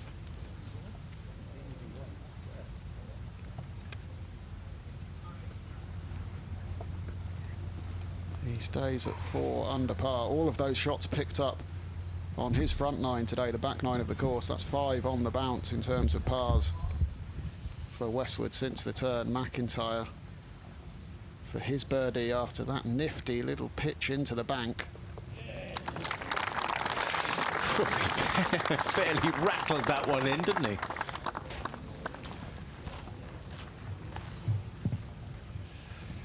Well, he'd be glad to be back at under par, but he knows it's going to be a low cut round here. Traditionally has been. No good being over par here at the Renaissance Club. Not in weather like this anyway. And with all the spoils on offer, with it being a Rolex Series event as well, as we just see Morikawa tidy up for his par. With all the spoils on offer, the world ranking points, the race to Dubai points, a little bit of money in your back pocket as well, with McIntyre chasing the Ryder Cup. He's going to need to get a wriggle on, but this man will be pleased to play the next hole, having performed so well with this little chip, little low stunner with a wedge. Drilled it into the bank, just let it hop over. Got to be confident you know where you're going to pitch the ball, your angle of attack into the ball. Very well done. A stunner in style and execution. It was a glorious shot. I like it. Oh, Tommy Fleetwood. Oh.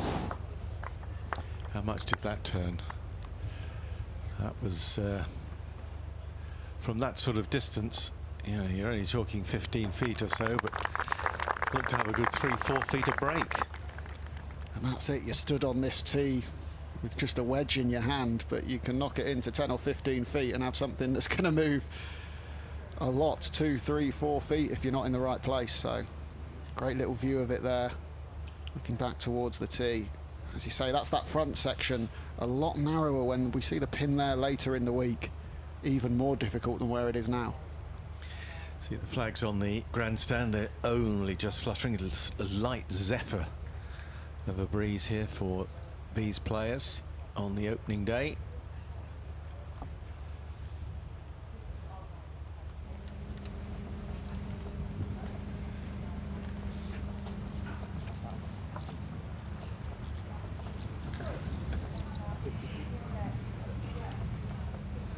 Yeah, short little par 3, but 69 birdies on it last year, which isn't a huge number. You look at it on the card, you think, wow, we'll have a go at our 2 there and walk off, but that's not quite how it's played out. 3 double bogeys or worse as well last year. You stand on the tee and you wonder how you could make a double bogey, but sometimes you do. So nearest the pin, 6th hole. Favourite again, Collin Morikawa 7-5, Westwood's 19-10, as well as McIntyre. For none of them to hit the green, 66-1. I'm not sure I'm going anywhere near that. Who's your money on here, Warren? I think I'm going to go for Westwood. I fancy 164 it's playing today, so probably just a nice 9-iron. Well, that's a good starter for 10, isn't it? That gives the players now an excellent idea of how the hole's playing. They know what club. And a nice little aim point as well. You probably want to be hitting it straight at McIntyre's ball, knowing that it will just take a couple of hops left to right closer to the hole when it lands. Yep, spot on.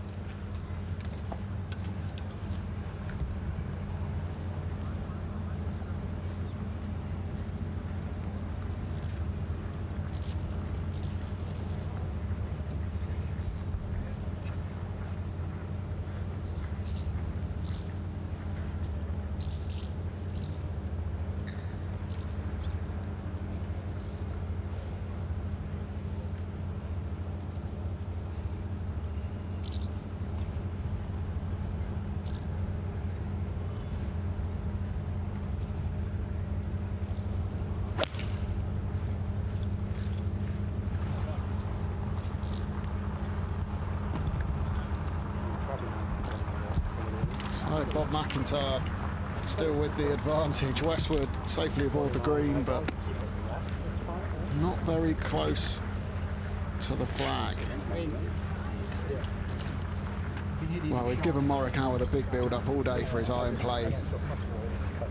He perhaps hasn't quite had his best, but is this his opportunity? Is this where he comes to the party, knocks it inside the home favourite, and takes nearest the pin honours? By the way, did you spot my deliberate mistake? I said 164. I looked down on my notes and of course I'm on the wrong side. Oh yeah. How far is it actually playing? Well, it's 152. I was only a club out. That's rather significant on a short hole. It is. So it would alter the odds a little. It can be, but if you miss-hit it, you might be perfect. Yes. Well, that's not going to happen. Definitely not with Collin Morikawa. I don't think miss-hits in his vocabulary. So it's just a nice wedge for these players, but looks like McIntyre is top billing. Invigorated by that birdie at the last, and he's won the nearest the pin on the next one. My man's nowhere to be seen. So I've had a bit of a nightmare, really. It happens. Yeah. Adrian Ategi has joined Chris Wood at the top of the leaderboard on 5 under par. Yeah, we've been treated to some excellent golf this morning, as we can see, with Schauffele, Fleetwood and Westwood all featuring on that first page of the leaderboard. Seen an eagle from Westwood. Plenty of birdies going in.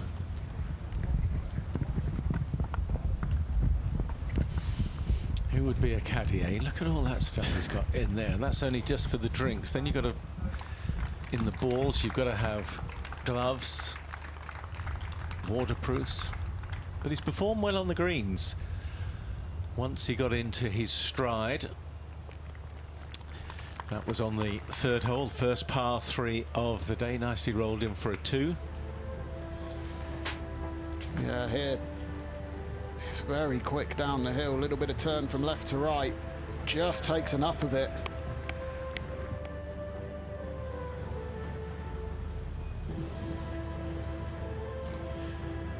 Third shot here for Fleetwood at the third hole. His 12th of the day. Nicely done. Pop that one in.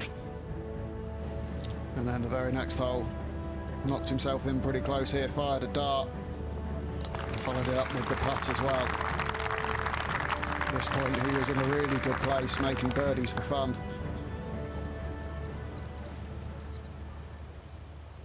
Yeah, it's great to see that flat stick working for him. It's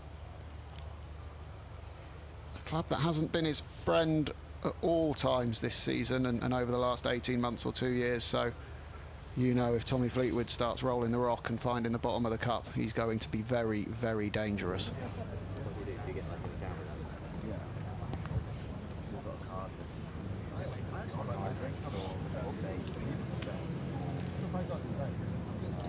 Discussing what they're having for dinner later, perhaps? I don't think they were. I think you got a card for one of those. I don't know where they were talking about where they buy their certain apparel, what it's given to them, or... I don't think they're buying a lot of apparel, to be fair. I wasn't thinking of golfing. Oh, Westwood tiptoeing to the hole.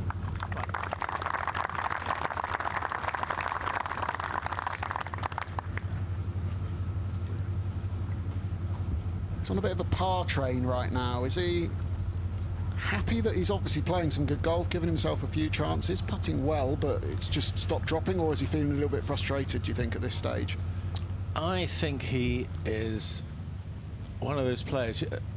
Players on an even keel are very accepting. You know, if you can accept the good and the bad that happen to you on a course, then you tend to you can play unruffled golf. And it's that level of acceptance, I think, if you can go, oh, well, it's not what I wanted, but I can accept it. It helps you to move on. So although that he's gone a few pars in a row, I don't think that worry him, and accept that, knows that the next hole is a really good birdie opportunity. Then you've got a couple of tough holes, 8 and 9 to finish for him. Good par 4, really tough par 3 on 9, but overall he won't want to get too far ahead. Morikawa, though, excellent chance of a 2 here, but we know this ball swings a lot from right to left. 18 to 5 that it goes in.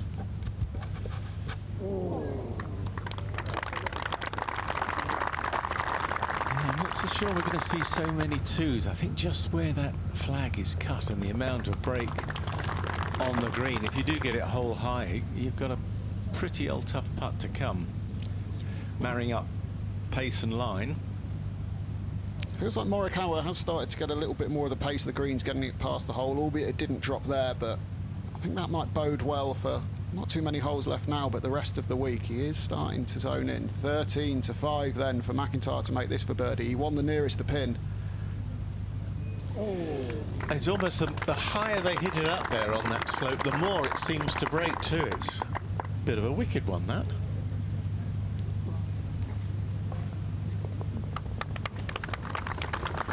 Yeah, like you say, a devilish little pin position.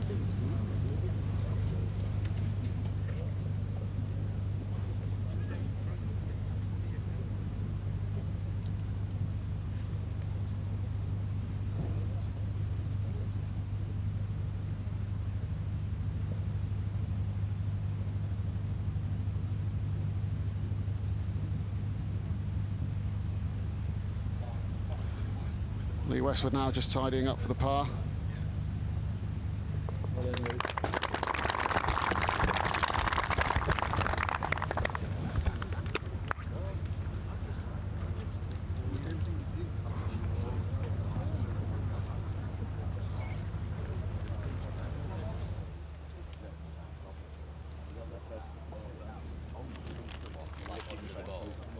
So obviously a little bit of a wait here on the 7th tee for Fleetwood, Hatton and Schauffele. But isn't that a good example of, you know, people say you've got to concentrate for the whole round. You've got to switch it off and switch it back on. Here they're having a nice chat. They're just talking about, you know, whatever. Then you've got to be able to switch it back on again. Well, this is the key. It's impossible to concentrate for 5 hours. It's just no human can do it. So it's, can you switch it on and off when you need to? Can you engage? I mean, we saw Louis Oosthuizen a few years ago at the Open Championship, had the little red dot on his glove. Yes. Looked down, saw that. That was the trigger to mentally turn on. Glove was on, took it off, switched off. Yeah, you just need enough time to really refocus on, well, you know, what are you trying to do? What's your intention on that hole? What are you trying? Where are you trying to hit it on the fairway? What shape of shot? You know, you swing through. You don't want to just suddenly just, oh, I'm going to hit it now, rush up and then put the ball down, hit it, and you've not repositioned yourself where you are and which hole you're playing. What they do enjoy is having a joke with some of the caddies, and some of the caddy stories are fantastic. They've always got something to say. I have to say, if you ever go into a bar and you've got a table of golfers and a table of caddies, yeah, go to the caddies. I know the temptation's to go to the golfers because they might be your heroes, but if you want a good laugh over a few beers of an evening, I'm heading straight for the caddies. Yeah. Be prepared to take a bit of banter your way as well. Not always forgiving. For the 7th hole that they're just waiting on the tee for, it's a par 5.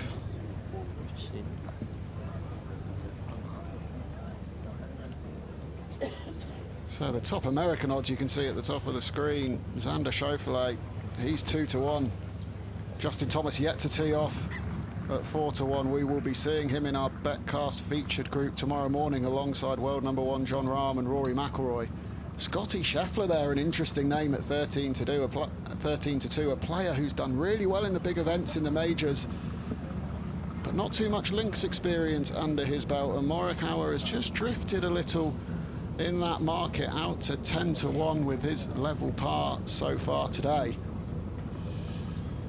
I tell you what, he needs to get a wriggle on, because, you know, if it goes by, you know, some years it's been a 5 under par, a 4 under par cut, 5 under par, level par. He won't want to be on level par today. Needs to get under the card if he can. That man who's leading the top American market, Xander Schauffele, here on the 7th tee. That was lovely through the ball there. That was long through the ball. That could only go one place. Comfortably they can reach this green, this par 5 in 2. So hitting the fairway is absolutely imperative if you want to play the hole in an easy style. I prefer to be a bit more adventurous. You can't hit an incredible recovery shot from the fairway, can you? Yeah, that's a good point. It's another point I can't argue with. But also just one of the many reasons why I'm not a professional golfer. But Tommy Fleetwood is, and he's lashed one down the fairway there. Tyrrell Hatton, the 3rd man. Can he join his playing partners in the short stuff? He's had a punch-up from when he's tried to hit a little bit harder today, leak it away to the right. Last par 5, he lost it in the trees, right? See if he can get this one back on track.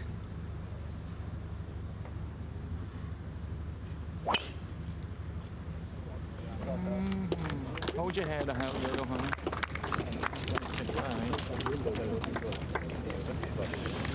It's just got it going a little on the right side.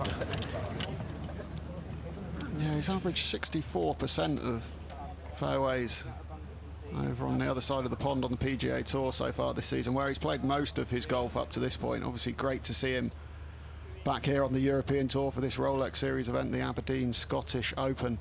Another event I know he's particularly looking forward to, coming up a little later, the week after the Ryder Cup, the Alfred Dunhill Links Championship. He's won it twice already, of course, and he said he's playing with his father, Jeff, who's also his swing coach this year. It's a bit of a birthday present to him. His father, Jeff, turns 60. Tyrrell turns 30 this year. And they'll be celebrating by playing a bit of golf at St Andrews together, which sounds rather splendid, doesn't it? Yeah, it sounds absolutely fantastic. Looking out to the Firth of Forth there, just the odd slight ripple on the estuary there, nothing much to worry about. A couple of darker, rainy looking clouds drifting across the course at the moment. I'm going to focus on the slithers of blue between them. Right. I was just thinking glass half full kind of guy. No, I was just thinking there was nothing there this morning. I was just showing the difference between the morning and the afternoon. Maybe we'll get a bit more inclement weather, PM rather than AM. This is very true, and often the wind does tend to get up a little bit in the afternoon. We know at links courses you can very much have one side of the draw better than the other, but on this side of the draw going out in the morning, you can see the scoring's good, plenty of players under par. Graham Storm, who we've already mentioned, is one of them. Jack Senior at 3 under par. John Catlin 2 under. He's racked up some European Tour wins recently, a great player. Ivor Fisher, the 59 man. Only man to ever shoot 59 on the European Tour. He's at 2 under par. Ryder Cup skipper Podrick Harrington as well. Great to see him playing well. Had a great little run over in America in a major not so long ago.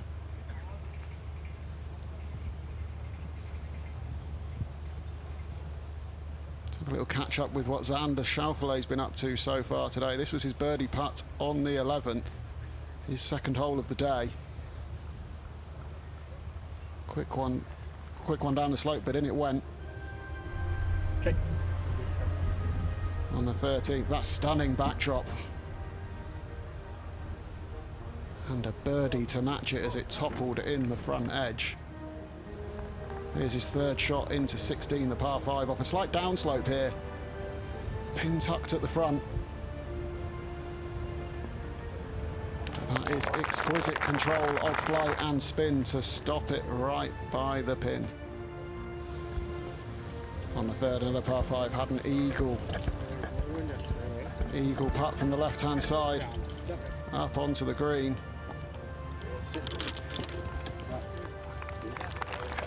No eagle, but an easy birdie.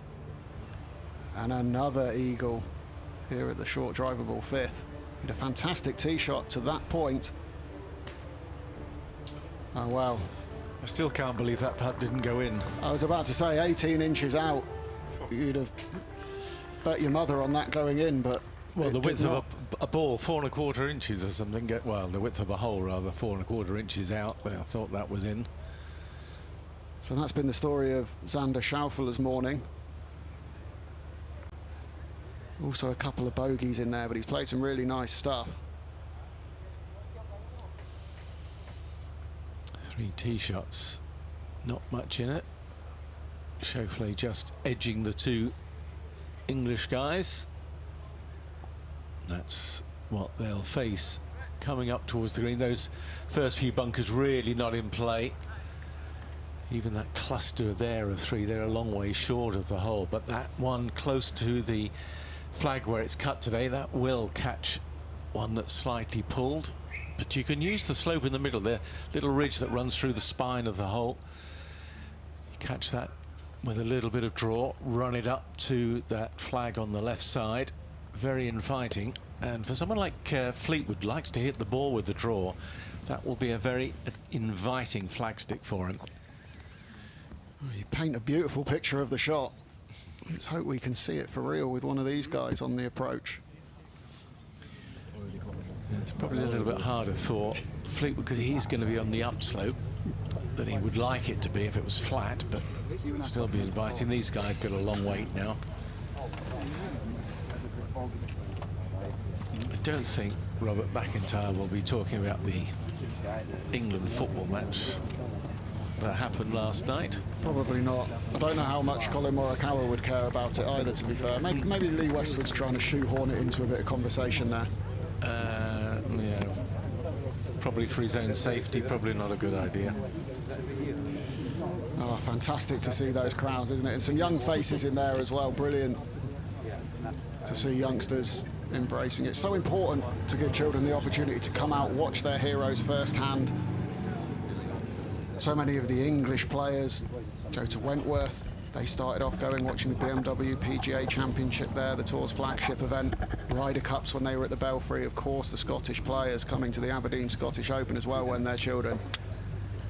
Seeing your heroes firsthand, that can be the spark of your passion for the game, can't it, Warren? Absolutely. The only signature I have ever got in my entire life was from a golfer. Back in 1964, Arnold Palmer. And I thought, yeah, that looks pretty good, the way he plays. Playing Neil Coles in the final of the World Match Play Championship. I won't tell you which year, but it was a long time ago. As a youngster, ran up, and of course, the great Arnie, no problem, signed the scorecard, and I think I have it somewhere. Played with Arnie in an Open Championship once, and that was quite an experience too. He got a standing ovation literally on every tee and every green we approached for the entire round, which was quite something. It did kind of put hairs on the back of your neck. So yeah, that was something. So for youngsters or people attending a course, it can be a major turning point for them, a way that they can imagine that one day they might be playing alongside them in a tournament. Brilliant. Yeah, I think I've got a few goosebumps just hearing you talk about that then, Warren. Yeah. Incredible experience. I mean, to meet the late, great Arnold Palmer, to play alongside him and to, yeah, in that kind of environment, experience the outpouring of love and affection and respect for him on every single hole. Just incredible. The only downside of that, of course, I was playing at Troon, and it was pouring with rain on the day. It's the only thing that rained on our parade, but it didn't spoil it too much. Did you beat him? No. I don't think I did on that day, no. I might have been a little bit in awe. Right then, we've seen the tee shots. Here's the odds for the cumulative score for the whole group. So 1.5 under par is 7-5. 1 under par for the group, 6-4. Yeah. 0.5 shots over, 23-10. So it's looking likely that they're going to pick up shots here. You think a couple of birdies and a par, and that's that 7-5 coming in.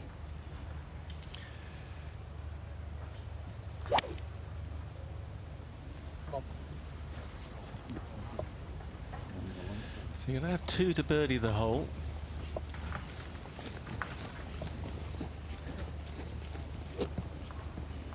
Sure quite where that's finished. Can you leave it out a little to the right? I don't know about you, Warren. I quite fancied that 7-5. I think, you know, yeah, you got 2 under for the group for the hole essentially, or 3 under. Anything better gets you in.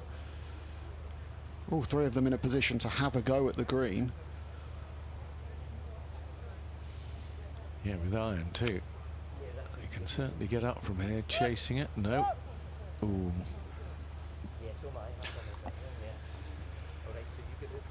No. Well, no, it doesn't look quite so inviting. I'm still holding out hope that Morikawa can make eagle and albatross, and yeah, because that would Schauffele rather change things.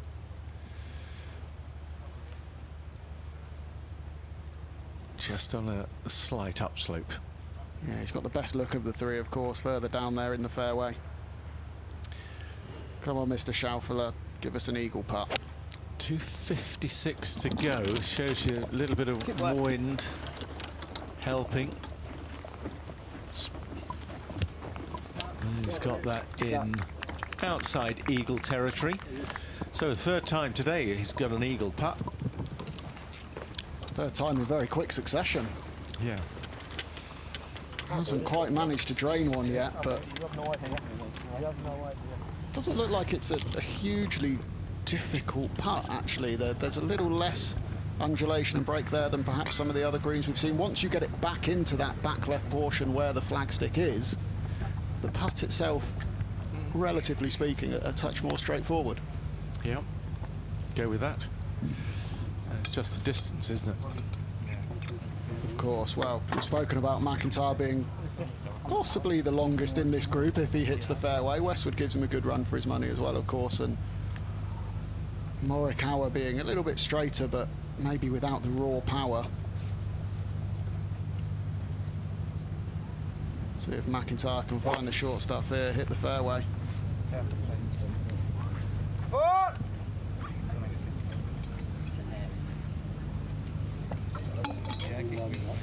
That may be okay. It's gone a little left, looks like it's in the hay, but we said it's wispy.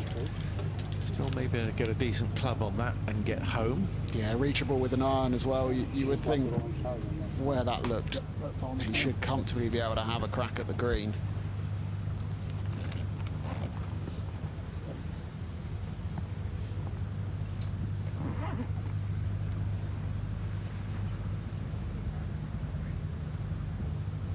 Westwood now, so he's evens for a par, but 11 to 10 on birdie or better, so that's just a little bit more preferable than the par in terms of the odds. Bogey or worse is 12 to 1 if he can get his tee shot away here. You'd certainly back him to pick up a birdie or an eagle. He's already had one eagle on the card today. And well, that round of applause tells you everything you need to know. Another absolute fairway splitter, Warren. Yeah, and it's done well. It's clambered nearly to the top of the hill there. Second shot will be off an upslope. Help or a hindrance into this pin position today? I'll just take off a little yardage, but coming down breezy, I don't think I'll mind at all. Yeah, there's that transition again from backswing to downswing being very smooth, and he's got that one some way past Westwood. He's got hold of that one. That shows what he is capable of when it comes out the middle. Perhaps he wasn't just finding it earlier in the round. I did think, though, the Westwood pitched it on the upslope and got all the sting taken out of the ball, where Morikawa pitched it on some level ground and got some chase. Oh, they are talking about football. Oh, dear me. This is elephant grass.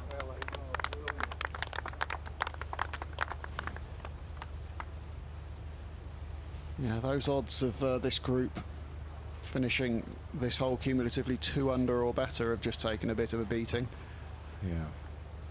That was not the place to be down there. Short-sided, thick grass. Yeah, we haven't seen anyone in that sort of jungle all day. That was pretty severe, to say the least. When you get in rough like that, it's just hit and hope. You've got to hit it hard enough to make sure you get out, and of course then you lose the control. At least he's aired on the correct side, gone long. He might not have lost his turn as well. Yeah. Obviously Schauffele safely on the green with his eagle putt to come. Tommy Fleetwood looking in no great rush to play either. He's just having a little stalk around the back of the green. I'm not just sure. I think it might be Tommy. I think he was just surveying what he's... Tommy with his second shot, long way. Wow. Long and right. 37 yards he's gone, so he's a good 20 yards or so through the green.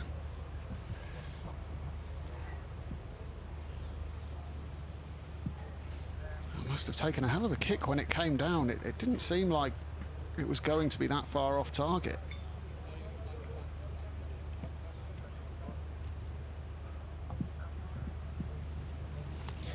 But about that, so it's a pretty good lie. And plenty of green to work with. Hard to know exactly. Yeah, plenty of green to work with. And normally a good chipper. You can see very little hand action or wrist action involved here. It's just almost all arms, so he shallow angle of attack. Knows the amount of release you're going to get with that when it hits the green. Okay, good recovery. Yeah, pretty well judged. Just a little uphill putt left for the birdie as well. Yeah, maybe a little left to right. Come back. Come on, thank you. Fleetwood, this is a Rolex event, second in the all-time money list in terms of money won at Rolex events. €6.5 million he's won, about $1 million and a bit behind John Rahm.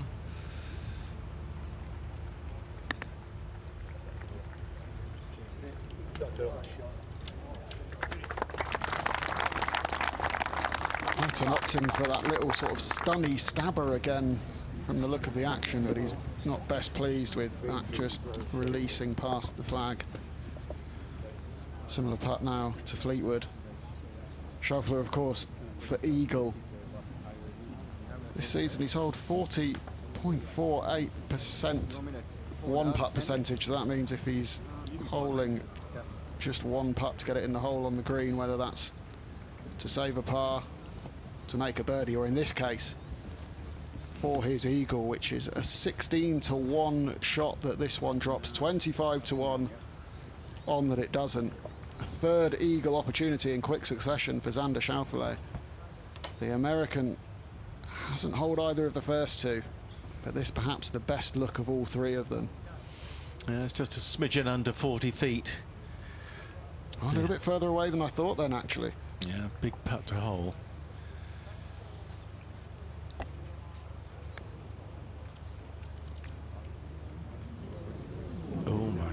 Oh my goodness me. Oh, he has not learnt about the speed past the hole from his two playing partners' chip shots, has he? Wow. I bet that might be, that's probably got to be a contender for the worst putt he's hit in the last 5 years. Well, he had one earlier today where he left it horrifically short. Well, yeah, but then he was putting from off the green. He was putting on the green there. He's just putted off it. All right, you've persuaded me. We'll give it to this one. Okay. I mean, he got away with it previously. He holed, well, he left it, what was it, 25 feet short, and holed the 25-footer for par. I always remember Mark James saying, you know, one of his wry moments, you know, Ryder Cup skipper, man who's won, what, 20 tournaments on the European Tour, never go for eagle putts. I think he was half joking, but it's one of those things. But you can see how far Schauffele there has gone off the green. It's a good yard or so. I like to take that Mark James recommendation a step further by never giving myself eagle putts. Never have them. Right. All of 12 feet this. Must be a good 3 feet off the green. And so putt goes, I suppose it goes down as a 3 putt, but a putt, chip and a putt. So I think the score of 1.5 under or 2 under for the average score has gone west. It's gone west fast and hard. That's unravelled a little bit for them on this hole. They were in really good position. You never can quite know in sport, can you? It's a great leveller. Well, that is the beauty of it, isn't it? It's the wonderful beauty of sport.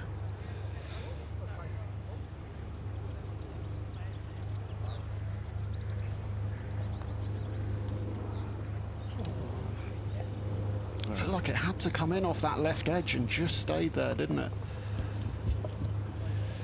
I mean, so far they're 1 over for the round, 1 over for the hole, cumulatively. Third bogey of the day for Tyrrell. He's going in the wrong direction. He's got a couple of toughy holes left to play too. So even if Fleetwood holds this for par, it'll be the over 0.5 over par outcome, which was actually the outsider of the three odds that we had presented to us at the time. So, you know, they looked all set to at least pick up a couple of birdies here. Schauffele with the eagle putt, and suddenly it's a cumulative 1 over. Now, cumulative level, that's a birdie, wasn't it? Oh, a birdie, par and a bogey. Of course it was, my mistake. So even par for the hole, but even so, that's some way short of what we thought they might be. We thought they might actually make 3 birdies, to be honest. Wow. And it'll be interesting to see now how this next group play it from. Yeah. McIntyre, you know, he's down the left, but it looked like his lie was pretty good and he'd be able to go at the green, and Westwood and Morikawa straight down the hey diddle diddle, and they're certainly thinking eagle more than they're thinking par right now in their heads. See where McIntyre is on a direct line to where the flag is. Those front bunkers, they may cause him a little bit of problems depending on the lie as to whether he can carry them. Looks to have a decent lie, so no, that's not going to be in his thinking at all coming out of here with this club. But he does want to aim this on the right edge of the green, play that nice slider of his. Didn't go at it too hard, so he's taking something off of that. And oh, that's an absolute gem. Beautifully done. Yeah, super result. Outside eagle chance. So that putt to that pin's a lot more difficult than I thought it was going to be. There's a lot of speed once it gets past the hole. So I'm, having seen what Xander Schauffele did, I'm not counting any chickens, even with McIntyre on the green. Westwood with his second iron in hand. He's obviously going for the chaser. Stay there. Stay there.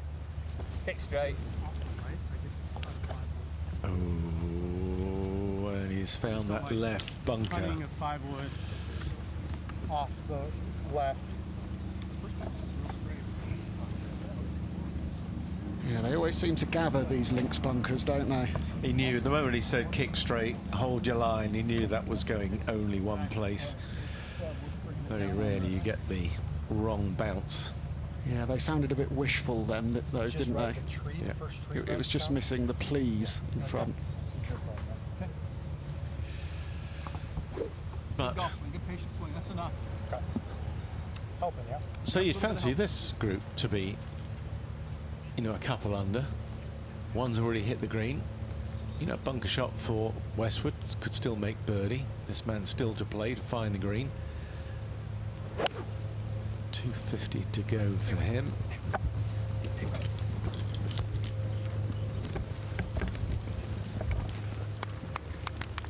Oh, and he's skirted Westwood's. No, it hasn't.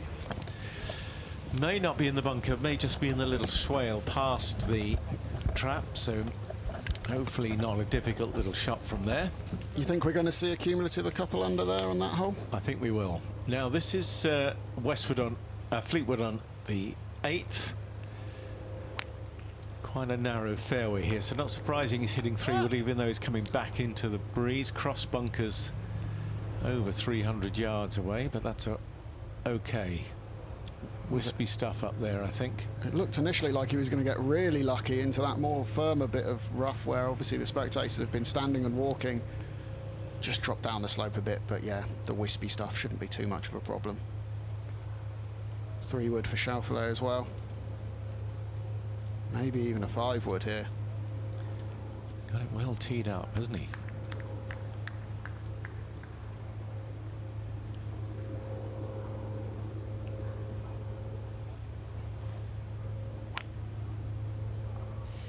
Yeah, it was a very easy looking swing. That was just, I'll bunt it down the fairway.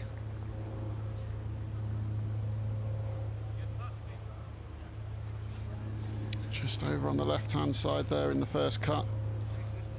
Not his finest effort, but not too bad an outcome, really. Plays into a little bit of a valley. There are some, well, 3 bunkers down the right side. Right. Third bunker kind of ends up almost, I suppose, in the middle of the fairway as they view it. Hatton with driver brings that into play a lot more, doesn't he? He's obviously trying to get as near to those traps without going in them as he can.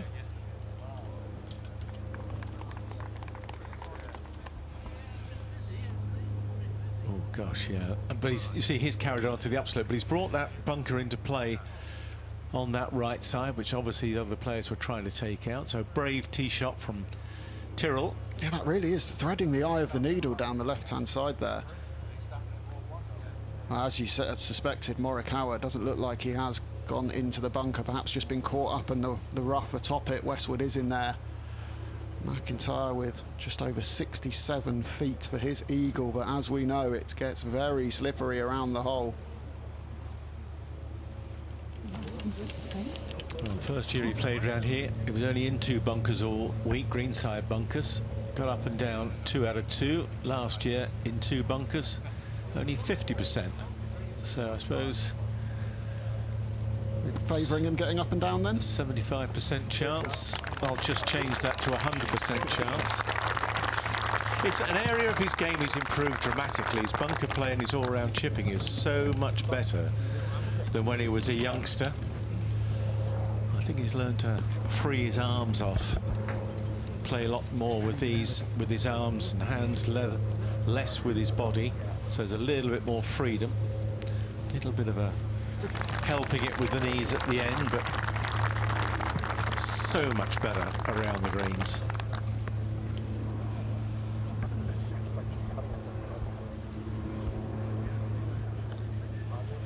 So if Mark James is in McIntyre's ear now, he's saying, don't get too aggressive on this, just baby it down there.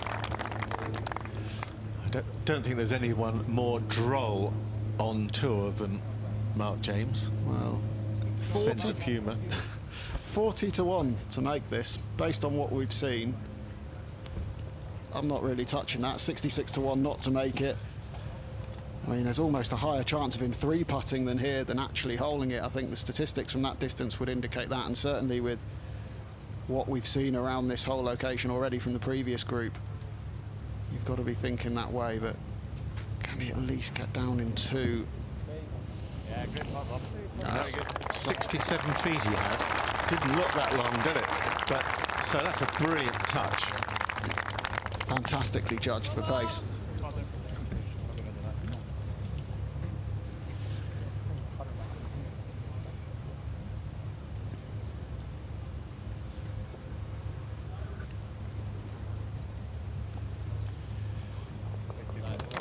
Yeah, that's the birdie.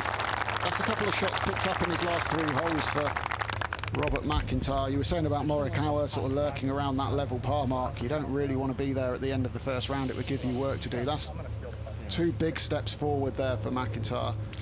And the other thing about Morikawa is going to be going out in the afternoon tomorrow. Traditionally, we know that maybe the wind gets up a little bit more. You're not going to get better conditions than he's had right now today, this week. Impossible. So he needs to have a bit of a decent finish. Must get down in 2 from here, really. Get to under par for the round. Then 8, 9 and no pushover holes.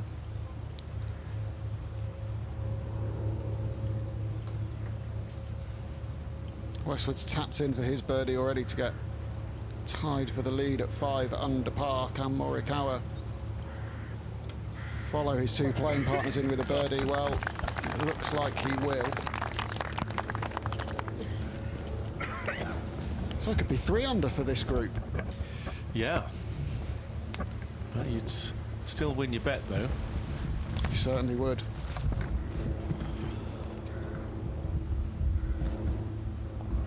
Well, that's why it was such a shock on the previous group going through, that they'd actually finished level. In the end, they did well to finish level. Yeah, even despite a couple of the approach shots getting a little bit into trouble, they still scrambled for their pars. So a bit of a downslope here for Fleetwood for his second. Likely to come out a little bit lower than normal. D-lofts the club anytime you're playing from a downslope. He's only got 165 to go, so probably just an 8-iron.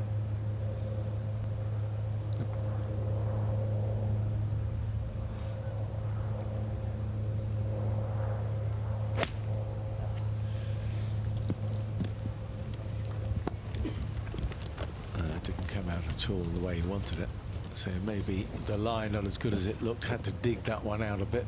And you can see how raised that green is as well, what he's going to face now for his third. Very difficult.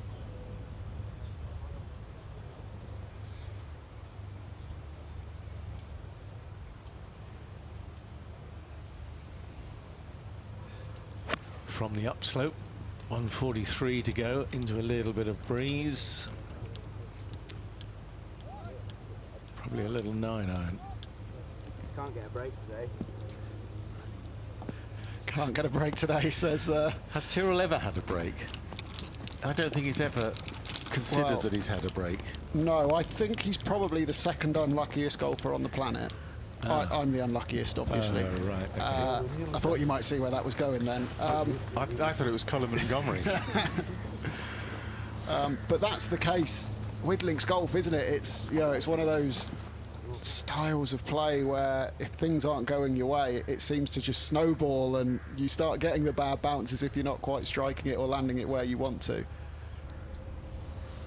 Yeah. And you said it a lot earlier, patience. Patience is the key. Well, yeah, but patience and acceptance, isn't it? If you accept, you're more likely to be more patient. You need a little bit of grit and determination to put you through that. But you know, when you're over a shot, it's can you treat every single shot with the same amount of emotional content? And if you can do that, where you are in the moment, just playing that one shot for its full worth, whatever that is, then you've got the game half licked, and you will leave the tournament and you'll feel happy with the way you've performed, because at least beforehand you've given every shot your best intentions. So easy to say, easiest thing in the world to say, the hardest thing to do. And back on the tee, McIntyre, he is fighting that little pull, isn't he? We've seen it a few times. He's mentioned it as we've overheard. Not the most destructive one there, though, just down into the first cut. It will mean he'll see a lot less of the flagstick for his second shot than if you find the fairway or get to that slightly higher side of the fairway on the left. See, I like this play for Westwood out with the driver.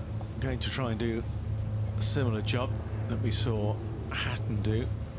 Pitch it further down, nearer to the base of the bunkers, but it pitch on the upslope into breeze, won't run very far.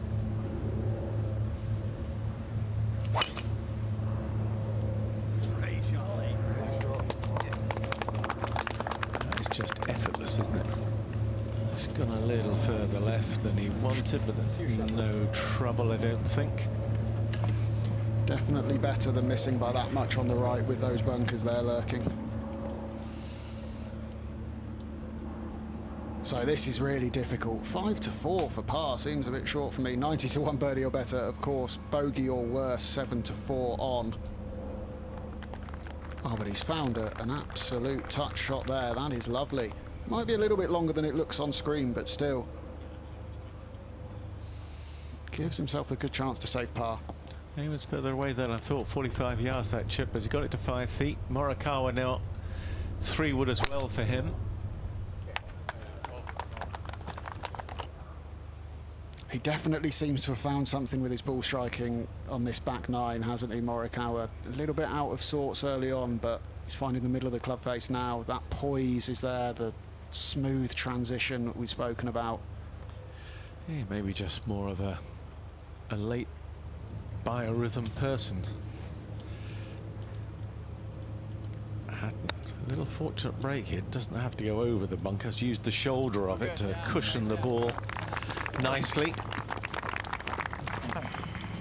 Is that a legitimate thing, a late biorhythm person? Can I use that if I just don't want to get up in the morning? Would that work? Well, might do. You can always try it. I'm not sure whether the boss will agree with you. You mean my girlfriend? So he just pitches this on the shoulder, just takes the sting out of the shot. And if you had to chip over that bunker away to the left, then you'd be pitching more of the downslope and the ball might have shot away. So he did get a break. I'll let you be the one to tell him. Yeah. He's shown us some nice little short game shots though, hasn't he, Hatton, today? He's shown us his versatility, his touch around the greens. obvious why he's a player that flourishes in these links golf environments. Yeah, you don't get to be number 10 in the world without being able to handle yourself out there, so he can play. You don't become number 10 overnight.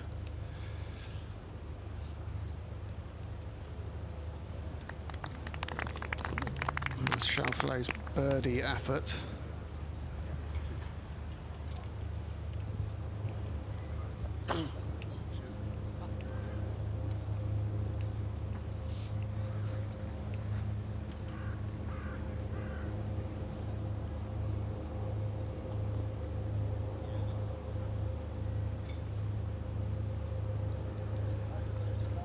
Should Xander Schauffele have won more? Do you think, Warren? He gets himself into position a lot, won a lot early in his career, but the last 3 or 4 years perhaps hasn't had his fair share for the amount of good golf he's played.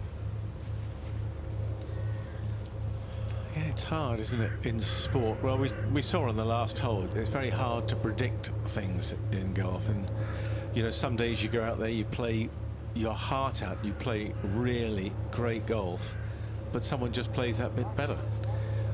And other times you go out there and you can play really not your best golf and you manage to get over the line. So I don't think there should be any shoulds and whatever in golf. It's in the end how it turns out. And I'm not sitting on the fence by that. It's just that is the nature of sport and the game, and you wouldn't have expected Fleetwood to miss that, having found some putting form, but that 5-footer goes awry, so it's a bogey. Yeah, just dropping back to 4 under par. Telling you a little heartache story. I was leading a tournament in the UK one year and shot 67 in the final round, having led by a couple, and lost to a certain Nick Faldo, who had 9 birdies in 10 holes to shoot 62. So those sorts of things can happen. That is a legitimate heartbreak story. My heart's breaking for you. Yeah. So hopefully no heartbreak for Schauffele here over this putt.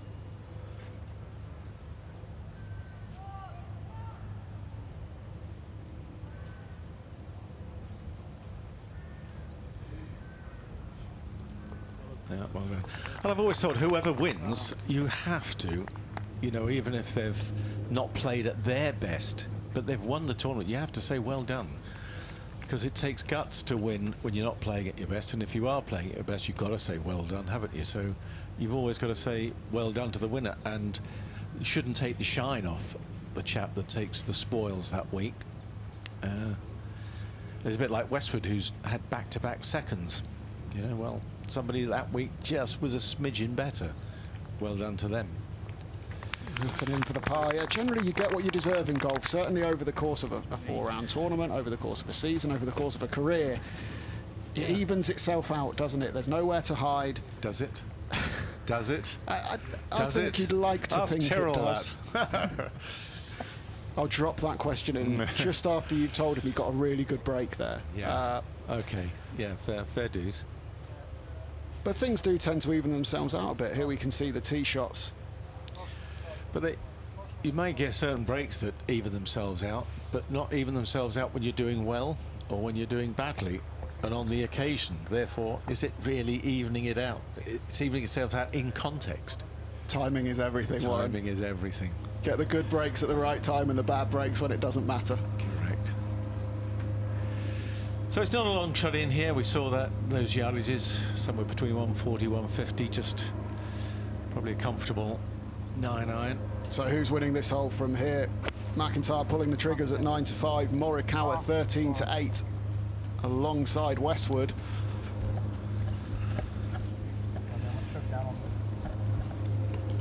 McIntyre not looking favourite right now. Certainly not. It was tricky from over on that side though. You can't see a lot of the flag from down there, if any of it at all, to be honest, as far left as he hit it. Whereas for Morikawa and Westwood from the right-hand side, it's a much more pleasant shot visually. Well, the flag's only 12 on 5 from that right side, that bunker that eats in. 16 paces up the green, so I'm not sure how they've got the flag. 12 on, 5 from the right, and it's ahead of the bunker. It's just the angle, maybe the way that it pitches in. It shows you it's pretty tight. Maybe not quite as good a lie as we thought there. There's, as well as the wispy stuff, there's a little bit of the thicker stuff down towards the base of it around the ball. Just a question whether he can control the flight. Will it come out a little hot? No spin.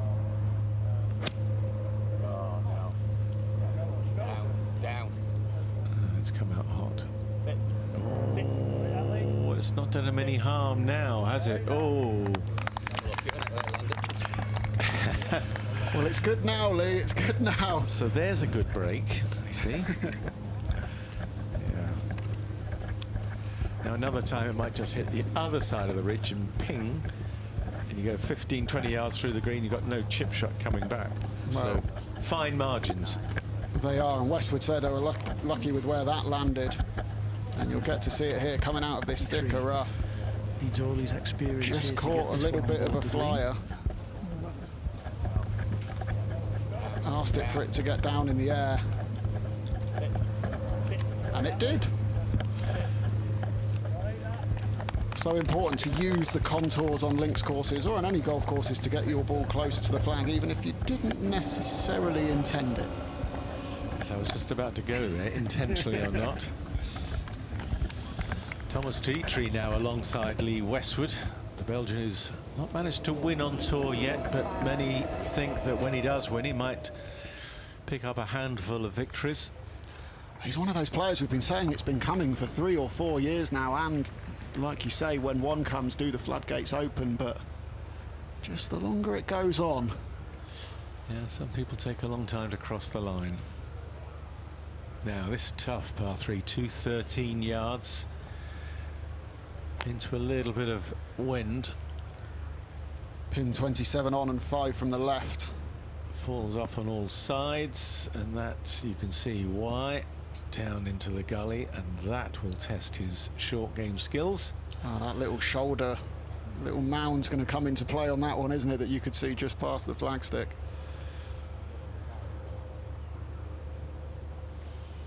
Tyrrell next to play.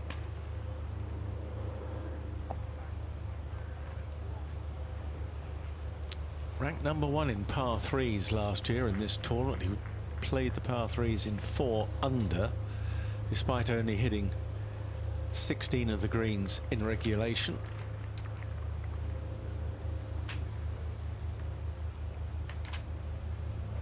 Five par 3s on the course this week.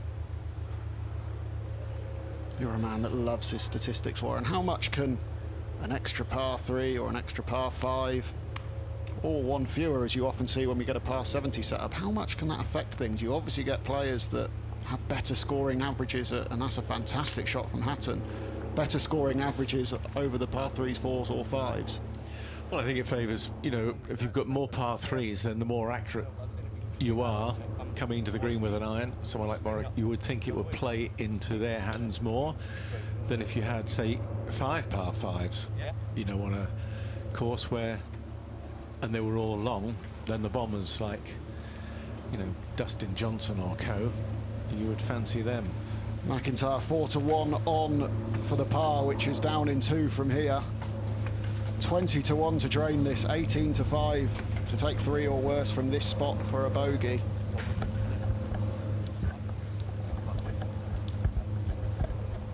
The par was the favourite before he hit that putt, and the par will, I think, remain just about the favourite, but it's not as close as he would have liked. Westwood still very much the firm favourite to be the low score in this 3-ball. 5 under to 2 under to 1 under, and Westwood with a birdie putt to come.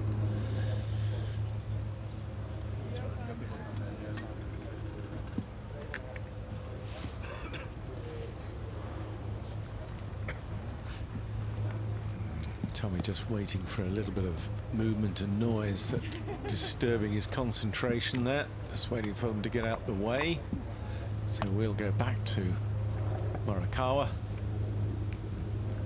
Back on his 17th hole, the 8th here at the Renaissance Club. Little left to right, then it'll straighten out at the end.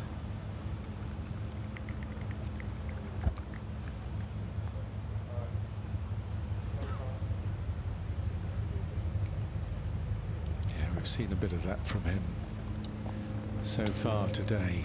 Yeah, very tentative, that one. It never looked like it had enough pace. And well, that putts and putts that we saw with Schauffele on the par 5 when he hit it off the green, putting pace is not automatic, so they're having to think about it. So that adjustment that I was talking about coming back from the States to playing here, to really hold putts confidently, you need to be dialed in where you just look at a putt and you know the pace. The moment you start having to think, well, how hard do I hit this, and you know, what's this going to do, then you're behind the 8 ball, because some other player you're playing against this week, you know, is going to putt lights out. So just shows he's not quite with the game yet. Doesn't mean to say that by next week he won't have learnt. Yet another reasonable birdie opportunity for Lee Westwood. We seem to be saying that a lot today. He's hit the ball really nicely, made his fair share of birdies as well. Can he add another one to get to 6 under here?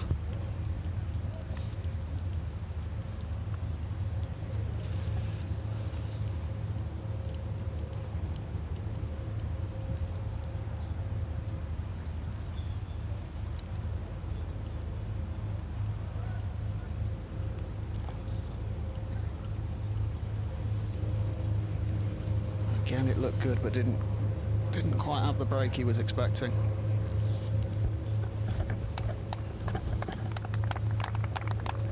You talk about getting the speed of the greens. How easy or difficult, for that matter, is it to calibrate yourself to the green speeds you're facing on any given week when they're playing at a different tournament venue? Well, normally each week, if it's sort of similar grass and similar conditions, you know, some weeks it's quicker and faster, but you can adjust normally. But if it's a significant difference, I mean, if they're putting 12 and a half on the stimp in the States and you're putting 10 and a half here, that's 2 feet difference in swing, or a foot and a half. Makes an enormous difference on how you read the green, because you have to read the green with pace, and then that goes in. And if you second guess yourself and you think, oh, this is going to break a foot to the right, oh, wait a minute, I mean, it's slower green here, maybe it's less break, or maybe then it becomes you're fighting yourself all the time, and then you start missing a few, and now you become really negative and tentative. So we've seen a lot of putts left short when he's had uphill putts today. There'll be plenty of thought going into this one, certainly. Yeah, well done. I think he's had the pace. It's been easier for him to find pace downhill. He's got automatic pace written in, so I think there's less adjustment, if you like. But yeah, if you're used to putting on quicker greens, those downhill putts are closer to what your natural speed that you're feeling is. But the moment you've got to hit it hard, you go, oh, do I really need to hit it that hard? Whoa, and you put the brakes on, and then decelerate slightly, and then that's not a good position to be in.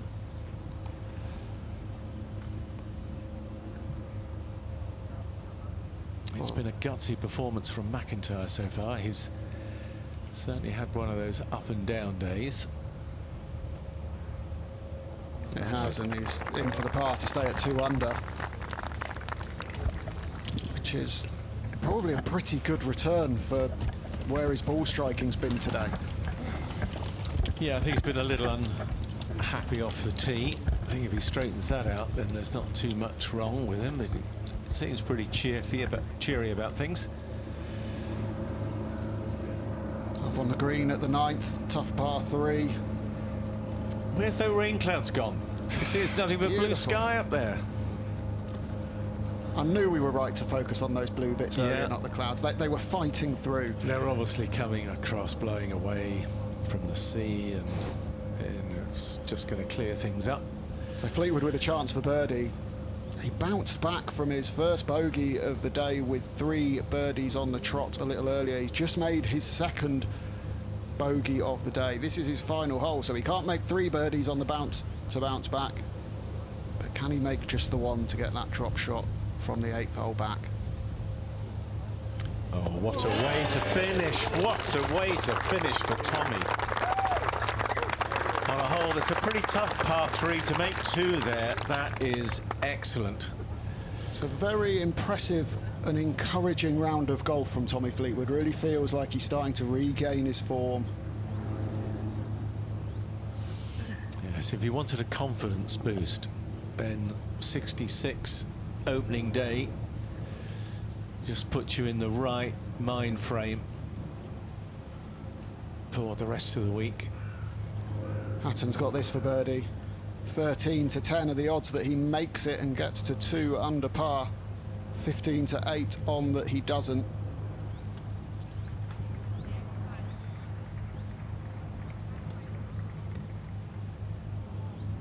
Yeah, given the conditions, he'll certainly want to be at 2 under. And he will be. So here's a cliche I'm going to chuck at you, Warren. Will dinner taste better for Tyrrell Hatton and Tommy Fleetwood having birdied their final hole of the day? I reckon that's going to be one of the ones you hate. Yeah, it's probably not right up there as one of my all-time favourites. I'd agree. I'm not a big fan of it either. I'm just fishing for cliches that you dislike now, though. You've put the idea in my head. Oh, listen, most of them. I come out with a few myself, but I despise myself for them as well. Does it count if you use a cliche in an ironic manner because your co-commentator hates them? Does that make me terrible for using them? Oh, yeah, might be up there. Now then, if it was a contest as who's going to win the group, of course it would have been pretty tight coming in here, but with Fleetwood making a 5 to go to 5 under, Schauffele needs this to stay at 4 under. It would have been a very tight match, this, but Fleetwood has come away with the spoils. But that's a very good round, and it's a very good up and down from Sander Schauffele. He is going to be there at the thick of things, I'm sure, come Sunday afternoon.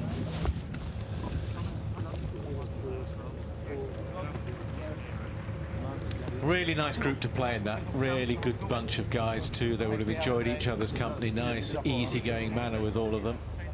Well, Tyrrell, but yes, Tyrrell's got a wry sense of humour. Well, between the shots, he is pretty easygoing as you're chatting, as you're walking down. We saw them earlier with that hold up on the 7th tee, he and Fleetwood having a nice little chat. He is so relaxed.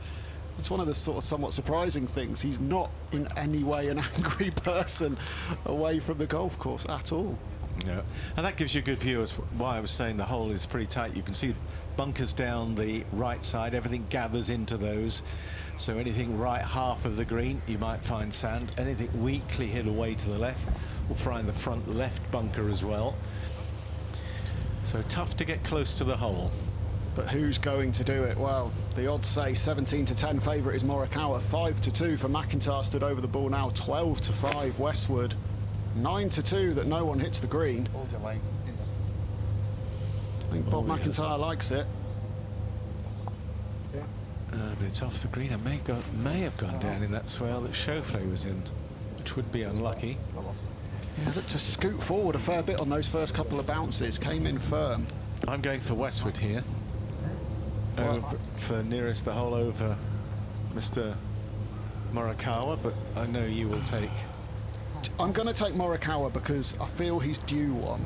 He's been swinging better on the back nine. I'm going to take it, but I'm just safe in the knowledge that my early pick of Westwood to win this group is, unless something incredibly terrible happens here, which I'm sure it won't for Lee Westwood, that looks pretty safe in the bag. He's 5 under par. Robert McIntyre 2 under, and Collin Morikawa 1 under for the rounds to this point, with just this final par 3 to go. So you're expecting to see this one go in reasonably close then, Warren?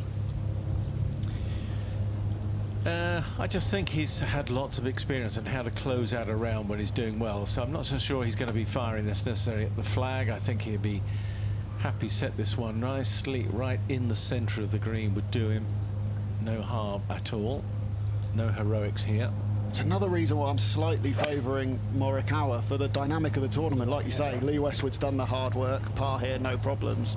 Morikawa, you feel like he might be wanting to chase that birdie a bit more, but... I'm not saying anything. But no, I mean, we've seen some fantastic golf from Lee Westwood today, and that is just another example of it. Brilliant He's shot. managed his way around this layout here at the Renaissance magnificently. And how nice to do that with your son on the bag. You see, son, I can still play a bit. Well, let's see how your man gets on here, Morikawa. It'll be something special if he does get inside of Westwood.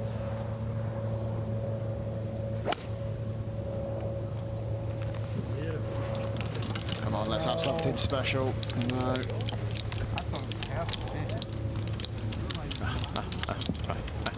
Very similar to Mr. McIntyre, and I think that's one for you, Warren. Well, at least I've got one in the round. I'm sure there were more. Yeah. No, it's a particularly top shot from Lee Westwood.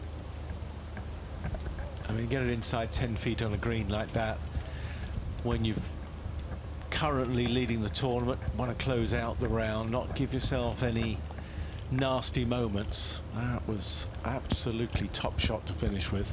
Very impressive. Matt Fitzpatrick has got to 5 under par as well. He's got a couple of holes left. Someone who's been flying under the radar a little bit this summer, I would say. Playing some really solid stuff over in America on the PGA Tour at the start of the year. He's, of course, inside the qualification spots for the Ryder Cup. So a couple of good weeks now. A good week here in this Rolex Series event will go a long way to getting Matt Fitzpatrick on the plane for his second Ryder Cup appearance. And he's 5 under par, tied for the lead. I would say he would be a tremendous bet on this course, purely because of his short game. We know he's one of the best putters out on tour. He's got great variety of shots, probably don't need a massive amount of length, but he's also his ball flight. He can make the ball chase. So, you know, around here, I think the variety of shots that he has, he could be a tremendous player to look at for who's going to win this week. I quite agree. He's by no means short as well. There's this sort of narrative around him a little bit that he doesn't get it out there. He won the DP World around, you know, that course, and you need some power to get round there, let me tell you. And you need a good short game. You do. He gets it out there when he needs to. He can flight it higher. He's naturally a lower ball flight. Similar to Brandon Grace in many ways. I feel they're quite similar players. Naturally lower ball flight, tend to do well on links courses when the wind's up, and very good when they get a sniff of a trophy. Oh, tough. Well, he's Yorkshireman, isn't he? Yeah. I thought all the toughest people were from the West Country. Oh. Yeah, tell that to Jeffrey Boycott, the cricketer. Morikawa in the Schwale, he's pretty similar, I would think, to where Schauffele was. So we know it's possible to get up and down in 2 from there, but you've got to play a good shot. Might be a case for another bunt with the fairway wood, something similar to what we've seen a couple of times from him, and done to very good effect as well.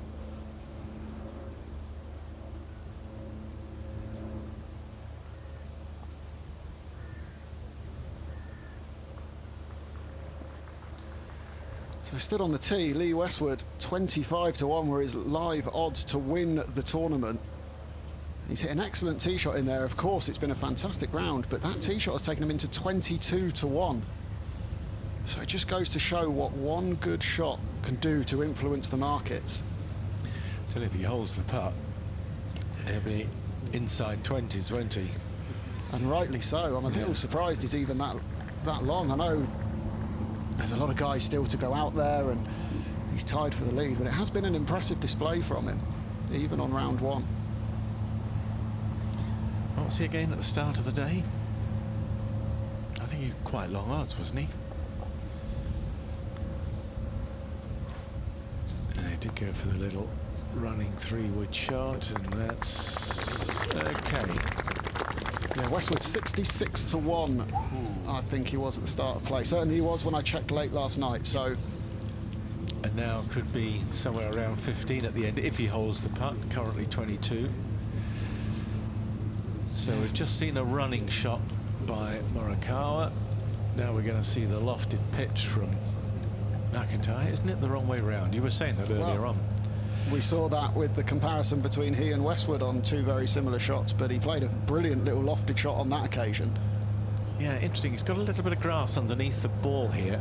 You've seen him play ones where he stuns it into the bank, but here he's trying to get a bit of loft, take out the slope, actually get it to pitch on the green, a little bit of check.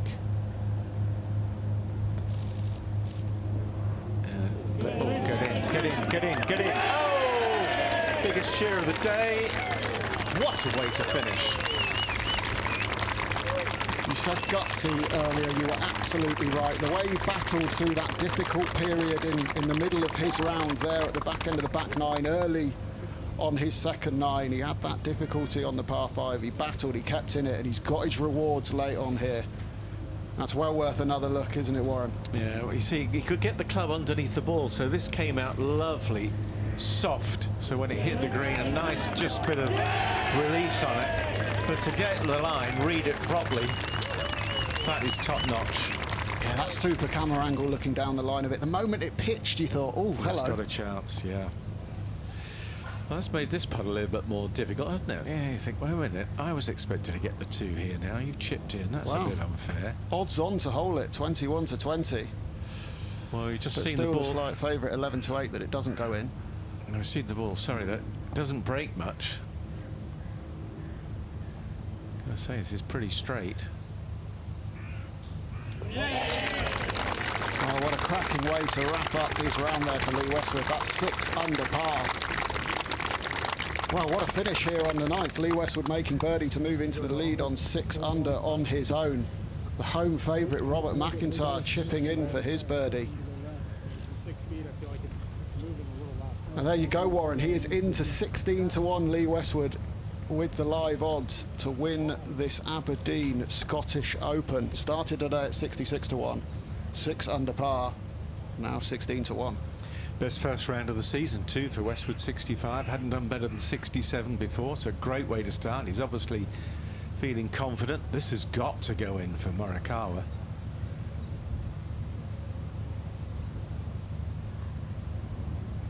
Yeah, currently 39th, but the other half of the field have yet to go out, so he'll be certainly outside the cut line tonight, so he needs a good round tomorrow. Somewhat overshadowed by the heroics of his 2 playing partners on that hole there, but that little par putt could be really, really important, as you say, going into tomorrow. He's more than likely going to have to shoot a better round than that if he's here for the weekend. Yeah, I might need to look at even 68, 67, something like that.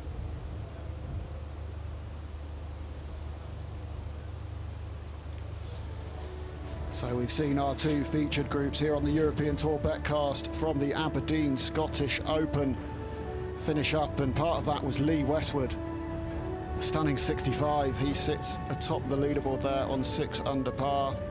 Tommy Fleetwood with the 66, and Xander Schauffele with the 67. Chris Wood, who was up there in a tie for the lead a little earlier, just dropped back to -4. Connor Syme, a man who's battling Robert McIntyre for the top Scot honours as well as the tournament itself. 4 under par with 4 holes remaining in his round. Minwoo Lee, the early leader, he posted a 68. And that's the same score as Robert McIntyre after that sensational chip in at the 9th hole, his 18th. Got the loudest cheer of the day from the Scottish fans here in East Lothian. Ryder Cup captain Podrick Harrington as well there at 3 under. He's a man that knows a thing or two about winning around links golf courses. Brandon Grace, the man I compared to Matt Fitzpatrick, similar games a little earlier. He's 3 under with 3 to play. Graham Storm on the comeback trail as well. A fair few players in the clubhouse following rounds of 69. Beef Johnston, Oliver Fisher as well.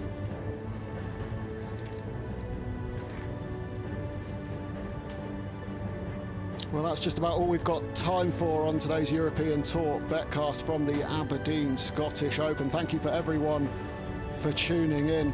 We've seen some fantastic golf and we're guaranteed more tomorrow, I can tell you. Join us at the same time, 8 AM tomorrow morning, for Rory McIlroy, John Rahm and Justin Thomas, followed by Martin Keimer, Will Zalatoris and Victor Perez. See you tomorrow.